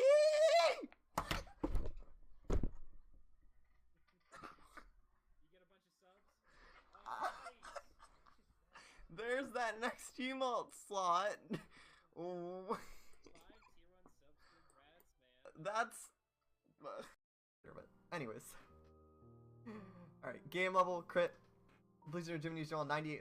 2% gets unlocked after beating the game. There is literally nothing I could do about that. 100% in gummy stuff, completely done with that. Healed by party members, 65%, or 65 times. Saved by Mickey, 7 times. I got that nice number, you guys see what I'm talking about? Final form, holy crap, I abused the crap out of final form. I mean, it was probably mostly from cups, honestly. The final form's also just really good. Used anti-foam 20 times. Get it, like, the Keyblade split into 20 pieces, so, like, it's 20. And most used summon Peter Pan because I've used him for, score grinding, but Stitch is my favorite summon in this game. Mickey writes Sora about how he just visited a data world made of his journal and what they discovered there, and Sora is confused out of his mind. Yep, pretty much. Alright, I love this dearly beloved. Oh god. We're screwed. We're screwed. We're screwed. We're screwed. No, Peach is gonna lose in the last 5 seconds. Damn it, you dumb bitch! Peach lost when there was 1 second left. 1 second left. 1 second left.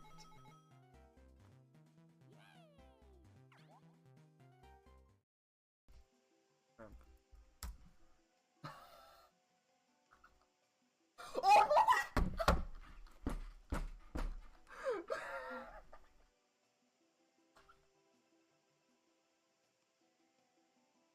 Oh my god. That is the fastest I've ever gotten banned in my entire... You are banned from chat. You are unable to participate in this channel's chat until a moderator unbans you. This channel allows banned users to submit an unban request once they've waited 12 months. You can request your unban at April 15th, 2023. Oh my god, that's hilarious. I'm banned now. Oh, that was worth it. That was 110. Aqua's hotter.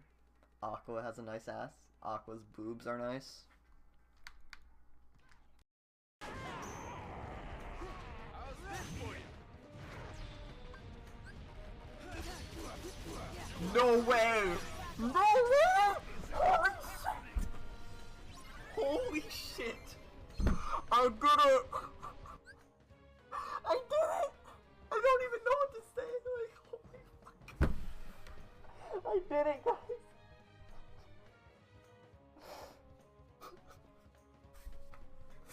Oh my god. Finally!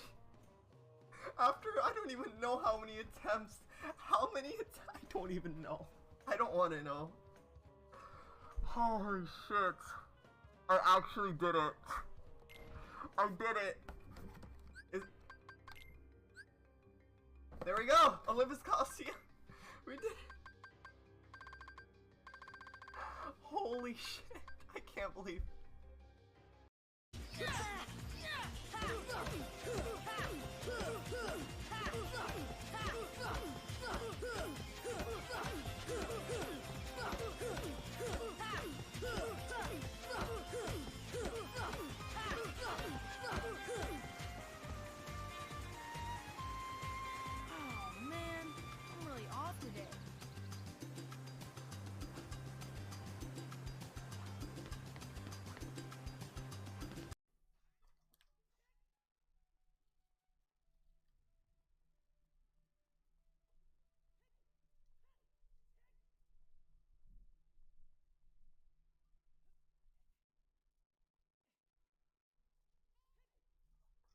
What do you have to say, Navi? Wait, am I supposed to defeat this enemy that comes down? Ah! That scared the shit out of me. Guys, I gotta show you something very, very important in this scene.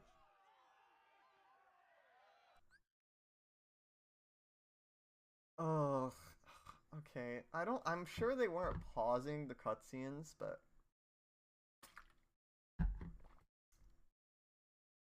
anyways.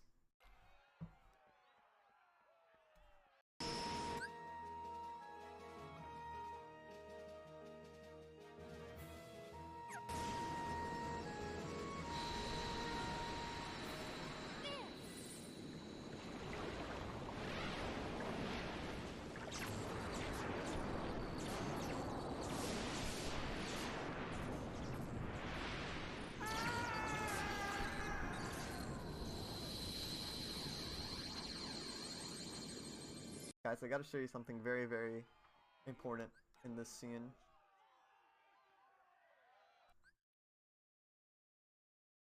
Oh, okay. I'm sure they weren't pausing the cutscenes, but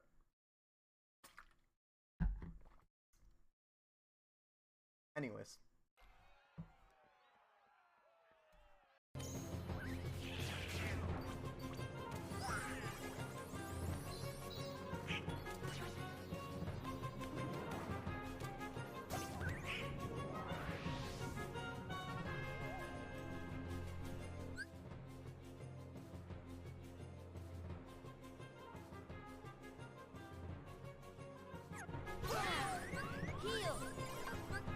Aqua's hotter.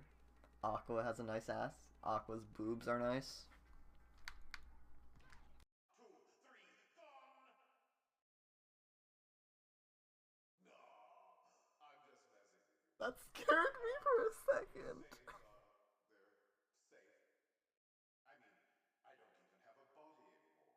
Couldn't delete a save file if I wanted to. I'm not even sure I can be resurrected in this state. There's the real tragedy. This dashing physique, this literally godly body is gone forever. Ladies everywhere are no doubt weeping as we speak. Your fault. Oh well, I'll figure something out.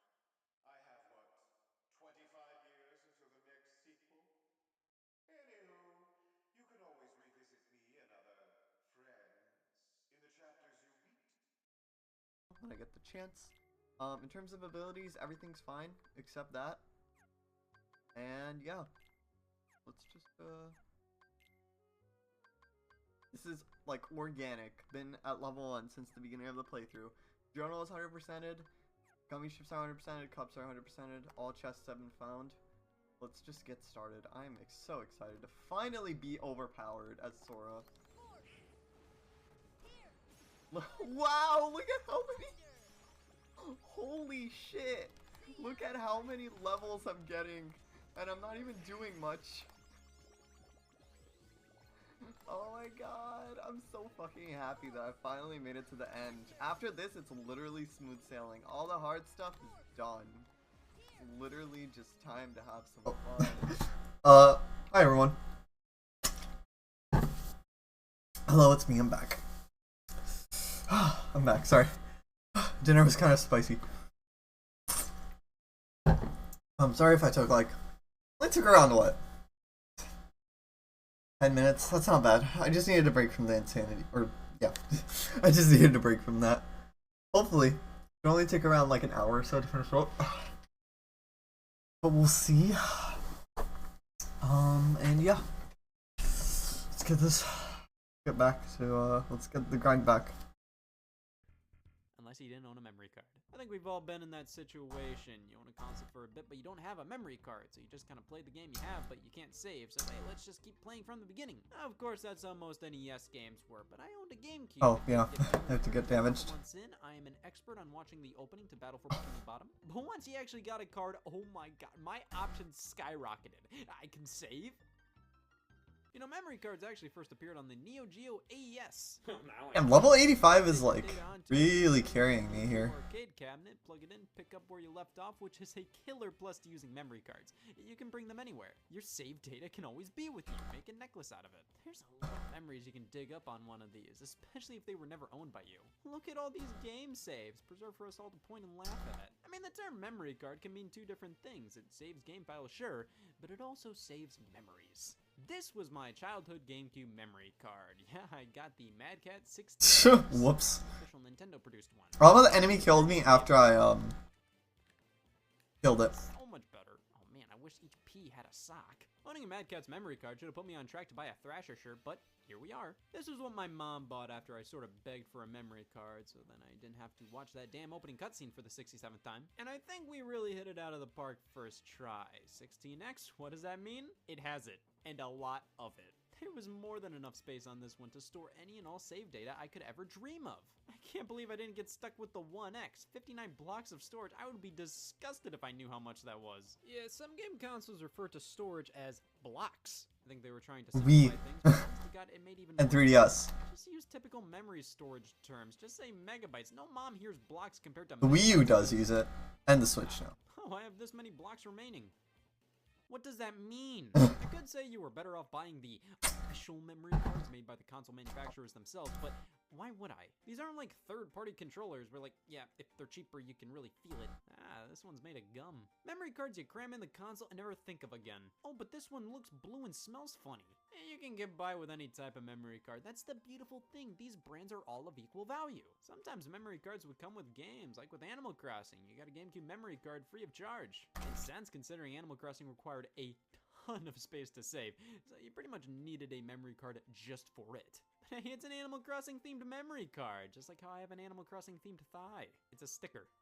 That's it. You can theme anything to be Animal Crossing this way, but I appreciate the sentiment. I'm surprised there weren't more special edition memory cards. I mean, they existed. Here's Spider-Man crawling out of his grave. However, most of the time, you just have to choose between cards of different size capacities and colors. But just the fact different colors were offered really baffles me as to why there weren't more grave-digging options. So, cool bullshit, right? I don't know. Is it really worth neglecting your pumpkin for so long that it can save guys? I can't help it the pumpkin dies. All the bees flew south for the winter. Pollination's over.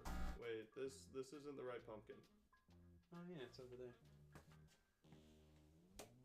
Looking good. Got any plans for this guy? I was thinking we could bob for apples, but with this instead. Alright, you can feel free to stop not saying anything. Got a pumpkin? Oh god, we were supposed to bring pumpkins? I was hoping the invitation would be cryptic and a good. I'm assuming this was made in October, this video. Never mind. So what are you supposed to be? Because, yeah, lots of talk about pumpkins, huh? Oh, come on! I thought I'd channel my inner Wendy's employee for my costume.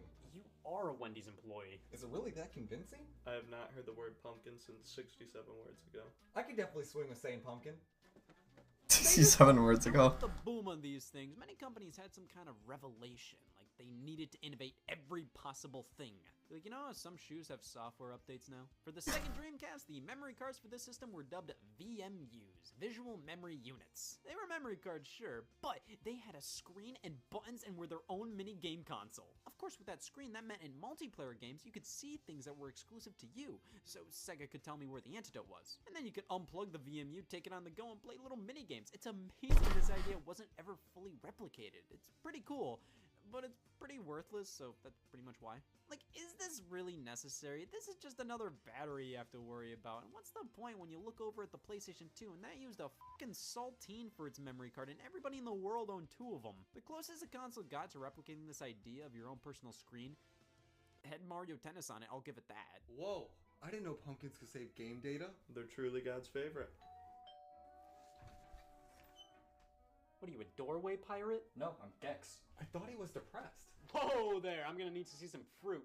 How's this? No. This? Ugh, This? language. This? Yeah, it's a fucking pumpkin party. Get in! So memory cards pretty much stayed ass boring, but with the original Xbox, they started to become ass boring and obsolete. That system had a hard drive built in, which meant you didn't need a memory card, the game saved to the system. Now, you could buy a memory card if you wanted to back up your saves or bring your save files over to a separate Xbox, but who cares? You don't need a memory card to save games. This is a fucking party. I never used memory cards to bring my save data over from console to console. I only used them to save game data, so the idea that the Xbox saved it all to the system meant that an Xbox memory card existing is something scholars still don't get. Then with the Xbox 360, they continued this trend, but also allowed for the hard drive to be expanded. But you could still buy memory cards. Xbox 360 memory cards are some of the most worthless flicks of garbage I've ever seen. What's the point? Each 360 had more than enough storage to save games, and if you needed more storage, then why spend all this money on a dinky-ass memory card when you could invest in a beefier hard drive that could save that much more? Look at these card sizes, 64 megabytes, 256 megabytes, 512 megabytes. Yeah, these could hold a flight, maybe. To be fair, this one comes with a digital copy of Worms and a carrying case that fits on a keychain. Okay, maybe that makes sense? I get the idea so you can bring your files over to a friend's house, but this was the era of online gaming. It's obvious this was all fading away. I mean, the PlayStation 3 and Wii didn't have them. Sure, you could use GameCube memory cards on Wii when playing GameCube games, so some third-party memory cards said for Wii on them, when in reality they were just for GameCube and were preying on the people who didn't know any better. Not me. I'm immune. And what are you supposed to be? You. Whoa! Not today, not today. That's not a pumpkin. When I saw the invitation, I thought the P said P, the U said I, the M said M. Nice. Okay. 13 more level ups to go. I don't want to hear any excuses. I'm fruit blind. I want to change my Keyblade. I don't know why. Decided to You can't be here with that. kind of in the mood for that. Or you know what? Also, we can go do Mysterious Figure, honestly, while I'm at it. Fruit blindness. It was Well, obvious let's, things were moving in the direction of storage built into the console. Also, actually, Void Gear is fine, though. Parts. But wouldn't you know, at least the PlayStation Portable kept the dream alive. Oh, I thought it was a fingernail. Why does a handheld system need a memory card? Same problem with the PlayStation Vita. Early models didn't have any storage on it. I want to wait till level 90, though, for Mysterious Figure. I'll go do Ven, though. Or Lingering. Lingering Vanitas. They only work on these specific devices. You can't even use a PSP memory card on a Vita. Why not? They were expensive, too. Why couldn't they just use standard SD cards? The Nintendo 3DS did, and now the game's mostly just Mind Square. Or Secret Mind. Crazy simple. You could take a 3DS game you were playing on one system, pop it in another, and boom! The save data's all there and accounted for. Why can't everybody be like Nintendo 3DS game save files? Alright, what do you guys say we pop some of these suckers in, get an insight to the previous owners? Wouldn't be a pumpkin without a background check. I always wanted to tour a pumpkin studio. It's f***ing freezing. Well, let's see what we can discover. First off, my own memory card as a child. Look at this, with so many blocks to spare, too. Yep, I went through a heavy Nickelodeon games phase growing up, but we have all the usual suspects here as well. Pac-Man Fever, and me doing nothing for 3 years of my life. How old am I? But this one actually came with a used copy of Luigi's Mansion I bought. The guy just forgot his memory card was inside the case. See, a lot of game cases come with inserts for memory cards, much like how most cups come with containers. So let's pop this one in here, and why not? Let's check out this one too. What? Oh, that's odd. They're basically the same thing. Yeah. Like uncle and daughter. Those are my two biggest fears. Mine are isolation and Windows. Okay, well, this one's gotta have something good on here. Look at it. This one has more in common with a bookmark than it does a memory card. Wind Waker save file. We gotta check this out. Must be code for the name Jim. So this one's Damn, he really went a distance there. These aren't pumpkins, are they? What was your first tell? I knew it. I knew it. Every time a pumpkin claims to save Geist data, it's always a scam. How can I let this happen twice? Right where we found these weren't pumpkins, I knew something was up. Yeah, guys. Let's get out of here. Oh god, I tried to do Thunder Surge shots there. It's probably just a rat. You know the Xbox 360 surely has some terrible stuff on the memory card. Nothing haunted, mostly christened. Let's just plug it into the Xbox 360. Yes. Where's the memory card port? They took out memory card support in later 360 models. That's my Halloween costume next year. Wait. You know what? I don't care. I'm gonna show this ghost what I'm made of. Hearing the video without context is kind of hilarious, though. Oh! Oh, not my leg day legs. I need them for leg days. God, why is he taking so long to die? Doesn't feel like my level up really did much for me, or levels did much for me. For God's sakes, give me something good here! Maybe getting haunted, but I'm still disappointed. Some of these things are so old, they're bound to lose their spunk. What's more fun than looking through a memory card and seeing all these games that were played and all those cool little icons or animations made specifically for the memory card while also getting f***ed by ghosts? It's a really cute aspect of gaming. This reminds me of being outside. That's it. We need to get this thing outside. Oh, the clouds, right? Exactly. The only way we're going to be able to do that is to stun it with something. Stun it with something big. Or you're dead now. Orange. You son. Nice. All right, I'm gonna stun it. Rex, you throw it outside. What is going on in this video? I just throw him. Take off your costume. You just throw a memory card out of the window. This is a room? Okay, well, thanks for coming. It was a fun party. And only one death. Listen, I'm sorry about... Nope, not hearing it. That pumpkin had a whole being a pumpkin in front of it. You know how old she was in pumpkin years? Oh, that was a pumpkin? Thought you used a napkin. What's fruit blindness like? It's really funny, until you have to identify fruit. That pumpkin had it coming. It couldn't even be a watermelon. You take that back. Should we take him to a hospital? No, he's already dead. And gotta say, first time owning a pumpkin, not impressed. It's not supposed to impress you. It's supposed to evolve you. It's a f***ing pumpkin, and destroying was the only way to stop possessed memory cards. Terrible. I never wanted to be in the fandom anyways. I found one bad person, that means it's the worst. I'm going to bed. I've been practicing being angry in my sleep.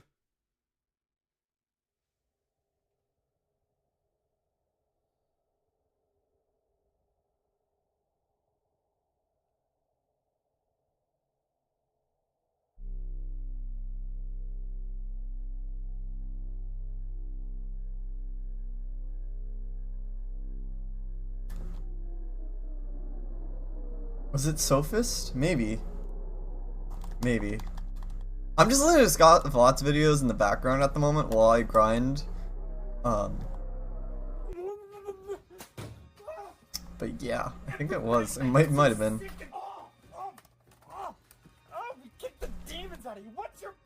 Is that pumpkin attacking? I don't know what's going on. I'm just grinding at the moment, so. He's just sitting there. Like a pumpkin. No. I'm not gonna let my Wii get possessed by a pumpkin. Of all fruits, pumpkins need to be eaten, not enjoyed. Okay? You have them for 2 months out of the entire year, and then what? We're back to watermelons. No. Okay? I'm glad I got owning a pumpkin out of the way because it'll bump my credit score up. But for now, no. We need to end this, regardless of what body you possessed. I hate the fucking Wii. Well, possessed memory cards took my Halloween party hostage, and then the pumpkin I used to knock the cards out repossessed the Wii the cards were in. Busy day. I wonder who owned these memory cards in the past. They may have died, but maybe that pumpkin taking things over might have played God and reverse engineered their souls. They might be back in business. Ghosts deserve some praise. It takes a lot of courage to be dead. You know, I might have been a bit hard on the pumpkins. You know, they remind me a bit of memory cards.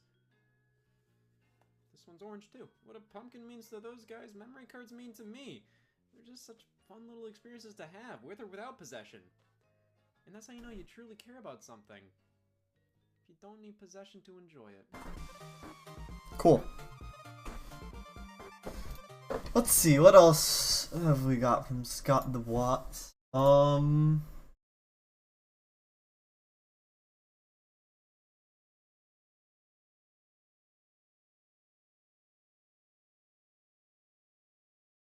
I already watched limited editions. Maybe. Hey all. I'll keep it in the Doctor, background. You may be asking, whoa, are you sick or just sick? I went to the doctor and they said, wow, you look sick, you should go see a doctor. I've been officially diagnosed with... Wait. Well, what else is there to do other than consume... What's with the SpongeBob sound effects? Limited edition game consoles or whatever, while everybody else is playing outside talking about whatever non-sick people talk about. There's a certain beauty to, yeah, just bang some Zelda shit on and we gotta get rid of these things. To really spice up your relationship with a console, limited editions may just do the trick. Variants on systems and a specific color with special art, sometimes in commemoration of an event produced in limited quantities. You can pick them up at the stores or maybe just win them in a giveaway. The whole concept of these things took a while to truly catch on. Most Atari 2600 owners back in the 70s didn't know what limited edition or console meant. These things truly caught on when the 90s swung around. It was obvious then that video games were becoming a large fandom with people looking into collecting them. Limited editions either appealed to people who needed just one more Nintendo 64 and could stop whenever they wanted to, or people who needed a reason to finally pick up a system for the first time. And then the 2000s happened, and they wouldn't stop stopping. What one man needs this many 3DS? I personally really only pick up limited edition systems when I already don't own said system. Like when Smash for 3DS came out, these slick 3DS XL systems barged in, and while I really liked how these looked, I already had a 3DS XL. Now with console upgrades, that's a different story. I didn't have a new 3DS XL, so when I saw the SNES edition on Amazon, let's just say I stimulated the hell out of the economy that day. In general, I'd say I like things pretty vanilla with how I prefer my game consoles to look. I like them to look exactly how it was always intended, how all the promotional images... Well, my new 3DS, my Black Friday, or technically Black Friday one, as it's known in the US, they're always fun to gawk at. that one doesn't look special at all. Like, it just it looks normal. Just a regular black new 3DS. You would never know it was the Black Friday one with the Super Mario plates. A lot of the initial info on these limited edition That's the only real limited edition I have. And the Wii U is technically a limited edition. Super Mario Bros. U versus, plus. Luigi U, but there's nothing special about the gamepad, the console. Maybe the serial number is a bit different.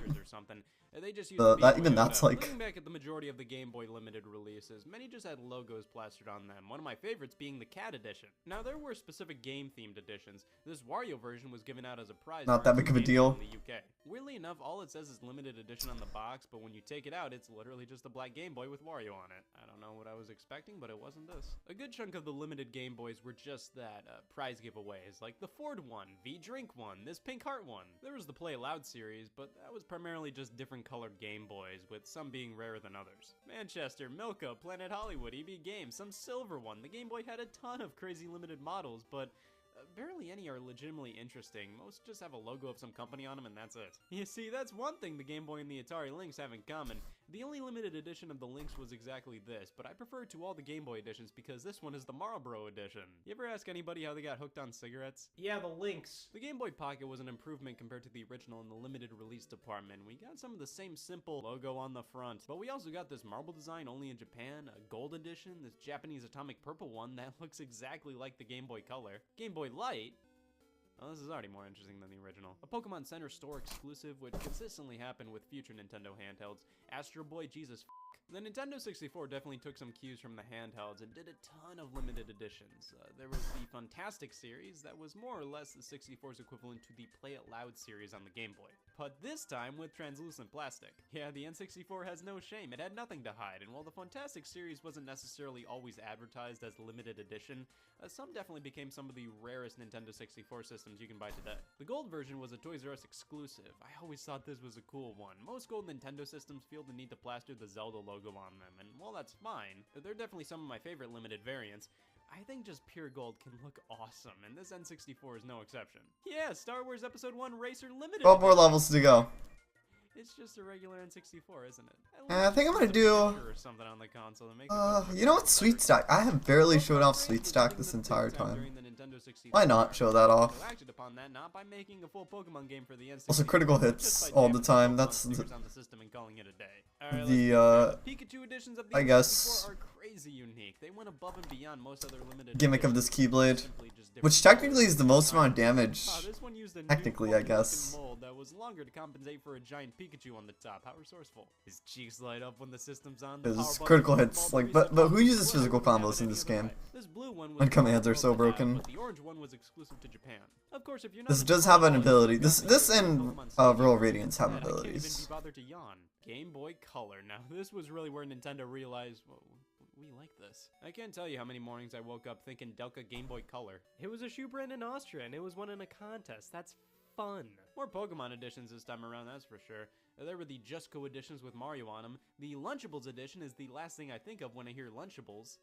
Gartner, the GameCube. Did somebody order multiple MTV designs? Giveaway prizes. Wasn't there the for years. Panasonic The only GameCube? way I can imagine playing Resident Evil 4. Yeah, these beat out the Resident Evil 4 edition. A few GameCubes went with just a simple replacement of the jewel in the middle here. Tales of Symphonia, Metroid Prime, Metal Gear Solid, Twin Snakes, Pokemon XD. However, I'd take the Pikmin 2 bundle any day. It comes with a free Pikmin. F any other object on store shelves. Oh, come on. The full-blown custom variations of the GameCube are where it's at. This Hanshin Tigers edition, Gundam Char, this one for Final Fantasy Crystal Chronicles, which is different from other white GameCubes, but looks almost identical. That's pretty annoying. You save up to get a Crystal Chronicles GameCube only to have people assume it's a much more common white GameCube. But the one I think is the coolest to own would be the Thank You ATI edition, a version given to the people working at ATI for their help on developing the system. Game Boy Advance.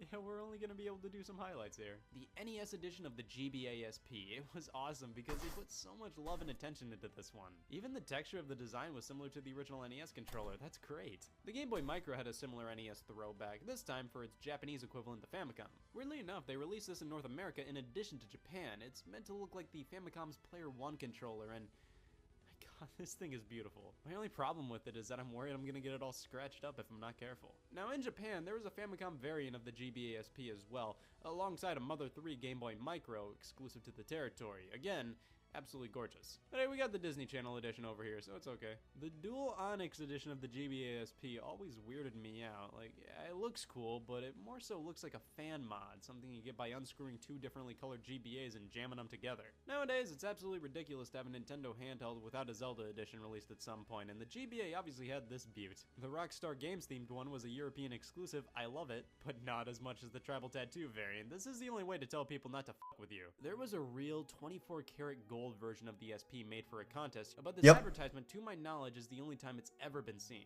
Oh, it's been seen. Have this thing for realsies. The contest may have never I think it has. happening, or the people who won just never cared to show it off to the world. Who knows? I think it does exist. From Korokoro magazine, even more Pokemon editions, and a bunch with retailer names plastered on the consoles themselves. The Game Boy Advance was a titan in the limited edition industry.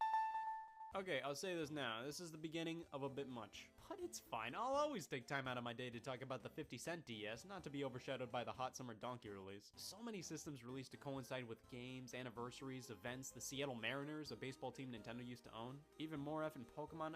Who looked at the Love Plus Plus model and said, yeah, it looks like I'm finally gonna buy a DS? But things get even crazier with the 3DS. With Nintendo selling so many concurrent models, they did multiple limited variations of each, which was probably a nightmare for 3DS system collectors. The original release, no problem, not much going on here. You got this slick Zelda one that came with Ocarina of Time 3D, these versions only released via Club Nintendo, a handful of others, whatever. The 3DS XL gave light to an even slicker Zelda model. This thing was one of the limited edition consoles I always looked at with envy. It's so well themed around A Link Between Worlds. Hyrule is represented by the dark upside down Triforce on the bottom. I love this design. And like I said, the Smash Brothers one was cool too. In Japan, they actually got a new 3DS XL version of it, which I actually think looks a bit better. The Animal Crossing New Leaf model could always switch the boards. Pikachu has nipples.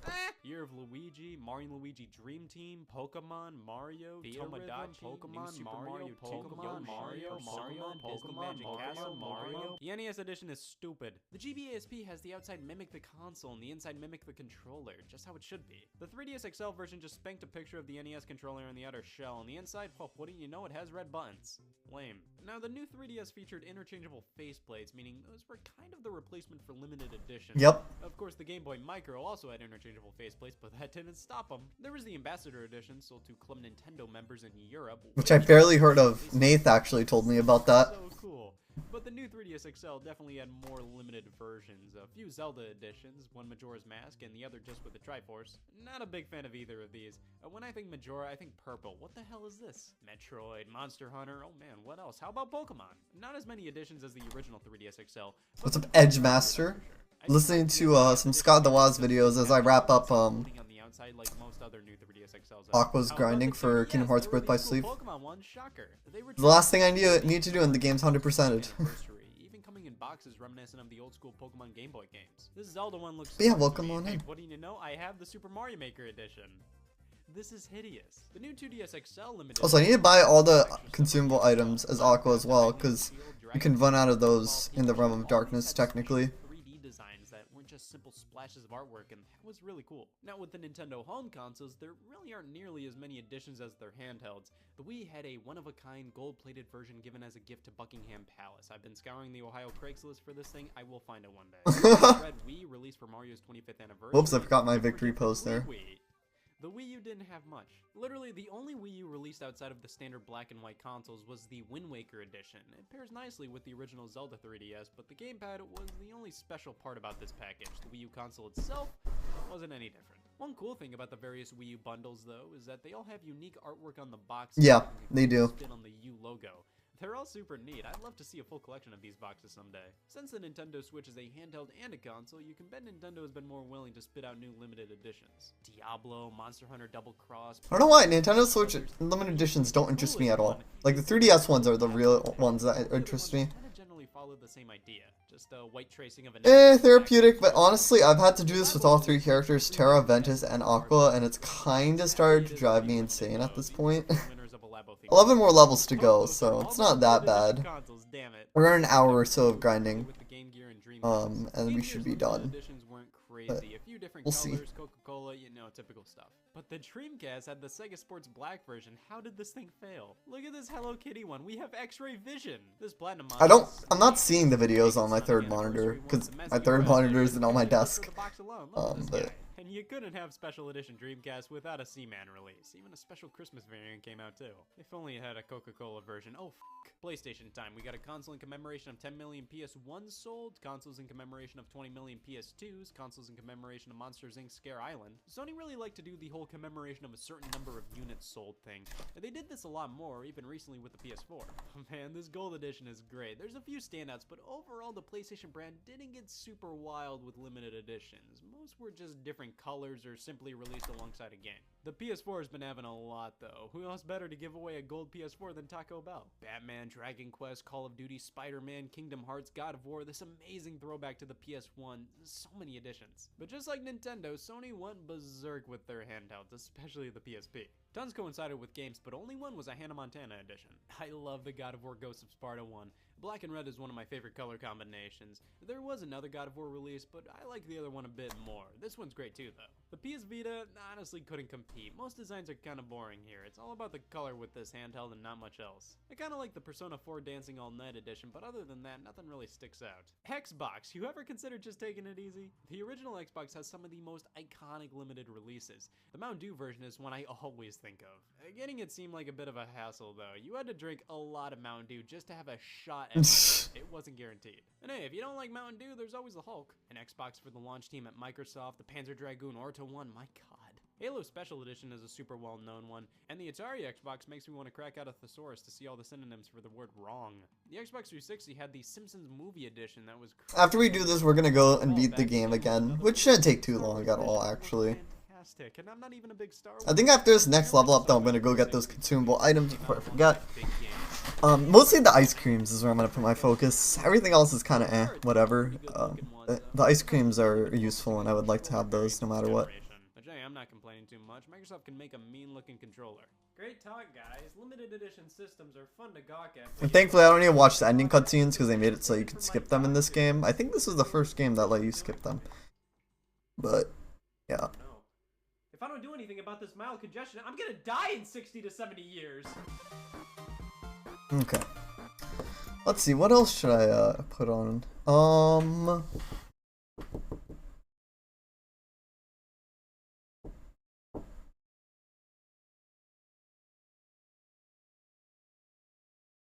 don't know if I watched the Nintendo DS one. And even if I did, it's fine. Scott here, and I purchased a special edition of any console, not hitting on it, and they're just never ranked high for me. Fair point, fair point. I have the limited edition new 3DS, the black Super Mario Black one, and the new Super Mario Bros. Wii U, which isn't different at all. Both consoles are not different at all from other editions. So you can never tell that they're even special editions unless you looked at the serial number or the box. It's incredibly apparent why. The game library is seemingly endless. It initiated tons of concepts that are still being used to this day, and it got all of our uncles to actually play video games. Now, I personally played this guy a ton. The Nintendo DS line of consoles got me through so many card trips as a kid.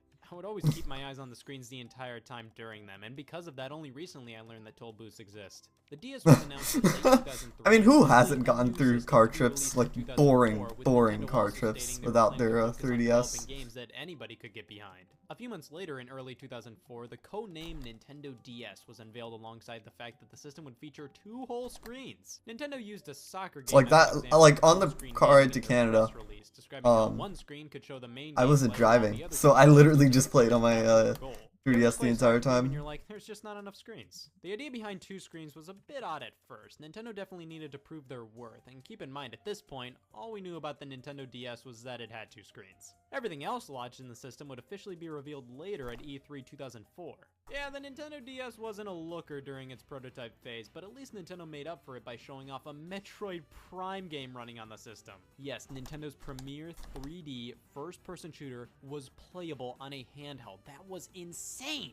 Not only that, but they also showed off a demo of Super Mario 64 running on the device. This much cockiness can't be healthy. A touchscreen, microphone, Game Boy Advance support, wireless multiplayer, a terrifying design, the whole suite of DS features were unveiled at this point. Metroid Prime Hunters, Super Mario 64 x 4, WarioWare, and the PictoChat application were all playable at the show, alongside playable tech demos that would later become games like Yoshi Touch and Go and the 3DS launch title Steel Diver. Plus, Nintendo showed off videos of upcoming games like Mario Kart DS, Animal Crossing DS, New Super Mario Bros., and Nintendogs. Nintendo later confirmed that Nintendo DS would be the final name for the product, alongside showing off the finalized design. Go back. And the handheld would officially launch on November 21st, 2004 here in North America for $149.99. Now, I don't know about anybody else, but at the height of the DS dynasty, I barely saw the original model out in the wild. It was a rarity. You'd see everybody else playing their DS Lites and DSis, and then there was that one kid that nobody trusted.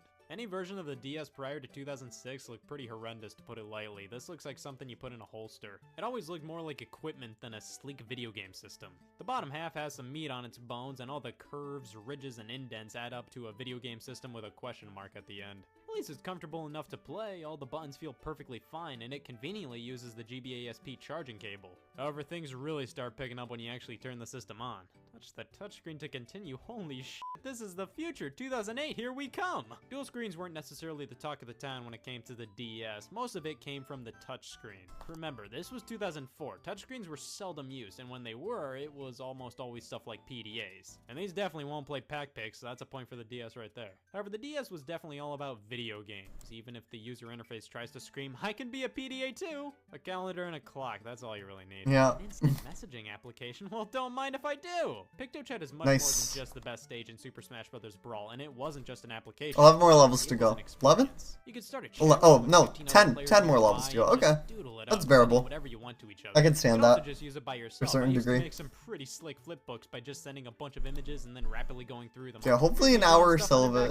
It depends. Hopefully faster. Online, so it only let you chat with people in the same room. You may ask, what's the point of messaging people if you have to be in the same room? Well, just ask the Nintendo DS Stylus, or as I like to call it, the Crotch Doodler. Yeah, the DS touchscreen was not well suited for finger use. It was always best to use it for applications that required a more sensitive touch. But that put an image in my head that I didn't want. On the original DS model. Listen, I get it. They probably couldn't have put the stylus slot on the right or left-hand side where, you know, your hand would actually be, because of how the system's internals had to be laid out. But I don't care, I'm still gonna whine about it. The stylus placement on this thing reeks. No matter who you are, having the stylus on the top left-hand corner is dreadful. But you know what's 3DS did that as well. The original DS? The fact that if you do anything on this system and want to go back to the home screen, you have to turn the system off and on again. That's the same with the DS Lite. But seriously, if you just go into the settings, not do anything, and try to go back, it forces you to turn the entire system off. Like, that just kind of defeats the entire purpose of having a home screen at all, but whatever. Now, Nintendo was still supporting the Game Boy Advance and GameCube at the time, and always maintained that the DS was a successor to neither of those platforms. Rather, it was a third pillar for the company. Not even a... Nintendo's comedy But the Game Boy SP did play the old Game Boy games, so I guess that makes sense. Plus, if it wasn't a successor, why was it backwards compatible with the GBA? But hey, I'm not complaining about this feature. Having the ability to play all Game Boy Advance games instantly gave the DS a library to reckon with. It's unfortunate they cut it off at GBA and didn't support Game Boy Color in the original Game Boy, but I'll take it. At the time of the DS's release, Sony was preparing the launch of their first true handheld. An old DS, or even a DS Lite, is the best way to, like, I think, transfer some Pokemon over. It's crazy how you can do that, though. Up until this point. I think Sega probably got You could probably even do a Pokemon from, like, I don't know, Leaf Green, Emerald, Sapphire. You could take a Pokemon from there and probably transfer it to Pokemon Sword. Or even the newest ones, like, it's crazy. So, what did they do at launch? They bundled in a demo of Metroid Prime Hunters and crammed Super Mario 64 into a fucking cheese-it of a game card. The launch titles of the DS of a game card. In my opinion, really, the only major highlight was Super Mario 64 DS. Listen, the entire concept of playing Super Mario 64 on the go was mind-blowing at the time. To have a game like Super Mario 64 on the go may not seem like a big deal now, but back then, I might just put on just some music. It truly made the DS feel like a home console you could take on the road. The game looked really good for the system, and some may say it looked even better than the original. That's debatable. Like, it looks better in the sense that the character models are all updated, but everything's much more pixelated. If you stretch it out, it looks I pretty. think it still looks quite good for the platform. Looks and worse. A solid remake all around. Too bad my thumbs fucking hate it. Yeah, most of my showers nowadays consist of me thinking about why they thought Mario 64 on the DS was a good idea considering it only has a D-pad. I mean, it works, but it's not ideal in the slightest. They give you a few control options, including using the touchscreen to walk around. Jesus. But the D-pad is the most optimal, and it's still putrid. And to everybody who says, play it on the 3DS, that way you'll get your precious analog stick. Guys, the game was programmed to function with a D-pad and a run button. Using a circle pad doesn't fix the issues. It still doesn't feel right. It just kind of bugs me that they put so much work into a remake of Mario 64, only to have it kind of ruined by the limitations of the hardware they put it on. A similar situation happened with Metroid Prime Hunters, with it being a first-person shooter on the platform. I think Nintendo wanted to prove at launch that the DS could do things that it could definitely do, but not crazy well. However, by around 2006, Nintendo totally threw the surge out the window and focused on the casuals. This was when the DS really took off, and the console's first redesign played a key role here. The Nintendo DS Lite, released on June 11, 2006, was everything Civilization was leading up to. The difference between the first model and the Lite are night and day. The Lite improved on nearly everything. The design was sleek and refined. The screens actually totally didn't reek. The stylus placement, the stylus placement. The only two negative things about the Lite were the fact that the GBA games stuck out when you popped them in, and it used its own proprietary charger. Other than that, this is a beautiful system. This was the model. Also, DS Lite lasts like forever from what I've heard. I had the white one and got so much playtime out of it. But f this system, because 2 years later, another redesign came out. The Nintendo DSi, released on November 1st, 2008 in Japan, with a North American release happening on April 5th, 2009. In short, the DSi was an improved DS with 2 cameras, but who cares because they got rid of the GBA slot. This was a big deal to a lot of people, and honestly, I never, like, it was a pretty solid blow to me. Maybe because I kind of started at the DSi, but, like, I never complained about, like, no GBA slot. Simply due to the fact that it added so much How did I die functionality to the there? system. Cameras were the big selling point, That's weird. but to me, it was cool simply because it almost felt like a Wii in your pocket. The overall presentation just felt so similar to the Wii, with the way the various apps and games were laid out, the music playing on the home screen. The DSi even had an online shop similar to the Wii, which sold DSiWare games. While the DSi shop was recently closed, all the games minus 10 select ones can be purchased on the 3DS shop, so it doesn't look like some apocalypse. Well, not anymore. DSiWare always Sheds a left me tear. feeling a bit empty, though. Much like WiiWare, a ton of garbage was Yeah. on the service. Sure, There were some titles decent were on games. there. Shantae Risky's Revenge, Cave Story, Dark Void Zero, but there sure was a ton of trash. Nintendo charged like $2 each for calculator and clock. Yeah. games. Like, come on. WiiWare Snapped was a criminally That should have been Mario free. title that used Not gonna lie. and had you batting your hands around to play micro games, and that barely worked. Dr. Mario Express was a solid Dr. Mario game, but it didn't have online play, so that was a bummer. But at least Flipnote Studio was awesome. It was a really great little animation tool. Photo Dojo was so cool. You took pictures and turned yourself and friends into fighting game characters. There was definitely fun to be had with some DSiWare games, but there just wasn't a ton of heavy hitters. And I was also always bummed they never had a virtual console for the DSi shop. Yeah, Come it on, you literally took was away a the missed GBA opportunity. slot, you should have had a virtual console. It would have been to so play all cool. games. Outside of the internet functionality, Like the DS had Wii did. cameras coupled with amazing software. The Wii did All the edits you could do to your the home pictures console were virtual awesome, and you console. could They should have open done the this audio DSi where recording via the to where DSi it was Sync app. Once again, the though, a new charging cable is used, which is a mega annoyance. handheld The virtual idea of a console. That would have been handheld so being handheld, cool and Nintendo made so much released a sense, variant but of the DSi they saved it AV for the with 3DS, Nintendo which is DSi fine, I guess. XL, launching on November 21st, 2009 in Japan and March 28th, 2010 in North America. They weren't kidding. This is, in fact, an XL version of the DSi. If you want larger screens, then by all means, the DSi XL is for you. It has a glossy coating on the outside and came with a fountain pen. Other than that, it's literally 9 more levels to go.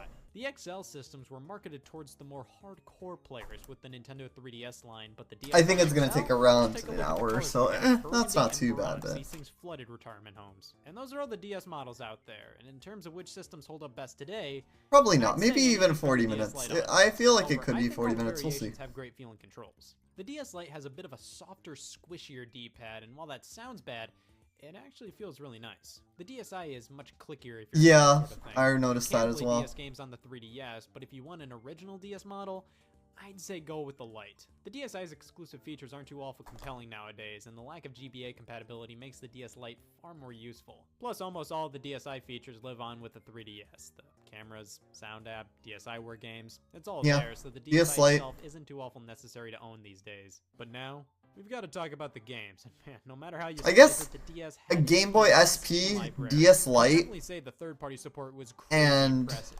Maybe even better than 3DS, Nintendo's. and you're set It's for the not to rest of say your Nintendo's life. offerings weren't good. Yes, you The could sheer do amount of the quality like if you're not games like into was modding or anything. insane. I'd say the DS had better. But I guess if you're not like using like the However, Pokemon the transfer 3DS or had any better like of those first-party small support. features with Looking the at DS big games, three Nintendo franchises represented on you the could just 3DS, get away it with the was also a 3DS bit and a iffy. Now, Game I Boy already Advance talked SP. some Super Mario 64 DS, but in terms of original Mario titles on the platform, none were as prolific as New Super Mario Bros. It completely stole the show, was the game to get with the DS, and being the first original 2D Mario game in years. and you always have access to While it's Virtual lauded as Console, one I of the guess. best Mario games out Not there that they at did launch, much with. its I mean, reception yes, they definitely did quite a went bit down with Virtual bit over Console, but time, simply due to how many New Super you Mario couldn't do titles like were download released. DS Regardless, games New Super on Mario the Brothers 3DS worked. because of how DS games But work. They Zelda have to be on the system memory, I kinda think. tried a similar tactic, taking Like they three can be models glitchy and not work as well if they're not on this. The Legend of Zelda, So. Phantom Hourglass, and Spirit Tracks are top-down Zelda games with the same aesthetic as the Wind Waker. It looks fine from the top-down view, but when the camera comes up close to the characters, oh god. These Zelda titles definitely have unique controls. You're required to use the touchscreen and drag your stylus wherever you want Link to go.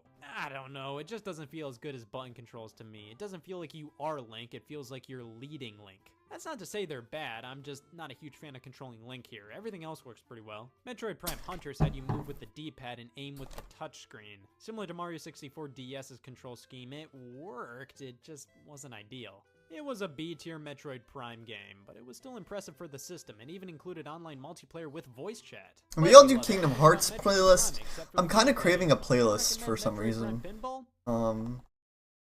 It's better than you think. However, the games that I don't know, really we'll made see. the DS explode in Nintendo popularity or were definitely just the touch Kingdom Hearts. generations titles. Games made for those people who don't know where the L button is. Big Brain Academy, Flash Focus, Crosswords DS, Personal Trainer Cooking, but the big one was definitely Brain Age. Flip the Brain DS Age. on its side and Remember it that was playing buzzing that so with much on my Pokemon DSi XL. Listen, man, the only reason why my Brain Age blows is because this game hates how I write fives. Speaking of games that anybody could play, I played a lot of Professor Layton and the Curious Village with my mom. This was such a well-made puzzle game with outstanding production values. On the topic of puzzle games, the DS nailed them. This was like the perfect platform for the genre. Meteos is probably the main puzzle game the DS can call its own. It was designed by Masahiro Sakurai, and I'll eventually learn how to play it, but now's not the time because Picross 3D is on the system. You have standard Picross DS and then Picross 3D, which is really its own thing. Like, they didn't even have to name it after Picross because it's so unique. I wonder if my Twitch data export will include all my VODs, like the 500 VODs that I have from my Twitch channel. I don't think it will. It's not going to.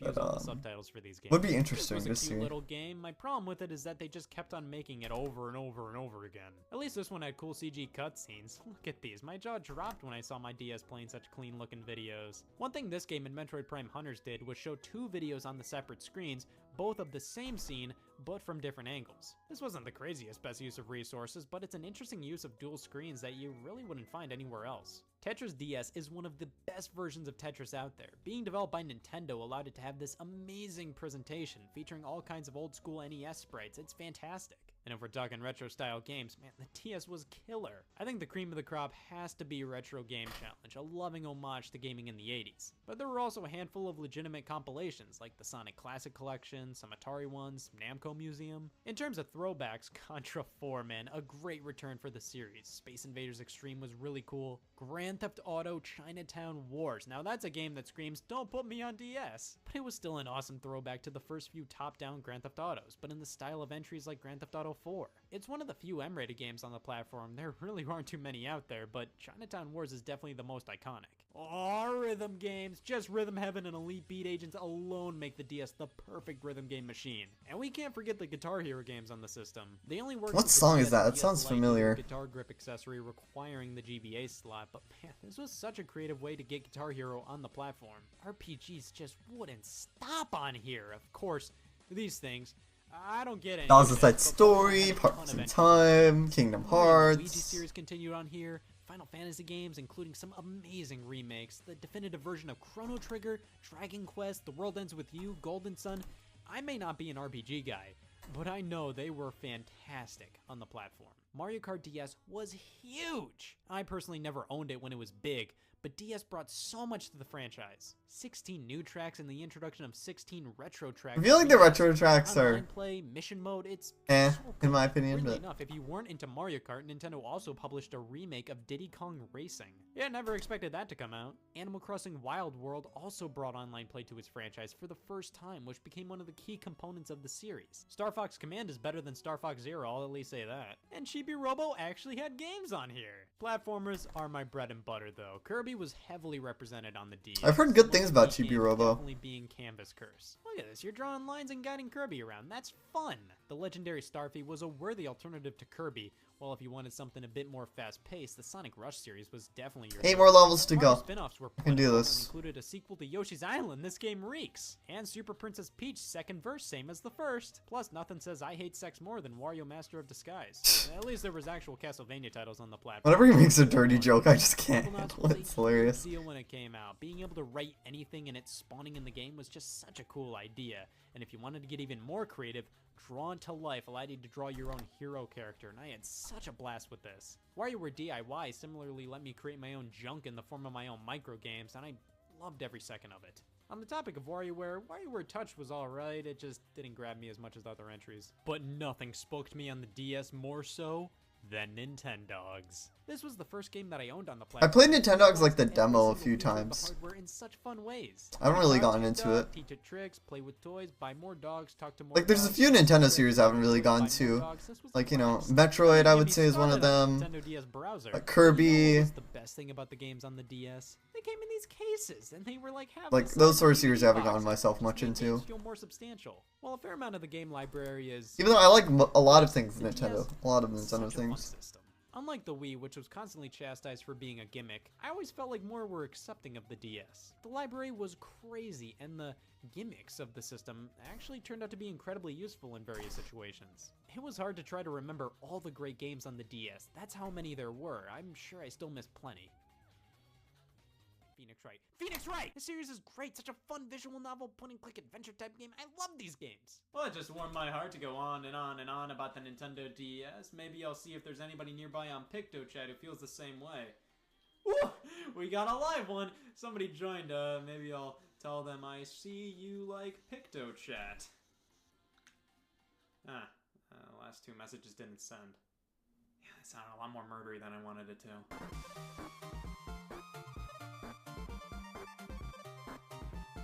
There's just a song that came into my head that I just need to get. Like, it's kind of been an earworm.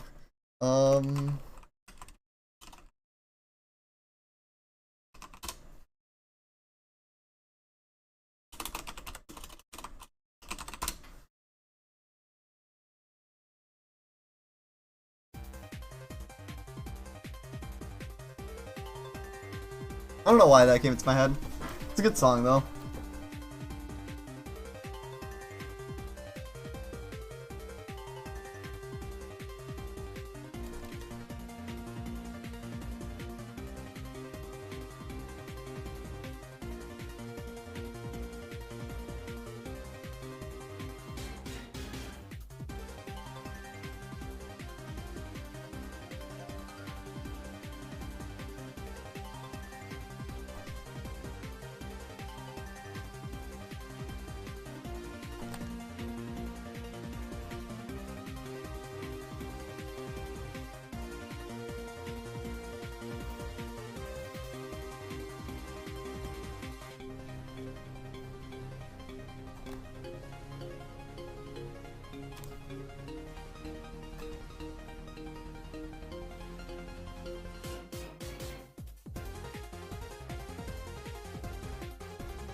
Oh, I need to go get consumables. I keep on forgetting.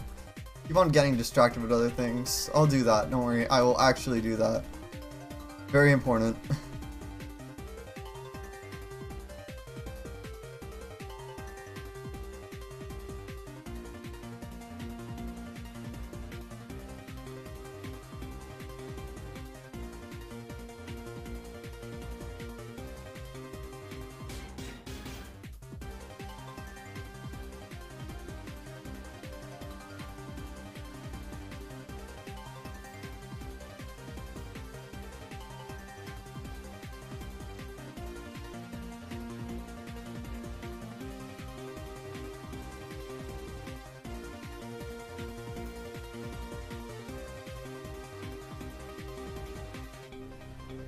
We'll be hearing this song after I beat 358 over 2 days. I don't know if I want to do level 1 for Recoded. It probably is just going to be a critical mode playthrough. Not 100% though. Just, I will probably end up doing all the worlds on level 1. We'll see. I'm going to hold off on the DS ones for a little bit. I want to kind of do other stuff and then come back to them later if I need like more content. But right now I'm just not focused on 100%ing the DS versions of Recoded and 358 over 2 days for some reason. This is not in my interest. Recoded I want to do a little bit more with, but 358 over 2 days I kind of just want to play through. Again, 358 over 2 days is probably going to be a beginner mode playthrough though. I mean, you can play through all the missions again, which is nice, but like, part of me just wants to do like, some of the fights can be tough in that game. What's this? That's Final Fantasy music. That pops up. 1 second.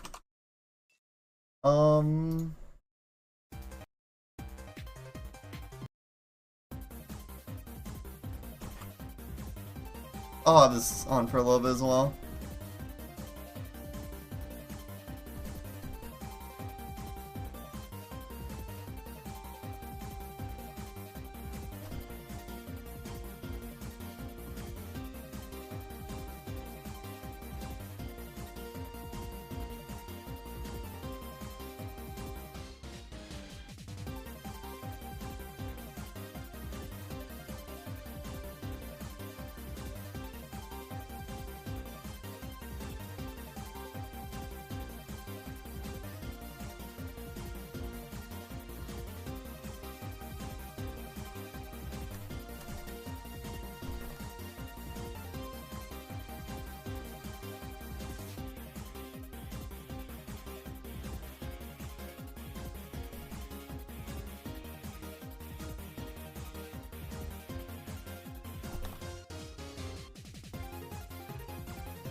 Nice. 7 more levels to go. I can do that in 30 minutes. Yeah, 4 hours and 30 seconds is how much it took. Maybe if I actually kept Aqua running, I wonder how much less time it would have been. Not probably an insane amount.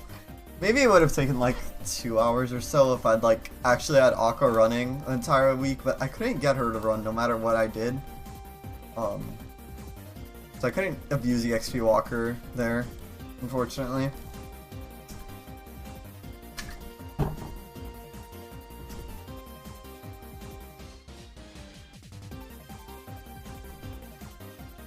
Again, thankfully, only Terra I really think is worth maybe considering grinding for. Also, yeah, let me get the consumable items before I forget.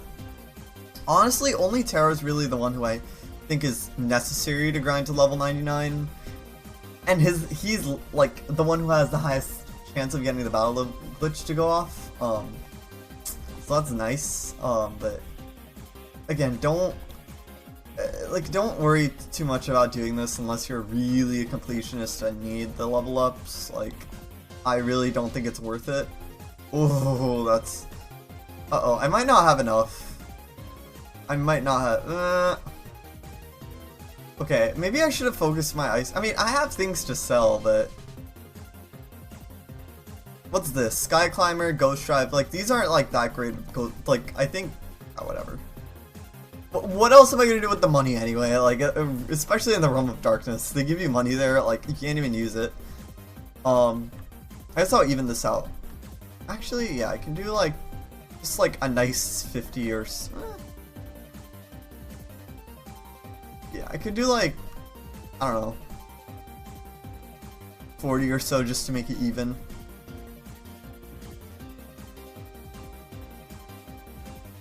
It's not like I'm doing anything else with these anyway, so.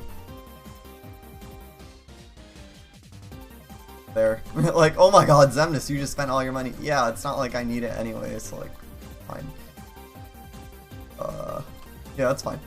I just wanted the ice cream just in case for Aqua, and you know what, I might end up, it's not as like crucial for Ven and Hera, because like for them, like they can go and get items all the time, but for Aqua, she's kind of locked within, she's kind of locked with her consumable, at least her consumable items, I guess, like, not really like locked, I would say, but like she does kind of get into a sticky situation with them.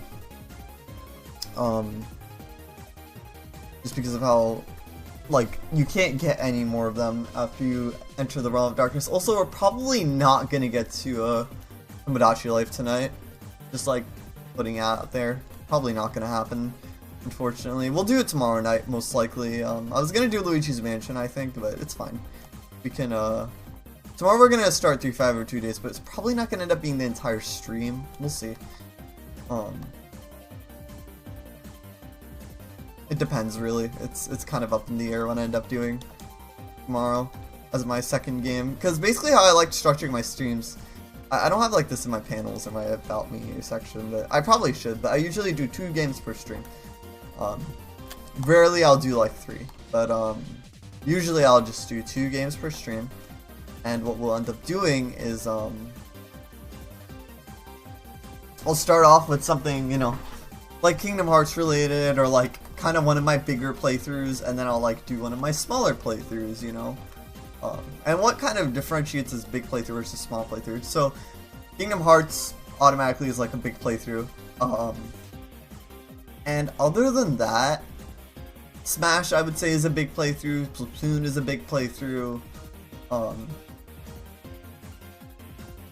Like Mario and Luigi games, even some of those I would consider to be big playthroughs. Things like those, you know, I feel like are good to start off my stream and then kind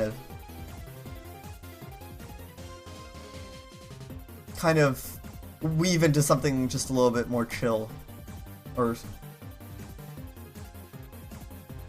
just like not as big of a game series on my channel.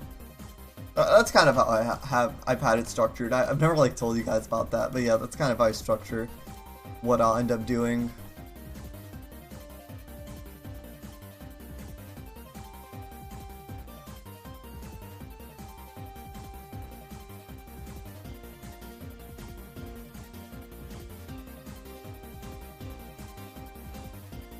Again, you could technically run out of commands and stuff in the Realm of Darkness, but you would really have to fuck up. Like, I don't even know if Aqua could throw away commands. Can she? I think you can in this game. So I guess you could make it impossible, but yeah, you could make it impossible to like do certain things, but like the game isn't really gonna let you do that, I think. So I don't need this confused barrier. Actually, I'm gonna get rid of that. But yeah, I guess you could, but I don't know if you can in the Realm of Darkness. Excuse me, I don't think the game would let you. I'm curious though, if you could potentially lock yourself out of beating the game. Especially on level 1, for Kingdom Hearts, or on level 1, yeah, just in general. For the secret episode, the boss is impossible to beat without Ignite, or an insane amount of patience. Technically, I would say, yeah, it's impossible, because you only do the pixel worth of damage. Also, this song is just nice. I'm just gonna keep it on for now.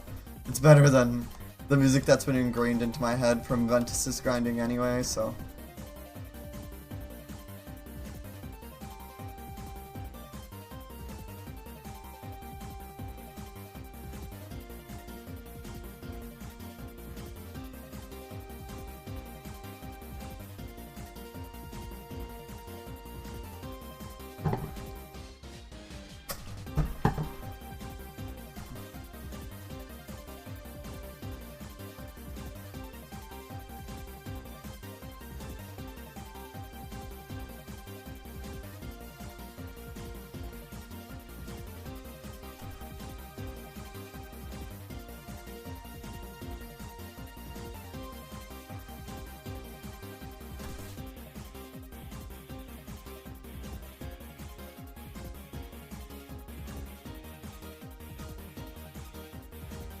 Hopefully there won't be any input delay on the Melon 3DS emulator. Or Melon 3DS.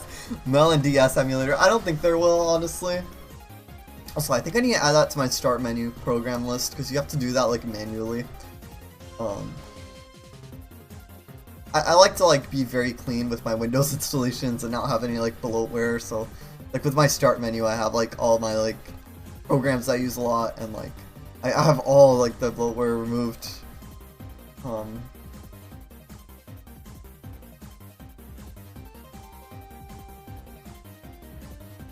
So that's nice. Not gonna lie. Like, there's like, so many good alternative apps. Like, there's, I forgot what it's called. It's like, there's some really good photo viewing apps. You could even reactivate Windows Photo Viewer, like, through the registry if you really want to. But I don't even do that. Well, because there's not dark mode, but also, like, there's just better programs.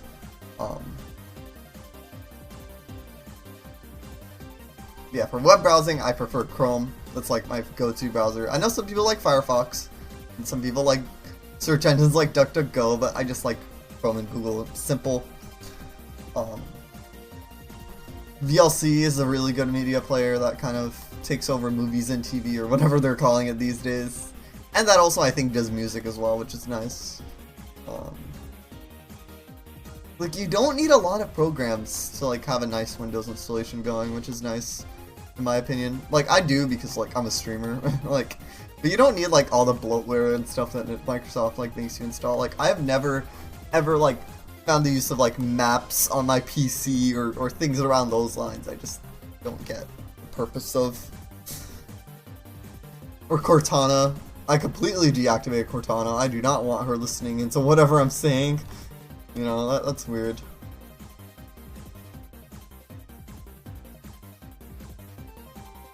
Cortana is very creepy, and I'm not a huge fan of it. Alright, 6 more levels to go. Yeah, again, I'm probably gonna end up finishing up at for 30 or 40. We'll see. I can go a little bit into 12:30-ish tonight, though. I'll be fine. Also, I'm skipping cutscenes, so that's another thing. I'll be fine in terms of that.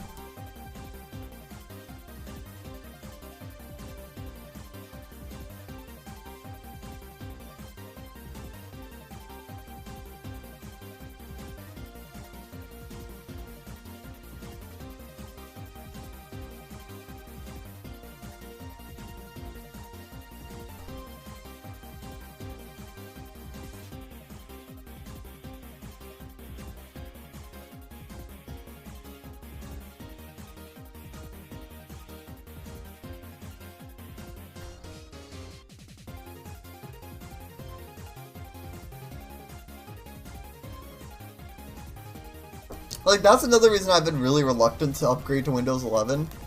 It's because of the bloatware. Like, yes, the Windows 10 debloaters still work and function, but they don't, like, clean everything out like they're supposed to. Like, Windows 11, like, I could just get a skin on my PC, probably. If I looked into it enough, I'm sure there's ways to, like, make it look like the dock or, you know, things like that. Look like Windows 11. I don't really like the whole idea of, like, them rounding off the edges of everything. I really like Windows 10 and how, like, it has everything, like, square and rectangle, like, no, like, rounded off edges. I don't know. That's just a design preference, in my opinion. Personally. That's what I prefer.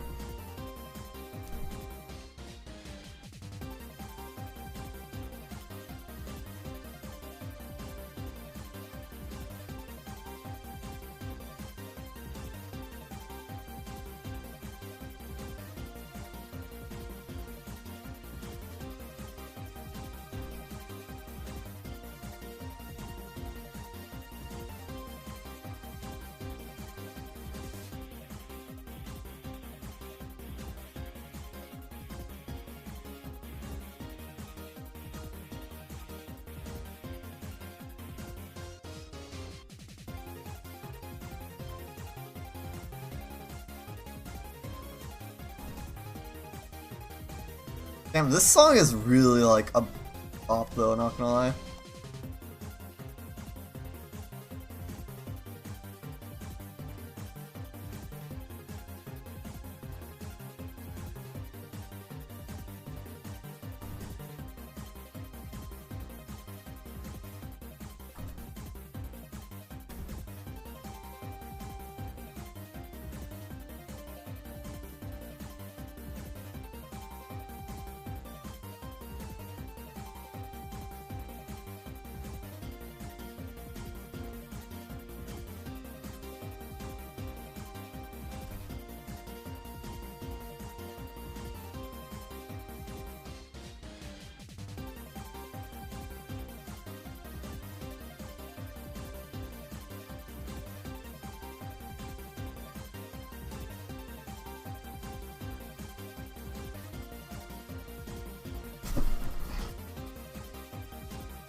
Uh-oh. I itched my nose. Uh-oh. Just a warning.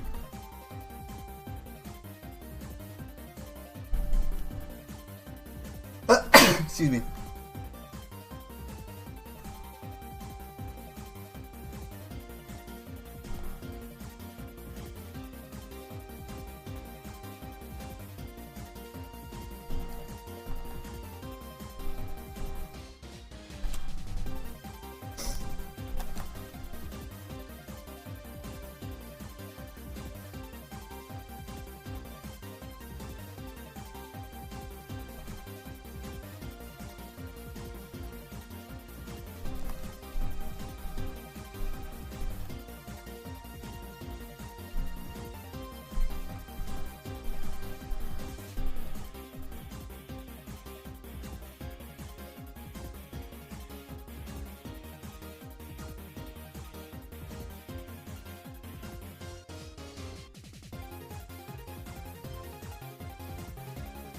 Alright, this should be the next level up, so there should be 5 more left, I think? Yeah, 5 more left. Alright, I can do that. It's like 25 more minutes, hopefully. If I do this optimally and just get good luck with the victory pose. Because I didn't mention this yet, but the victory pose, it can be different enemies. So it can be the apes enemies, or it can be the thunder enemies, like the salt shaker enemies. It really depends which enemy I kill with the thunder, and there's no real way to control it. I mean, with good angling, I think you can do the apes, but it really depends. It's a roll, basically, whatever you end up getting, to be honest.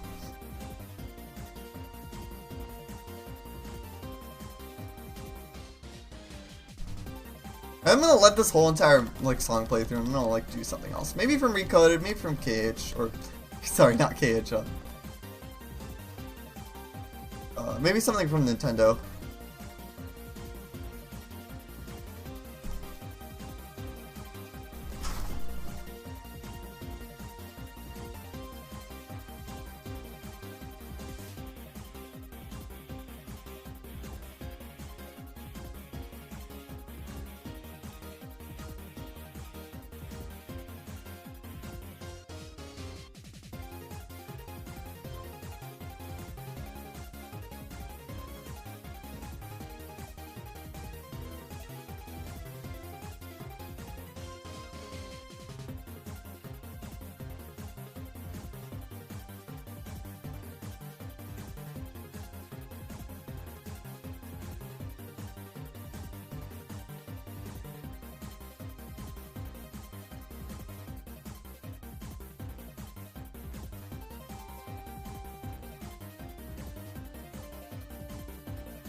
I feel like the song's almost over, but we'll see.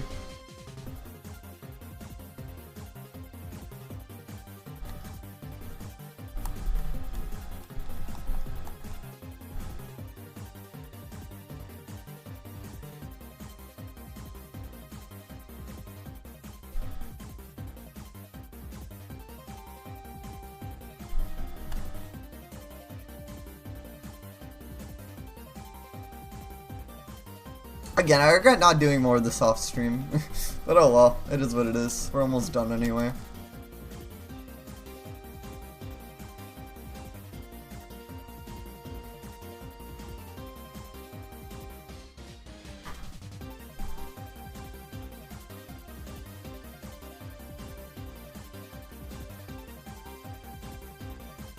It took me this long with the strategy that actually is getting you a ton of experience, considering what you're doing and like the circumstances.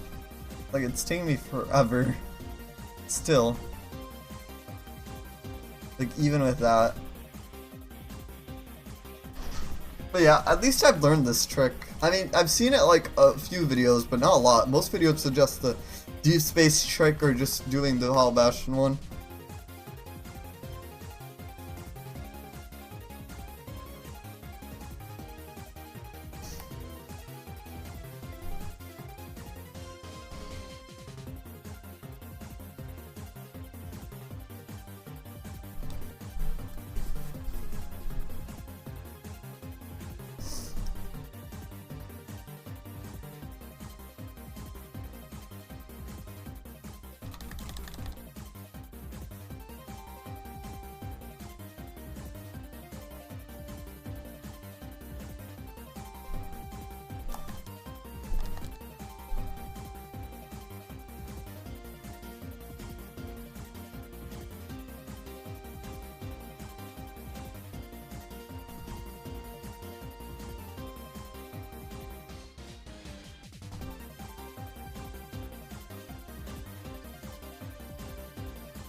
If I became a YouTuber, what if I became a YouTuber? Yeah. My YouTube channel is probably about to surpass my Twitch channel in terms of subs, which is crazy, but that's besides the point. What if I became a VTuber? Had a VTuber model of Xemnas? I've considered it, but I don't know. I feel like VTubers have a bit of a weird reputation on Twitch. So like, I don't want to be like seen as weird. Not saying that anyone who's a VTuber is weird. I'm just saying in general, like some of the like reputation that VTubers get. So I don't really want to like be seen as a weird streamer. Not saying the VTubers are weird. I just think that people in general think that they're weird. So you know, I don't want to be like seen as that.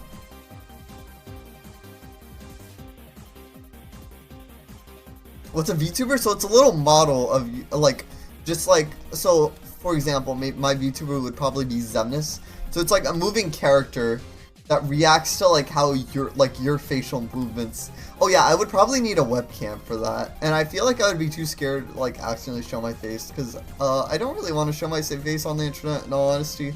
I like that privacy. You know, even though like it wouldn't be like connected, like maybe OBS would glitch and my gameplay would end up showing my face. That would be terrible. But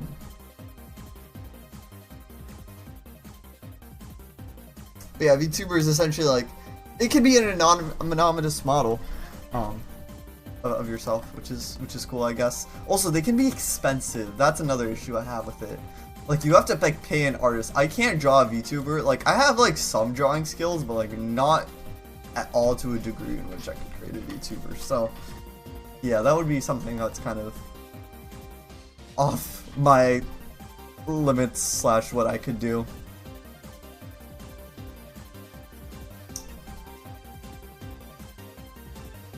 Ah, I see, yeah. Makes sense, Edgemaster.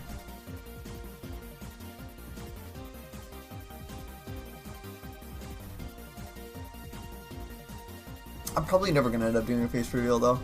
Like, to be completely honest with you guys, never. It's more so, yeah, just an honest, just, you know, I like it. It's like, you guys, like, it's just nice, you know, that people don't know how I look. I mean, you guys have seen my me. That's, like, honestly not far off at all. Like, if any of you have seen my, like, me, like, not the Xemnas me, like, my actual me. Like, he's not, unlike Tomodachi Life, he's not far off at all. He's actually very similar. Same hair, same glasses, like, it's not, nothing, like, different.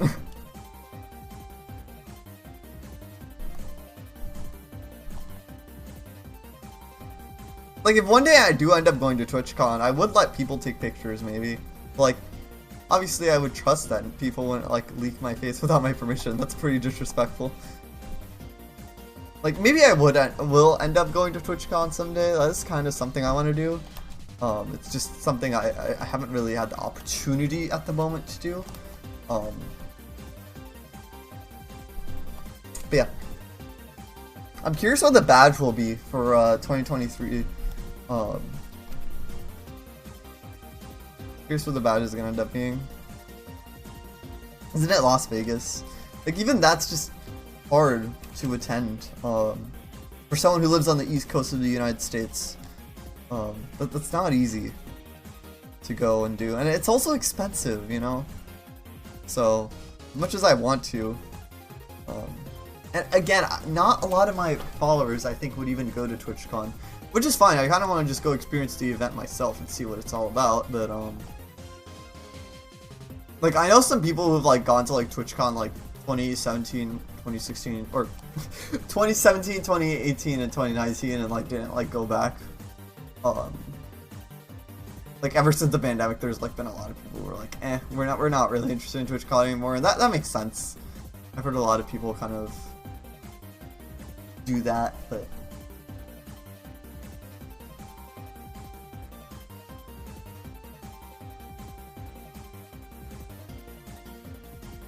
like, also considering that like I'm not like a huge person, so like I don't think anyone would like leak my face online, honestly.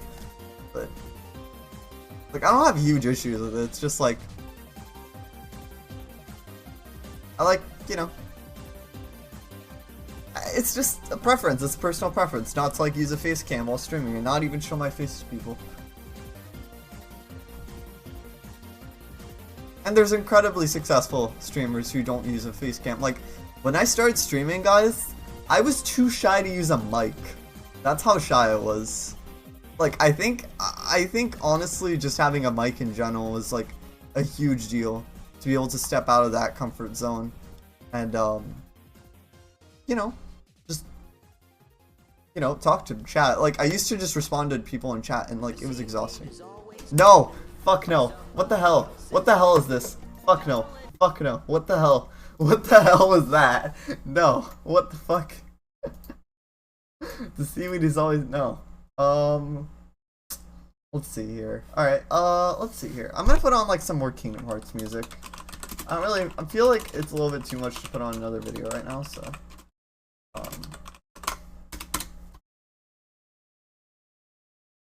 oh, there's a lot. Wait. Okay, I don't want to accidentally play Simple and Clean. I have to be careful with putting on Kingdom Hearts music, because I could get my stream VOD muted. I wonder if my stream VOD has been muted. It wouldn't let me know, I think. No, I'm still broadcasting the VOD, so it wouldn't. Also, some of these are the non-remixed versions, which is fine, I guess. I'm not like that picky. I just prefer the non-remix. Yeah, but I can't... Can I skip this? Okay. I'm gonna have to skip Simple and Clean. I'm not trying to get my Twitch account, like... Yeah.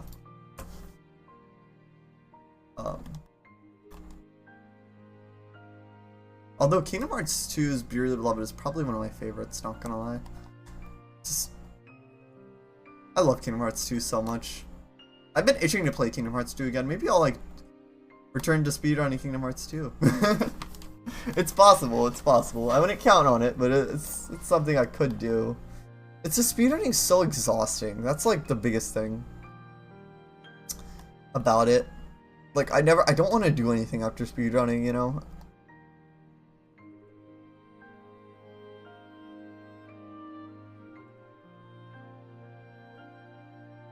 It's such a good song. I'm gonna put it up a little higher.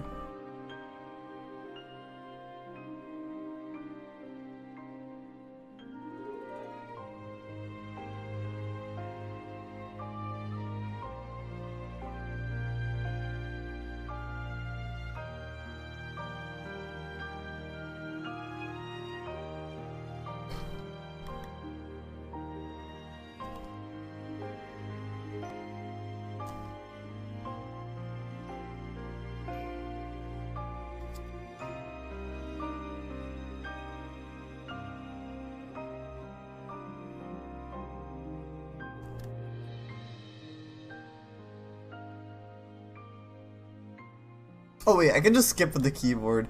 I never use the skip button on keyboard. Oh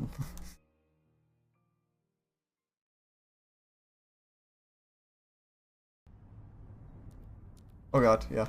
Yep, skip. You guys didn't hear anything. I'm not trying to get my Twitch channel taken down. There we go.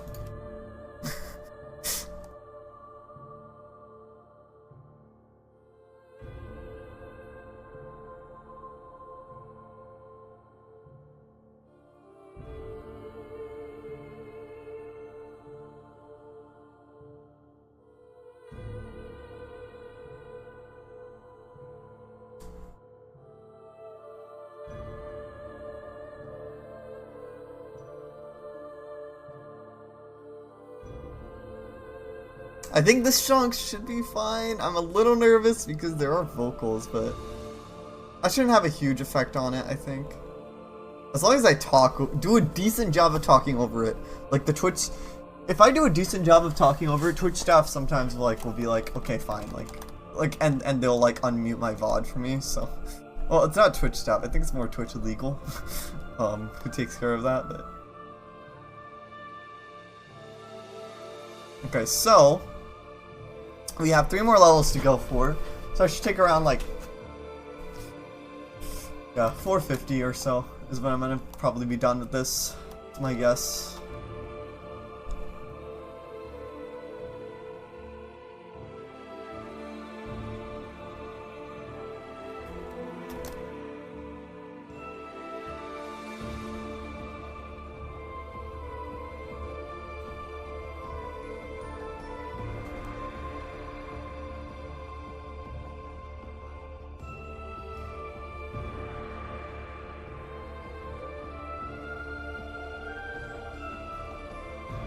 Sucks how the Cage songs ending up being on Spotify, which I think a lot of people are happy about. Ended up causing issues with so many Twitch VODs though. Thankfully I got the copyright video warnings thing off because I can't get copyright striked for that. Or hopefully not. Like if I got copyright striked, I'd be pretty upset, so I'm just scared because yeah, no, that's not good. I've tried to keep I've been very responsible and I've kept my Twitch accounts in good standing and I want to keep it like that. I don't want any issues with that stuff like that. Because copyright can cause some serious issues. You can get your channel completely taken down and you can't even appeal it, which is the scary part, so I don't want to mess around with that.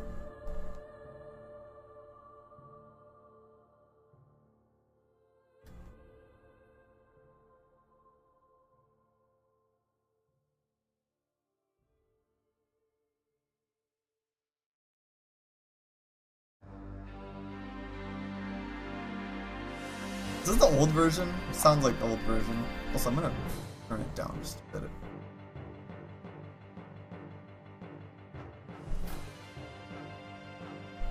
Sounds like the one from Recoded. It's probably from KH1 original, honestly.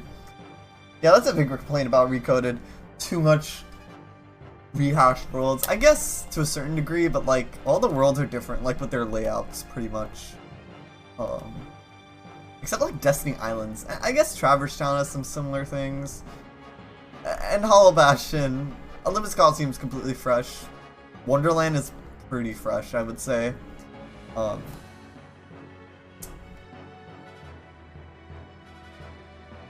Deep Jungle. Oh, never mind.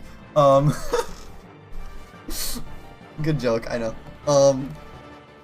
Agrabah is pretty fresh. There's some fresh areas to it. I'll imagine there's some fresh areas to it. Oops, I forgot to do the victory pose. That's dumb. That's literally like 60% of the experience using this trick anyways. Victory pose. That's besides the point though, I guess.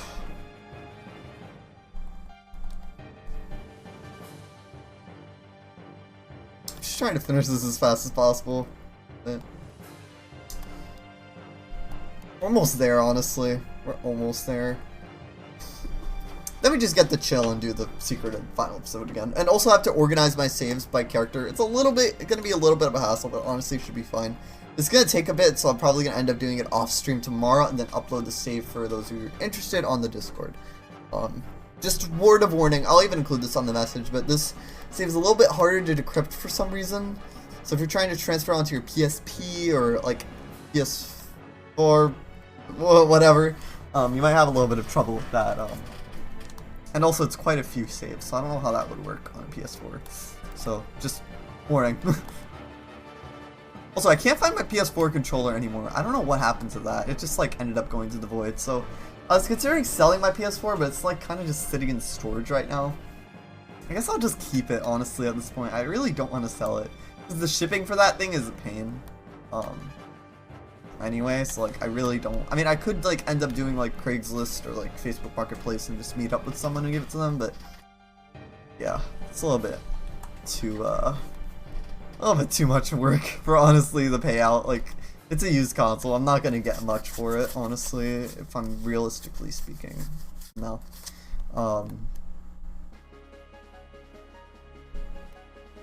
Honestly, Melody Memories has been a great game I've been kind of craving, but that game's very grindy, so I'll have plenty of time with that game on stream. Because, yeah, that's going to be after KH3.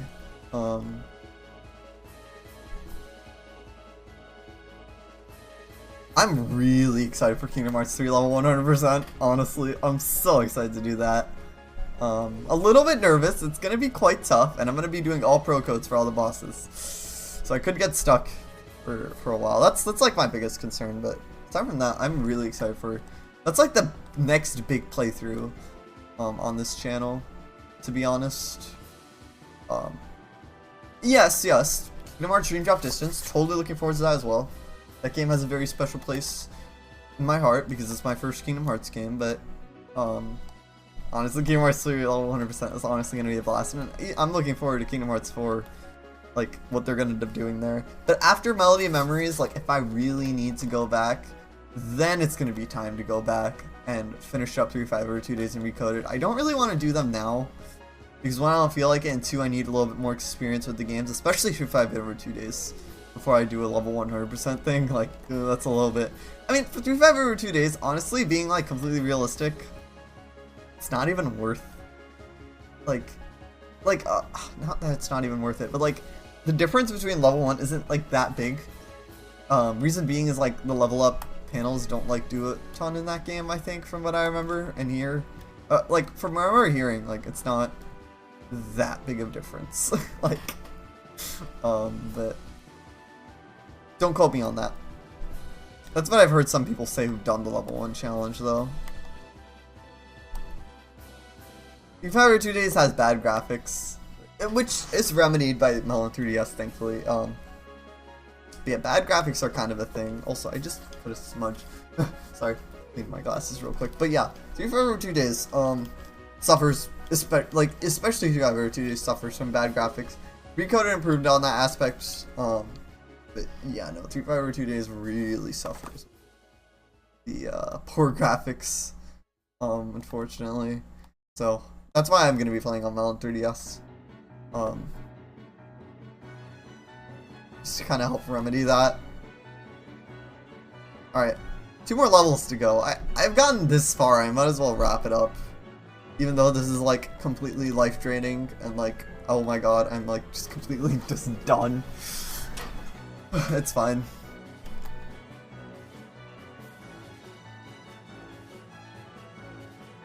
I'm gonna have to like enter this place like what? 60 more times? 70 more times? Like staying it that way doesn't really make it as bad, I feel, for some reason.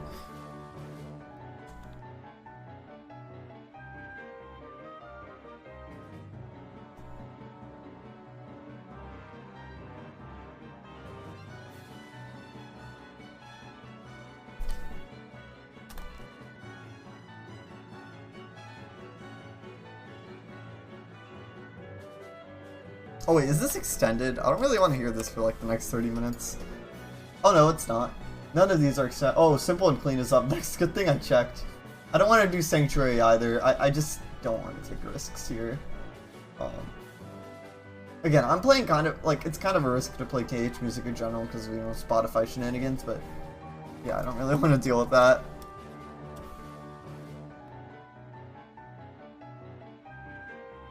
And the funny thing is, these two levels are going to make, like, 0 difference. Oh yeah, we can go do Mysterious Figure. I'll do that at level 99 at this point.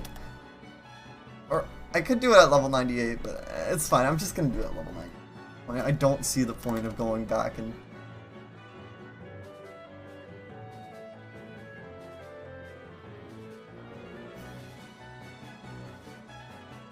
God, this brings back memories of the Stealth Soldier on level 1 for KH1, level 100%. Holy shit, that was something, honestly.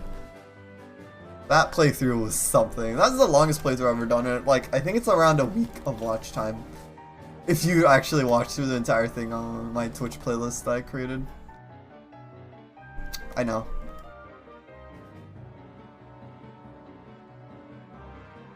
We're at the home stretch at this point. I might as well finish this. Even though this is like completely drained the life out of me. Oh my god. Ugh. I am backing up this. I backed up the save multiple times, but I'm gonna back it up again, even after uploading it to Discord, because yikes.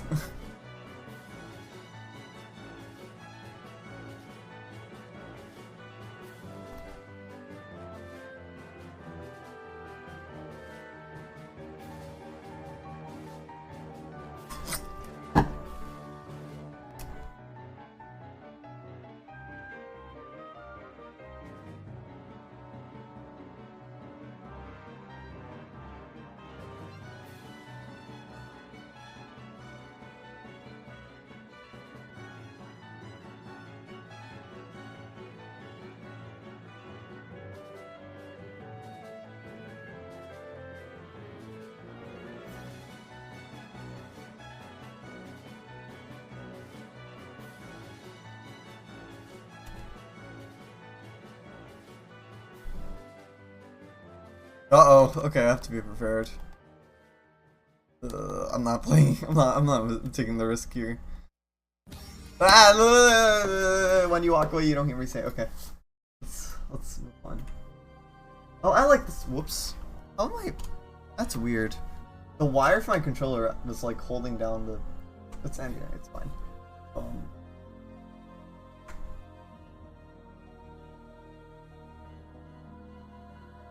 Anyways, this is what I like this theme. It's a pretty.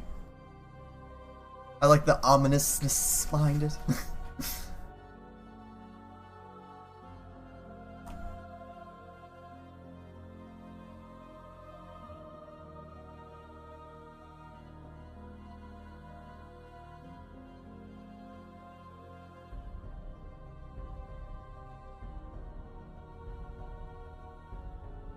Flashbacks to grinding for 9 ultimate weapon cards. That was fun. Recon was fun. And that was the first 100% playthrough. Like, this game... same thing kind of goes... No, for KH1 I did level 99. Or level 100%. Or level 1... God, fuck. Level 100%. Level 100, 100% playthrough. I've done that before for KH1, and yeah, it was kind of painful. KH1's just painful to 100% in general. Even though I like the game, it is hard to 100%. That's besides the point, though. Yeah, I've done it for KH1. Recon was the first time, and I could have made it easier on myself. Like, I didn't have to do the enemy cards as I was playing through the game. I could have waited till post game and just made it so much easier on myself. And I was like, might as well get the enemy cards while I'm at it. I'm kind of happy I did it that way anyway. Kind of had something to look forward to as I went to New Worlds, and honestly it wasn't even that bad end of the day. I was completely used to it. So yeah.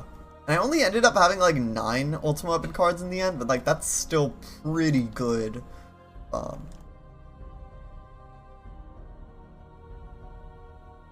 Because ultimate weapons just cards just destroy, completely annihilate HP bars in that game, especially if you stack them with the Roxas card. You just completely destroy health bars in that game.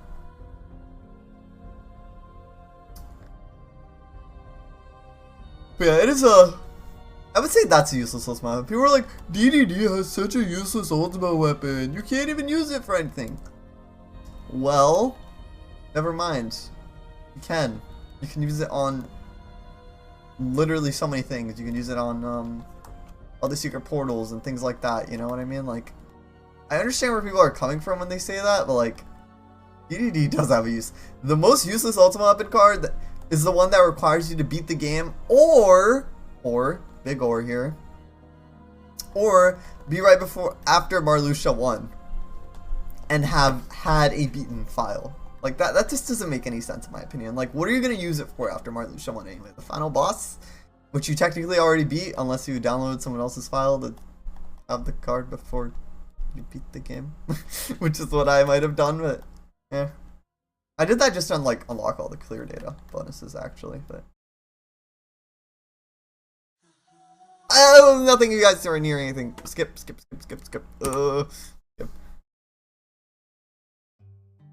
Oh, this is a classic one. I remember this song. I'm gonna keep this one. Actually, I'm gonna do the old version on for like nostalgia, I guess. One more level to go. Come on. I can do this. Like, we're done pretty much.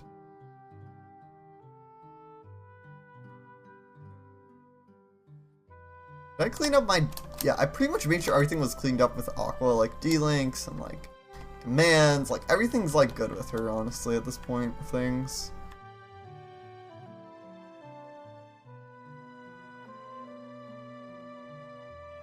I would even say Royal Radiance is useful in Birth by Sleep. Because it really depends on the order that you do things in this game, which makes how useless the Keyblades are. Honestly, I would say that Void Gear and Royal Radiance are the most useless, technically, maybe. Or, not Royal Radiance, sorry. Void Gear and Mysterious Figures Keyblade. And the reason for that is, why is this so nostalgic? I didn't even play KH2 original that much. I played it a little bit, but not a lot. Feels really nostalgic though. Alright. Oof, one more level up to go. Come on. You can do it. I know. But you can do it. Like, come on. We're almost done. Shoutouts to everyone who's been here this entire time. I could never imagine watching this stream myself. Oh god. I'd unfollow myself if I saw myself doing this. Honestly. Technically, you can't follow yourself though. Like, on Twitch.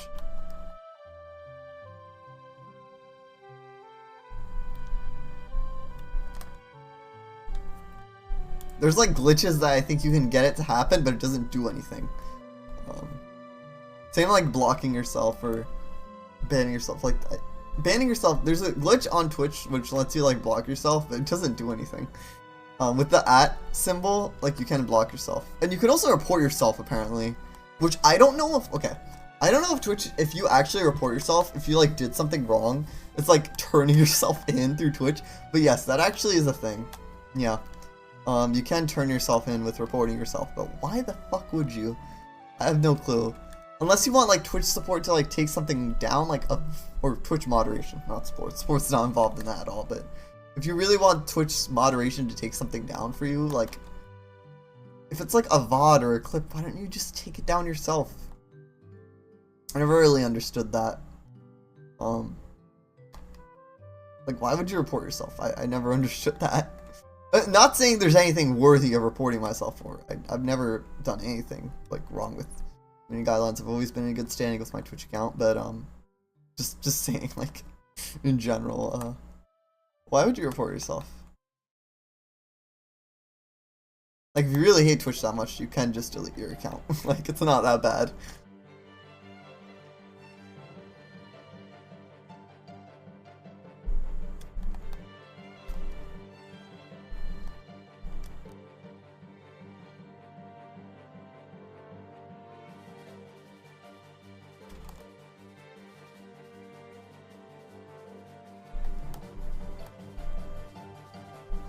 Is this the updated version? I think it is. It's pretty good.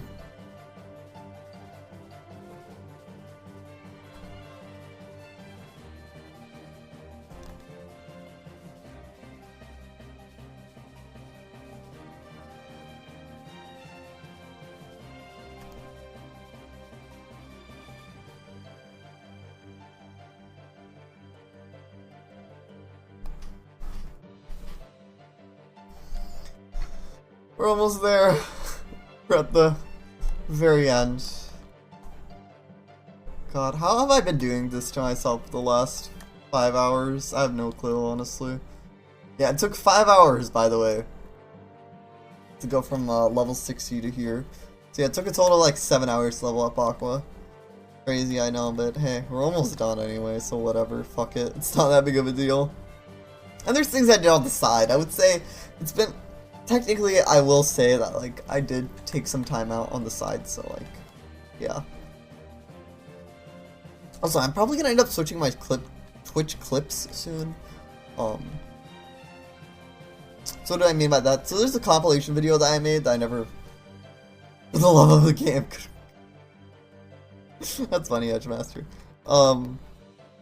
There was, like, a compilation I made for YouTube, but, like, I unlisted it because I didn't want it to, like, fuck with the algorithm and, like, ruin my other videos. So maybe I'll end up, like, doing that. Is there, like, any way to, like, make it so I'll, like, start playing from random points in the video? Like, that would be what I would want OBS to do.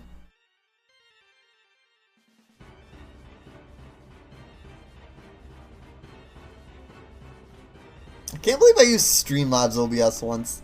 Not trashing on Streamlabs at all, but kind of, I guess. Like, Streamlabs chatbot is really good, but that's based on AnkBot. That's, like, completely different department. I mean, there's a little bit of integration, but it's not, like, really Streamlabs there, because you're technically using your own Twitch accounts.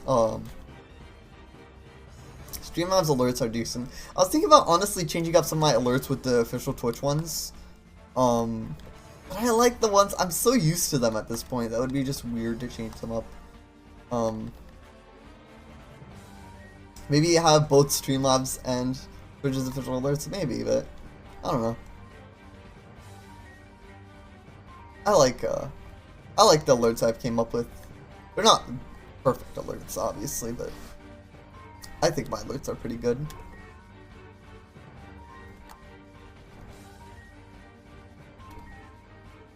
I just haven't worked on alerts for a while. It's been like a few months, honestly, since I last looked at them. They're just there, honestly. Like, yes, I obviously appreciate so much, like, every single follow and every single little piece of support, but, you know, alerts don't need to be, like, crazy in order for them to be meaningful, in my opinion. When I started off my Twitch channel, like, the alert that I had for following alerts, and honestly, this was a kind of cool idea. I kind of want to bring it back, but it would be, like, a little pop-up.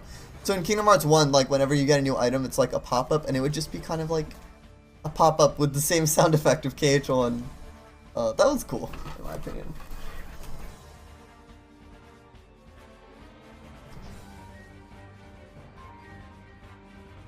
But yeah. There's always just so much stuff to work on as a streamer, like panels, you know, emotes, when Twitch eventually hopefully releases more slots one day, but that's besides the point. You know, panels, emotes, badges, there's so many slots for badges now. Like, you could literally unlock every single slot as an affiliate, which is awesome. But yeah, there's just a lot of things to always work on.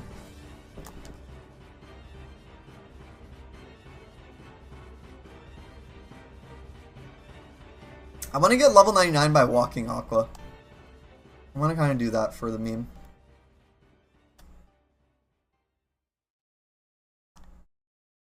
I don't know what this next song is even going to end up being. Missing You. Oh. Alright, we're going to try to... We're going to walk Aqua for a last few.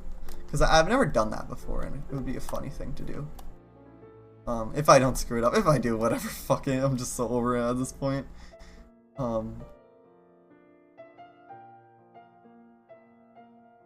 Whoops.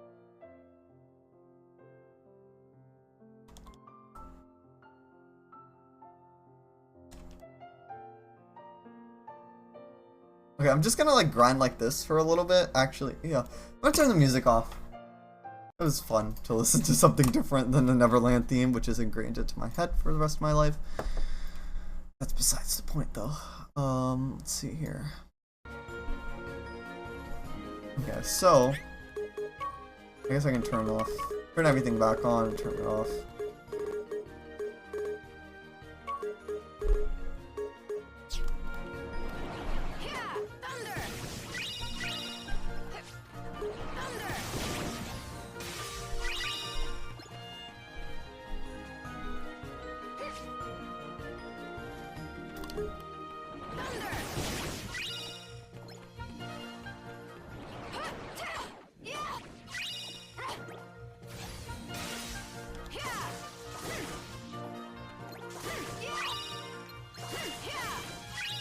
Okay, anyways, let's just walk around for this next...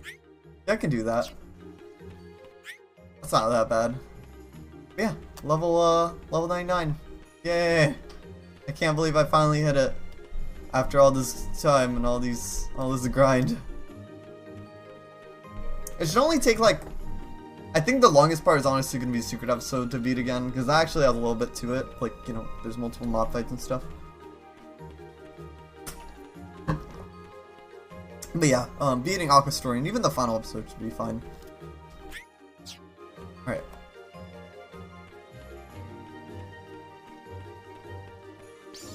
Oh, finally, we did it!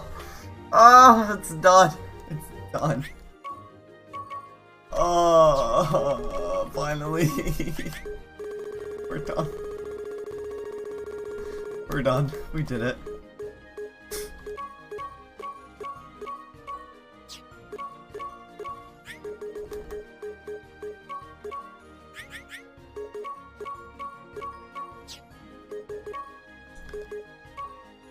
Oh, finally. For this Keyblade, I guess, for this fight, I'll use, yeah, no name. We're gonna take out Mysterious Figure just for fun.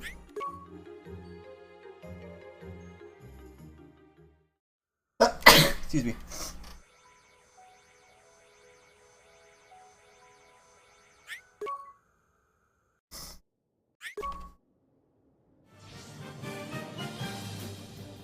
Maybe if I need any extra consumable items. I mean, not really, honestly. I don't really want to get any more at this point.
What?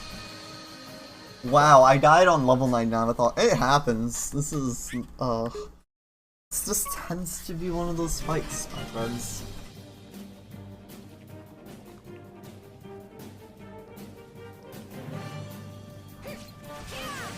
Was it worth grinding the characters to level 99? Absolutely fucking not, by the way. Just making that clear. Oh my god.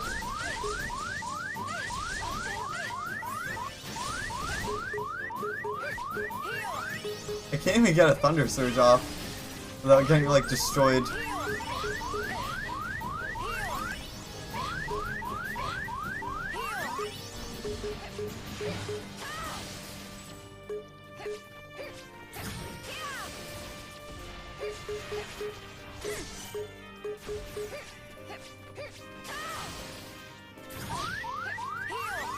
That move can, the X move can catch you off guard, which is kind of annoying in my opinion, but it is what it is.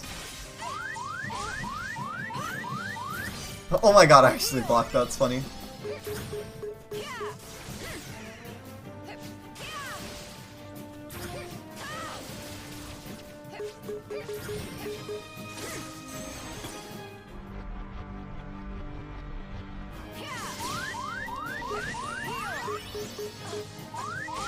Oh my god, I actually survived one hit there without getting to 0 or 1 HP there. But yeah, even as Aqua, like level 99, this fight can be annoying. It's just a dumpster fire fight, as I think Will JV2 has said it's a dumpster fire of a fight no matter what level or what stats you have.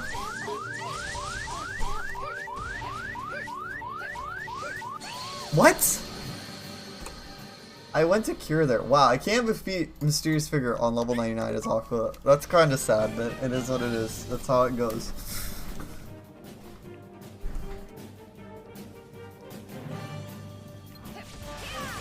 Even though I've defeated him on level 1 before, it's funny, I know.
Damn it! Holy fuck, this guy is really annoying. Oh, clones are a joke. When you're on level 99 too, you're fine there, but... Yeah, if this fight is hard with Aqua level 99, it really goes to show how big of a mess it is. Not because it's a good challenge, because it's an actual mess of a fight. Lingering Will is actually hard still on level 99, but that's for a different reason. Oh, I love how I also beat the fight. I beat the fight literally as the music was about to loop again. Cool. Alright, let's go beat the final boss again, I guess, for fun. Just for the meme, I guess.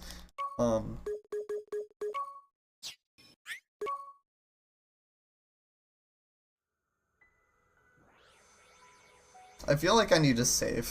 I'm gonna save. I think that's a good idea. That is a good idea. There's not really much left to do. Like, my reports are clean. I've checked this like multiple times anyway. Commands are good. Like, everything's like good and where it's supposed to be. I almost forgot about renewal barrier. Ow, tragic. Wouldn't be able to use that on Veneers Remnant. Also, homing sight. Ew, what the fuck? Take that off. What the hell? I don't want that on. Teleport and homing sight are two things that are just not necessary at all. Alright, other than that though. Yeah, heal strike, I'm just gonna keep that. Honestly, it's the best finisher. Pro Radiance is good with me. Oh, I guess might as well turn on EXP 0, just for the lulz. It still might boost your damage, but it doesn't all the time, honestly. Yeah, that's how much experience I got, by the way. 2,304,666. I know. Other than that, though, yeah, there's not much else. We've done everything there is to do, guys. Like, Kingdom Hearts Birth by Sleep, like, we've done everything this game has to offer, and like, it's done. Like, there's nothing else for us to really do. It's just done. Yeah. So let's go check out the final bosses again for fun, I guess. I don't need any consumable items. I really... No, I don't. I've never used consumable items in this game. I think I might have used a potion. Oh, mega potions. Aside from mega potions during minis. But that's like different. Alright, so... Let me just make sure I'm not saving over the wrong file. I would actually, like, cry if I did. Okay. Took around like 2 hours to get those last levels, but hey, that's just how it goes. That's just how it goes sometimes. Alright, so final episode's probably gonna end up being down here, and then I legit thought I overwrit my vent file. I almost was about to like scream. Anyways, final episode's gonna go here, and secret episode's gonna go there, but it's around the same, yeah. This whole entire challenge, if you're not going for leveling up, 80 hours is how much it usually takes. And I was playing on level 1, so like, I'm just saying, I could have done this much faster if I wasn't restricted, or not restricted, I would say, but not kind of in that bubble of being in level 1. Because it does slow down things, I will say. I would have grinded out quite a bit. I mean, yeah, it would have taken a while. It would have been a little rough, but I would have been able to grind out quite a few levels in Rodrina. But that's besides early game. That's besides the point, anyway. Swear to God, Bree's gonna kill me. I'm actually gonna be like so over this game. I don't have access to Swordbill.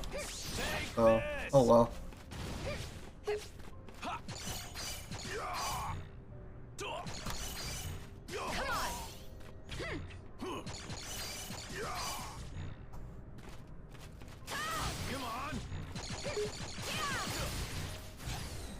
One kind of issue I have with this boss, it's the same issue with Venus Remnant as well, but... Or not Venus Remnant, sorry, Kiss yourself goodbye.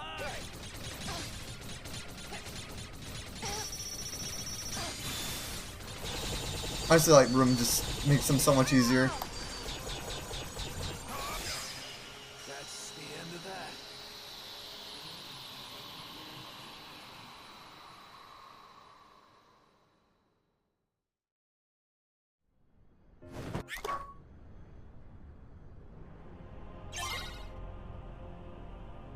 But yeah, again, Xemnas, do you recommend leveling up? No, don't do that to yourself. It's not worth it at all, unless you're doing a crazy 100% playthrough. Like, don't go over, like, level 70, I would say, even. Even 70 is a push. Again, only character I recommend maybe considering doing it with is Terra, because of his mechanics. Wow, I cannot do a physical combo in this game. Okay, I see how it is.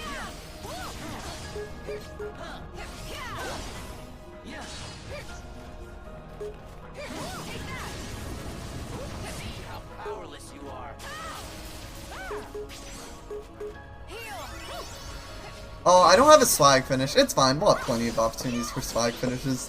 I can finish them off with the physical combo. It's not the end of the world. I want to really see how my battle report has changed. As Aqua. I mean, the final battle report is always going to be there, but...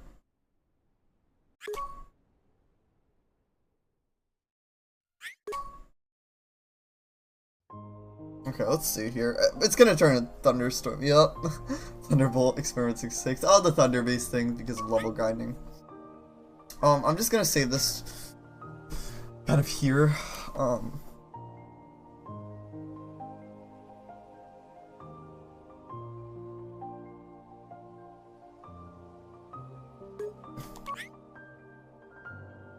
$80 saves is how many I made. That's a respectful amount.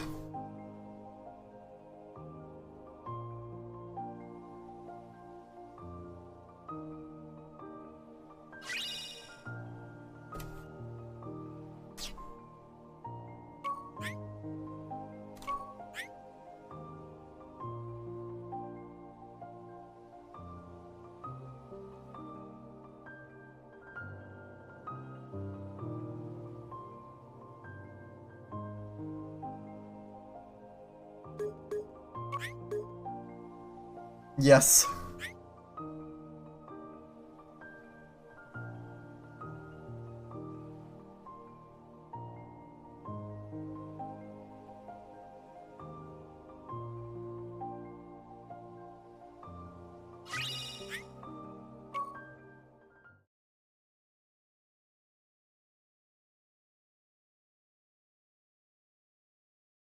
Great, the game crashed. Alright, that's fun.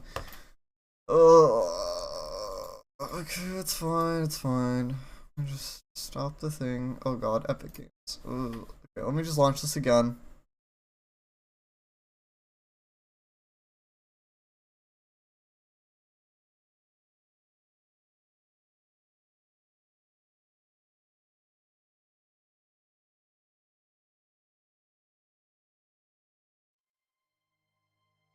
Sorry, the game crashes sometimes when I save clear data. I don't know why. It's a glitch on the PC version, I think.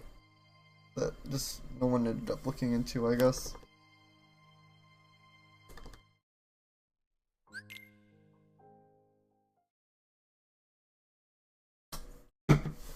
Okay. So. Oh, Twitch is busy tonight. Plenty of friends on. I just curiosity checked the following list. I have a little button on my stream deck that'll pop it up.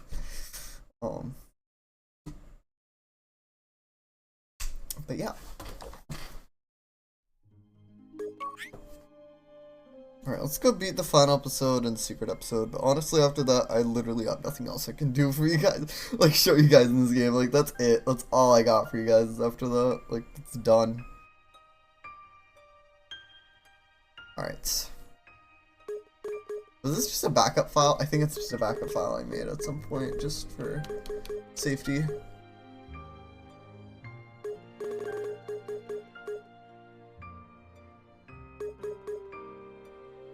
Yeah, that's just a backup file, I think, that I ended up making.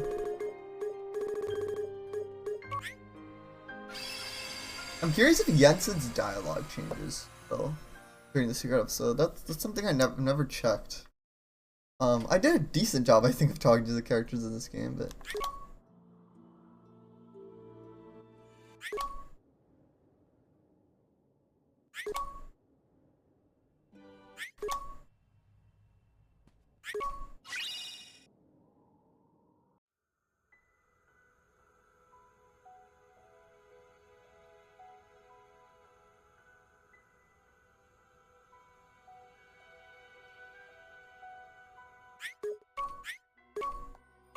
Sure, I'll equip it for the meme. I'm curious what happens if you go back to the Mysterious Tower, though. Oh, he just left. He's like, yeah, no. Sorry, Aqua. I don't give a fuck at this point. Good luck with your things. Alright, whatever. It's fine.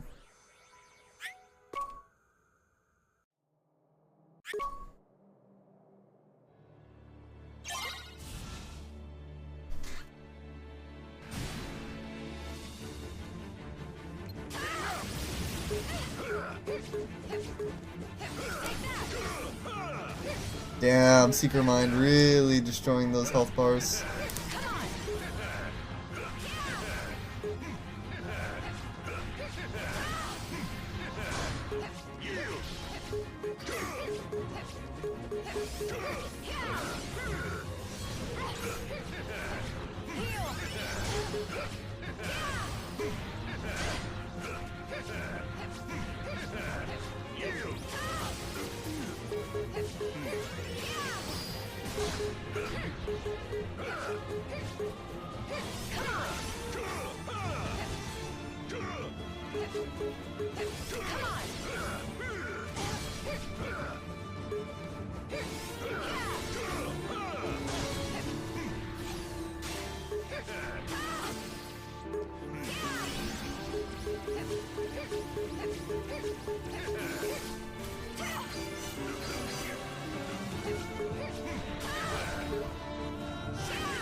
I will try to get swag finish for you guys, don't worry.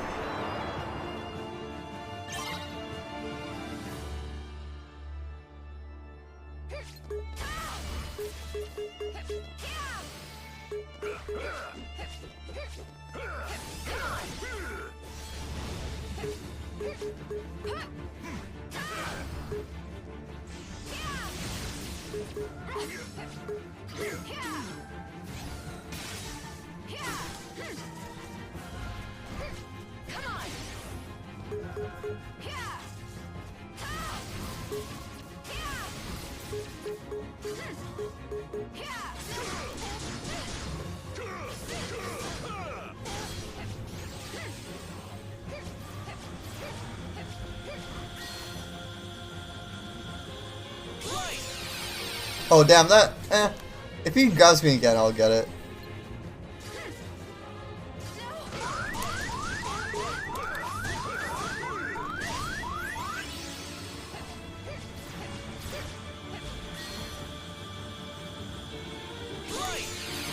Come on!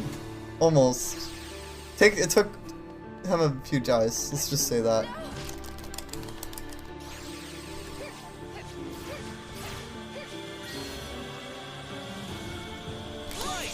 Nice!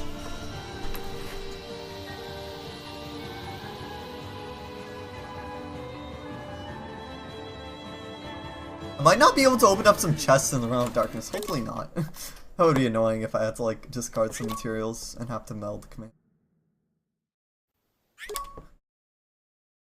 Alright, so final battle report here. 100% complete everything. Yeah, things didn't change. Aqua's and Ven's just level grinding kind of just meshed together stats. That's kind of what that is there.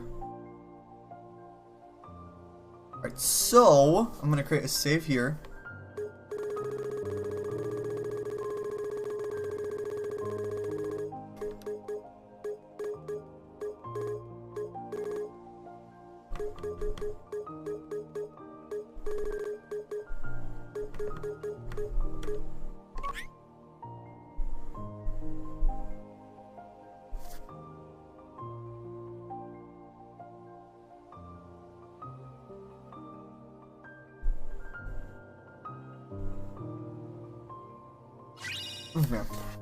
Okay, so that's that.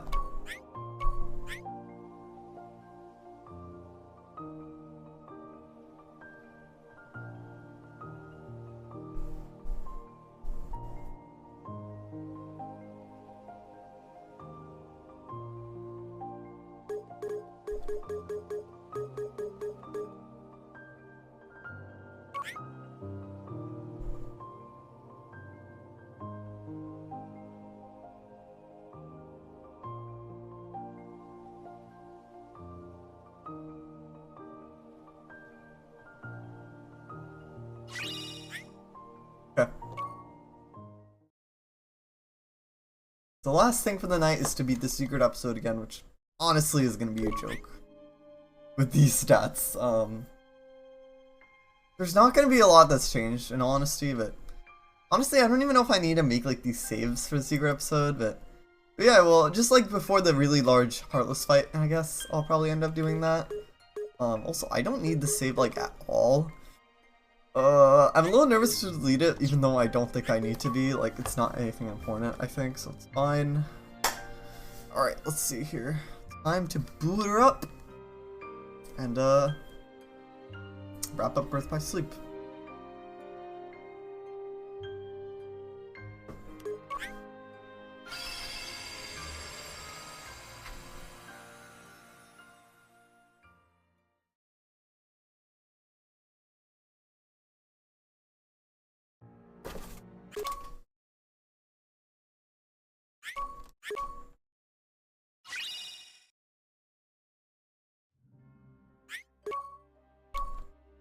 Basically, we're stuck with Master Defender for the rest of the game. Some new treasures in the Realm of Darkness. And, Deck 2 is what I'm going to rely on. Honestly, I don't need the Ignite, but I guess I'll keep it, honestly. I don't have much of an issue with it. It's like, oh my god, the Ignite. Although, honestly, the Ignite isn't that good on such a high level. But why? Well, the reason is because it's fixed damage, so it's not really worth.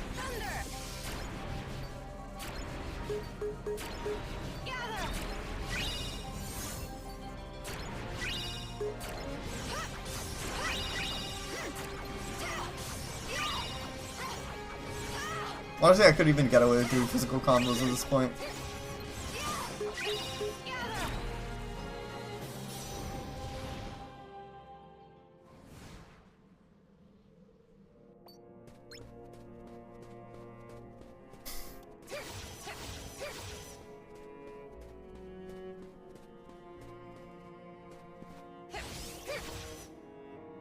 Wait, did I miss a chest or two? That would be bad.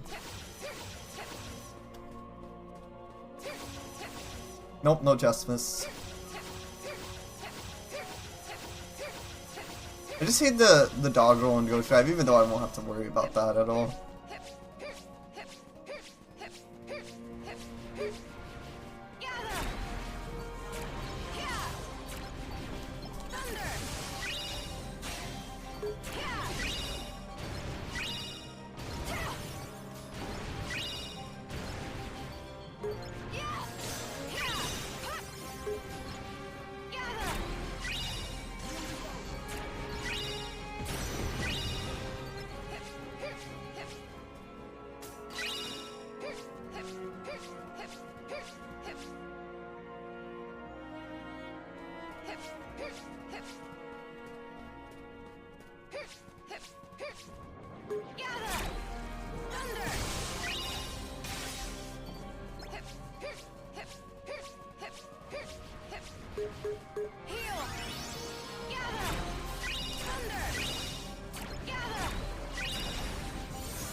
I guess I can make a save before. It's not that big of a deal. It doesn't really matter that much.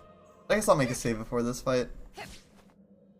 Kind of up to my own discretion, honestly, and I don't want to make that many saves because it's level 99. It's like a joke to get through these sections, but I like making saves, so I might as well kind of do that, I guess. It takes longer to make the save than actually get through the segment, but oh well.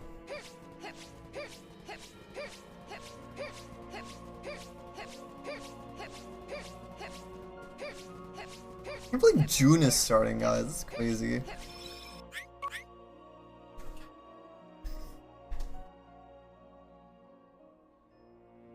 Also, I wonder if you could throw your commands away. I think, honestly, the game probably won't let you, but maybe it will. Maybe it will.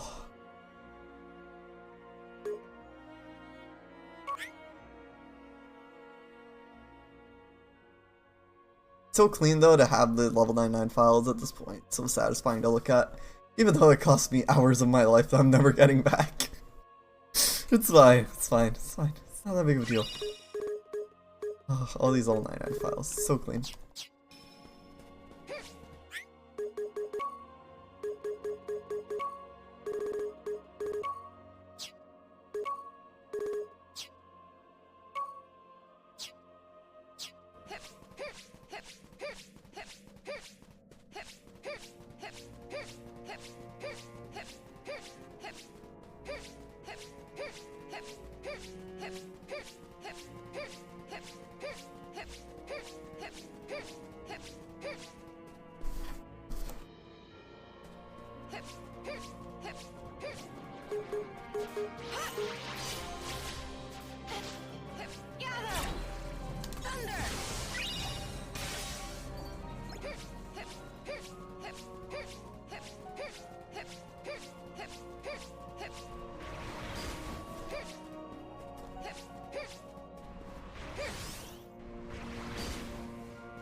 Not gonna lie, with the mixer combos are a little bit fun in this game. Not saying they're good, I'm just saying they're kind of fun.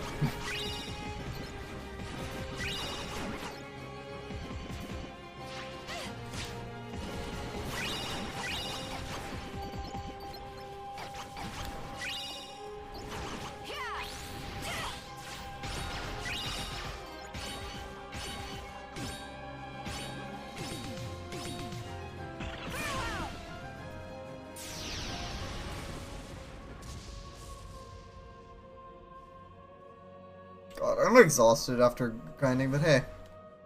I'm still proud that I was able to get myself through it, regardless.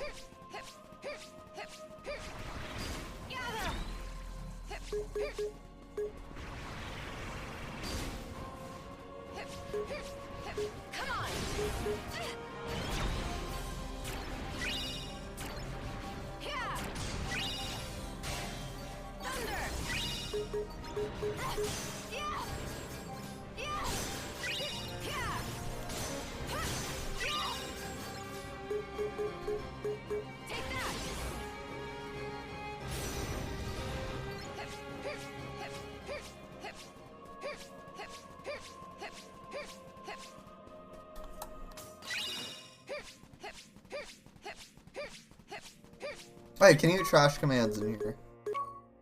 I have a feeling you can't, for some reason. You can! Well, you could make the game impossible then, I guess.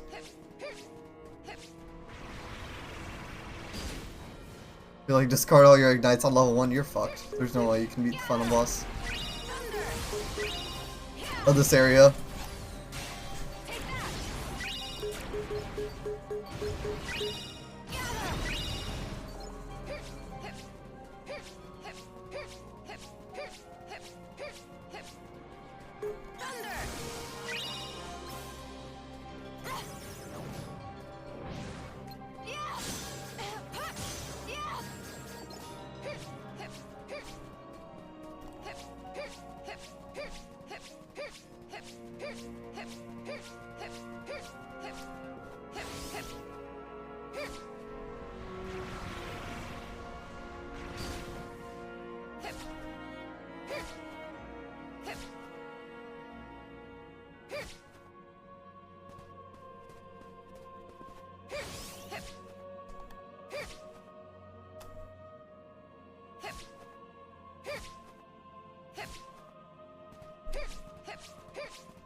Okay.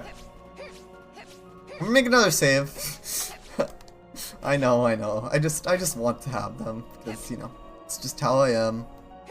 But yeah, one more save here, then another save after the mines pop up.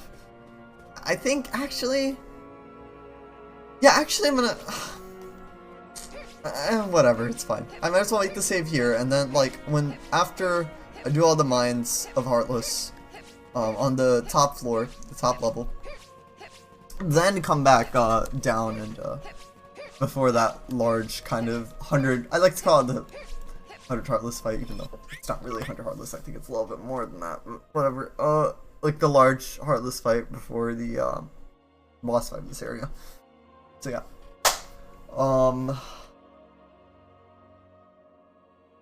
Oh, this takes forever to load, but hey, I do have like some, to be fair, I do have plenty of saves, so it makes sense. Why is the thing with the crown? Wait, what? That's confusing.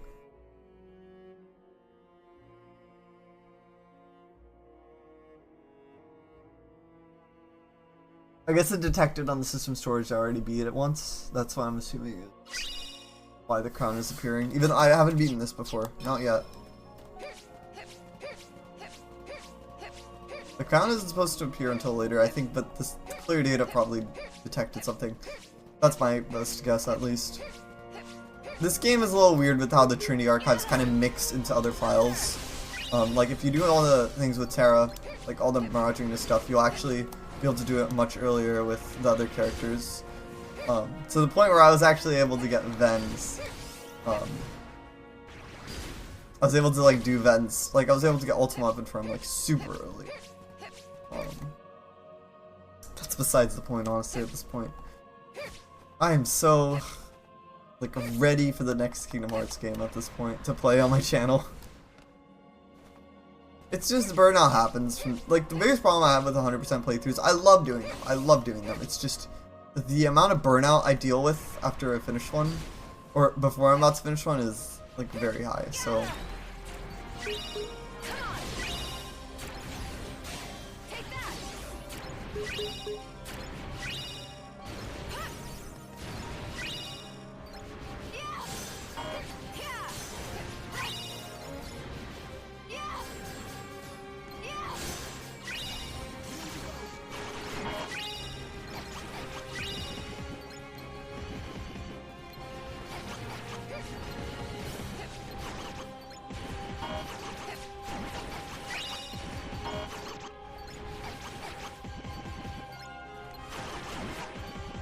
I'm excited to do DDD though. DDD is kind of the next big playthrough. And Recoded. 3 favorite 2 days. I'm looking forward to it. I'm like not like, oh my god, I'm so excited for that. But I'm also not like, oh my god, I'm dreading it. Kind of in the middle when it comes to 3 favorite 2 days.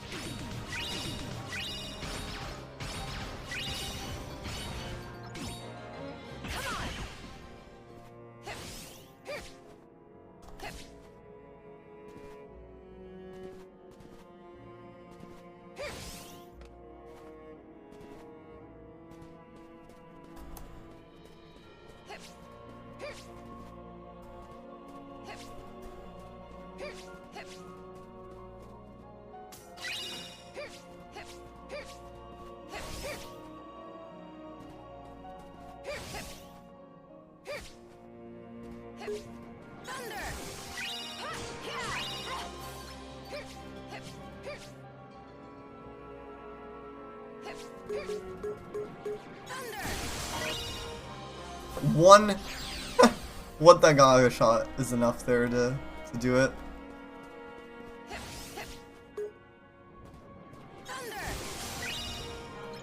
Again, I ended up using just regular Thunder while I was level grinding because that's just what ended up working better for some reason, because the Gaga shot you have to be kind of precise with.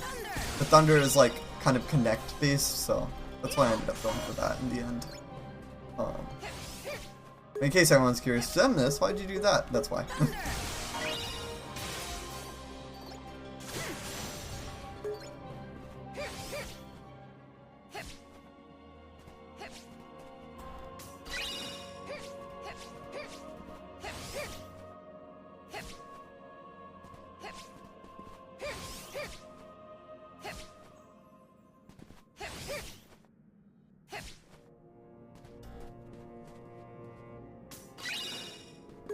Hey, another triple Faraga, that's always poggers. Alright, let's just jump down. And,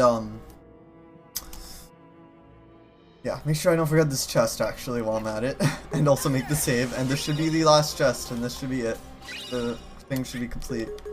Or it should be complete. Yep, alright, cool. Cool! Alright, so let's go, just make that last save real quick. And... then let's go take out the fight, and then just move on.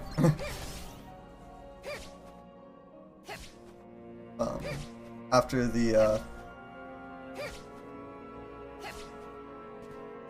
100 Heartless fight.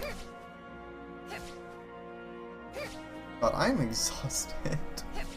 Sorry if you guys sorry if my energy is just low. I just spent like 5 hours of my life grinding Aqua level 99, which really didn't benefit me in any way. Aside from flexing rights, I guess, and finishing my 100% playthrough. I didn't have to do this at all, by the way. Like, this is not required for 100% at all. I got the Platinum Trophy when I beat this secret episode as Aqua. That's when I got the Platinum Trophy. But I was like, I'll take it one step further. I'll do level 99. I really wish this game had better scaling. DDD has really decent scaling. But a downside to DDD is that the scaling that is gonna be fucked up the entire game, for lack of better words. What do I mean that? So what I mean by that is,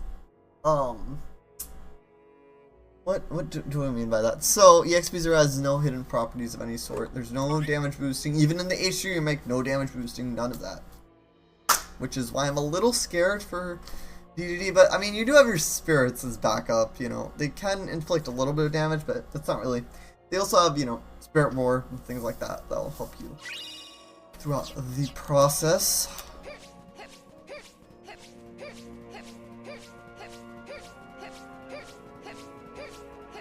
Anyways, guys.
Alright, this is gonna be satisfying. Headphone users, warning. Other than that, let's go, see how this goes.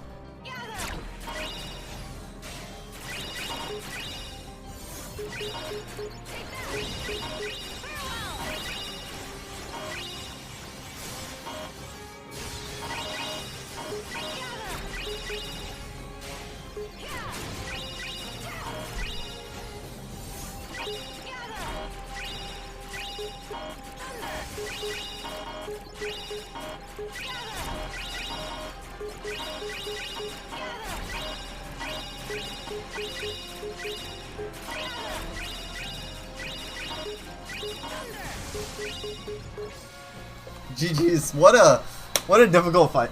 That's a clip worthy. Click. Alright. Anyways.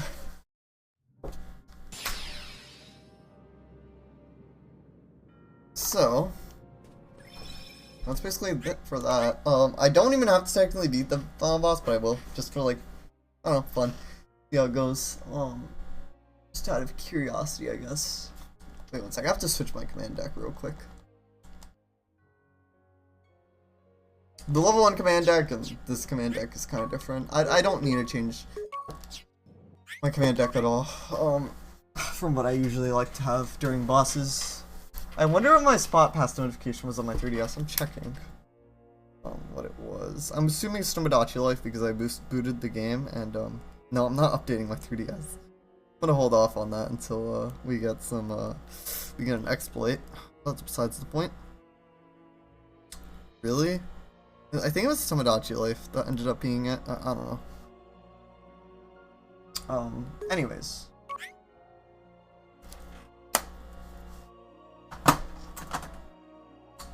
Alright, so yeah, let's do this.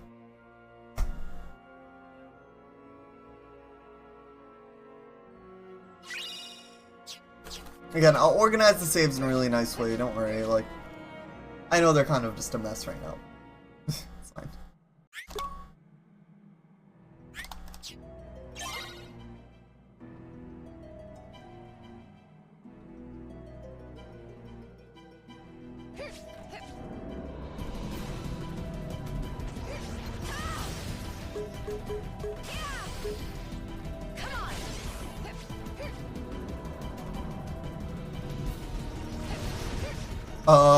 Secret Mine. Well, rip.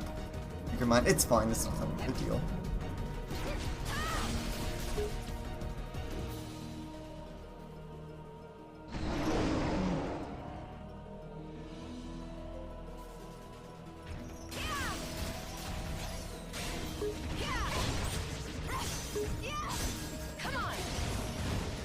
I have Rhythm Mixer. I'll be fine.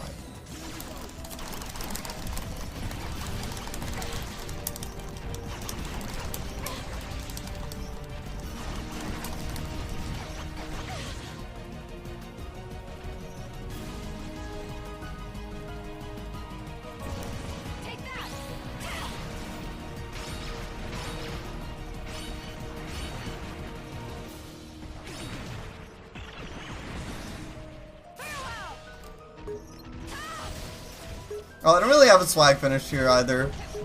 This is kind of a fun thing to do. I could, like, I don't know. I don't have one, honestly.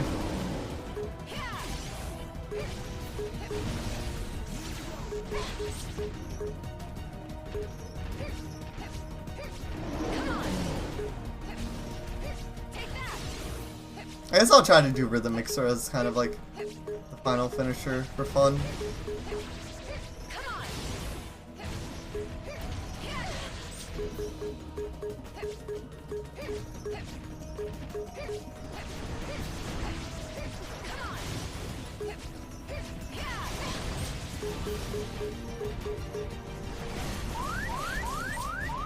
Oh god, yeah, I kind of forgot this fight's kind of a little scary with hitboxes.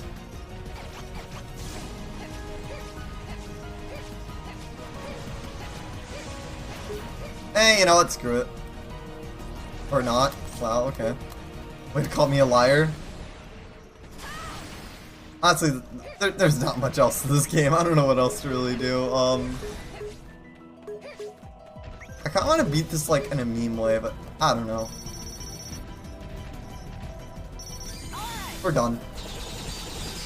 That was Kingdom Hearts Birth by Sleep, ladies and gentlemen. Thank you for watching. I appreciate it. Yeah.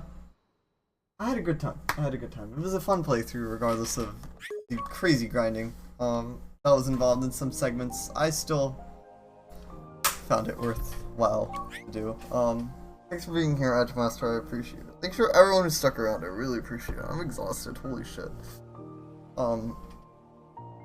Yeah, those Kingdom Hearts Birth by Sleep. There's not much else to really say or do. It's a fun time. I'm just gonna save over this because that was a crown anyway. It's right before the boss. It's the same exact thing. Don't worry, I'm not an idiot. I don't save over the wrong files. But yeah, I'll make the saves basically tonight. Thanks for GG's, I appreciate it. I might as well show out this training archives. I guess as a joke or it's like for fun. But I might as well kind of show you guys. Yeah, 85 something saves. Crazy amount of saves in the end, but that's besides the point.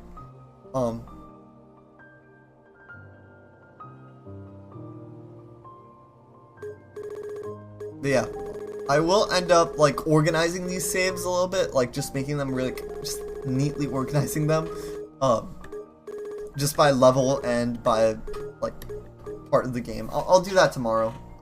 But yeah, things didn't really change obviously with the Trinity Archives or the final report there. So I guess might as well show you guys into Trinity Archives. They haven't changed since level 1 at all. But yeah. That's basically all I gotta say. I mean, that's pretty much it. 100%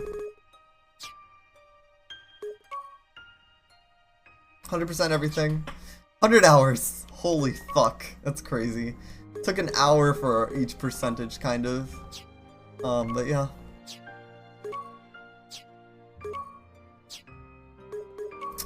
that was it, guys. That's it. I literally have nothing else I can do in this game anyway. I've literally done everything there is to do. Whoops. 2 reports obviously were complete. They were like one of the first things I did. But yeah. That's Kingdom Hearts Birth by Sleep, guys. Honestly, as much as people don't like this game, I understand where they're coming from. But honestly, it's a great game. Aside from its flaws, I still have been able to find some enjoyment out of it. Will I be playing this game again? Probably not for a while. After doing 100% playthrough, it can be crazy, you know, go back in. But you know what? I think I'm going to look for a raid target. You know what? We have a few options. Quite a few options. Okay. I'm gonna look at the person who I rated last. That's what we're gonna do.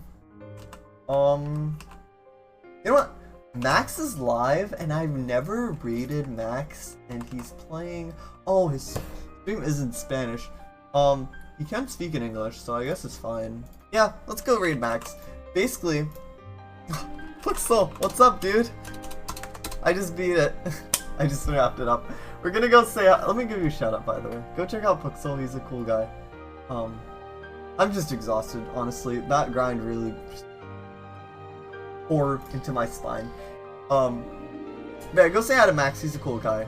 He's doing some Majora's Mask. He really likes Legends of Zelda Majora's Mask, so go wish him good luck, I guess. Yeah, no, let me actually give you a shout out, dude. If you guys want to see Kingdom Hearts speedruns, some Kingdom Hearts speedruns, and also Super Mario 64 speedruns, Cave Story speedruns, go check out Pixel.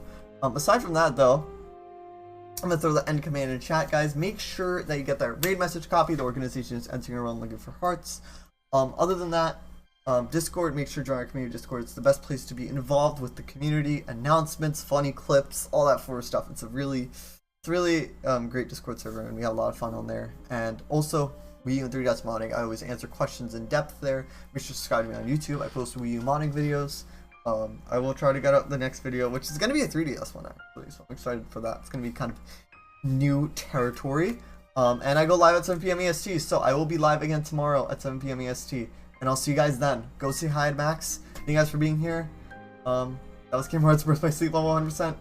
Took 100 hours, but yeah, we did it. Alright, see you guys. Love you all, and take care.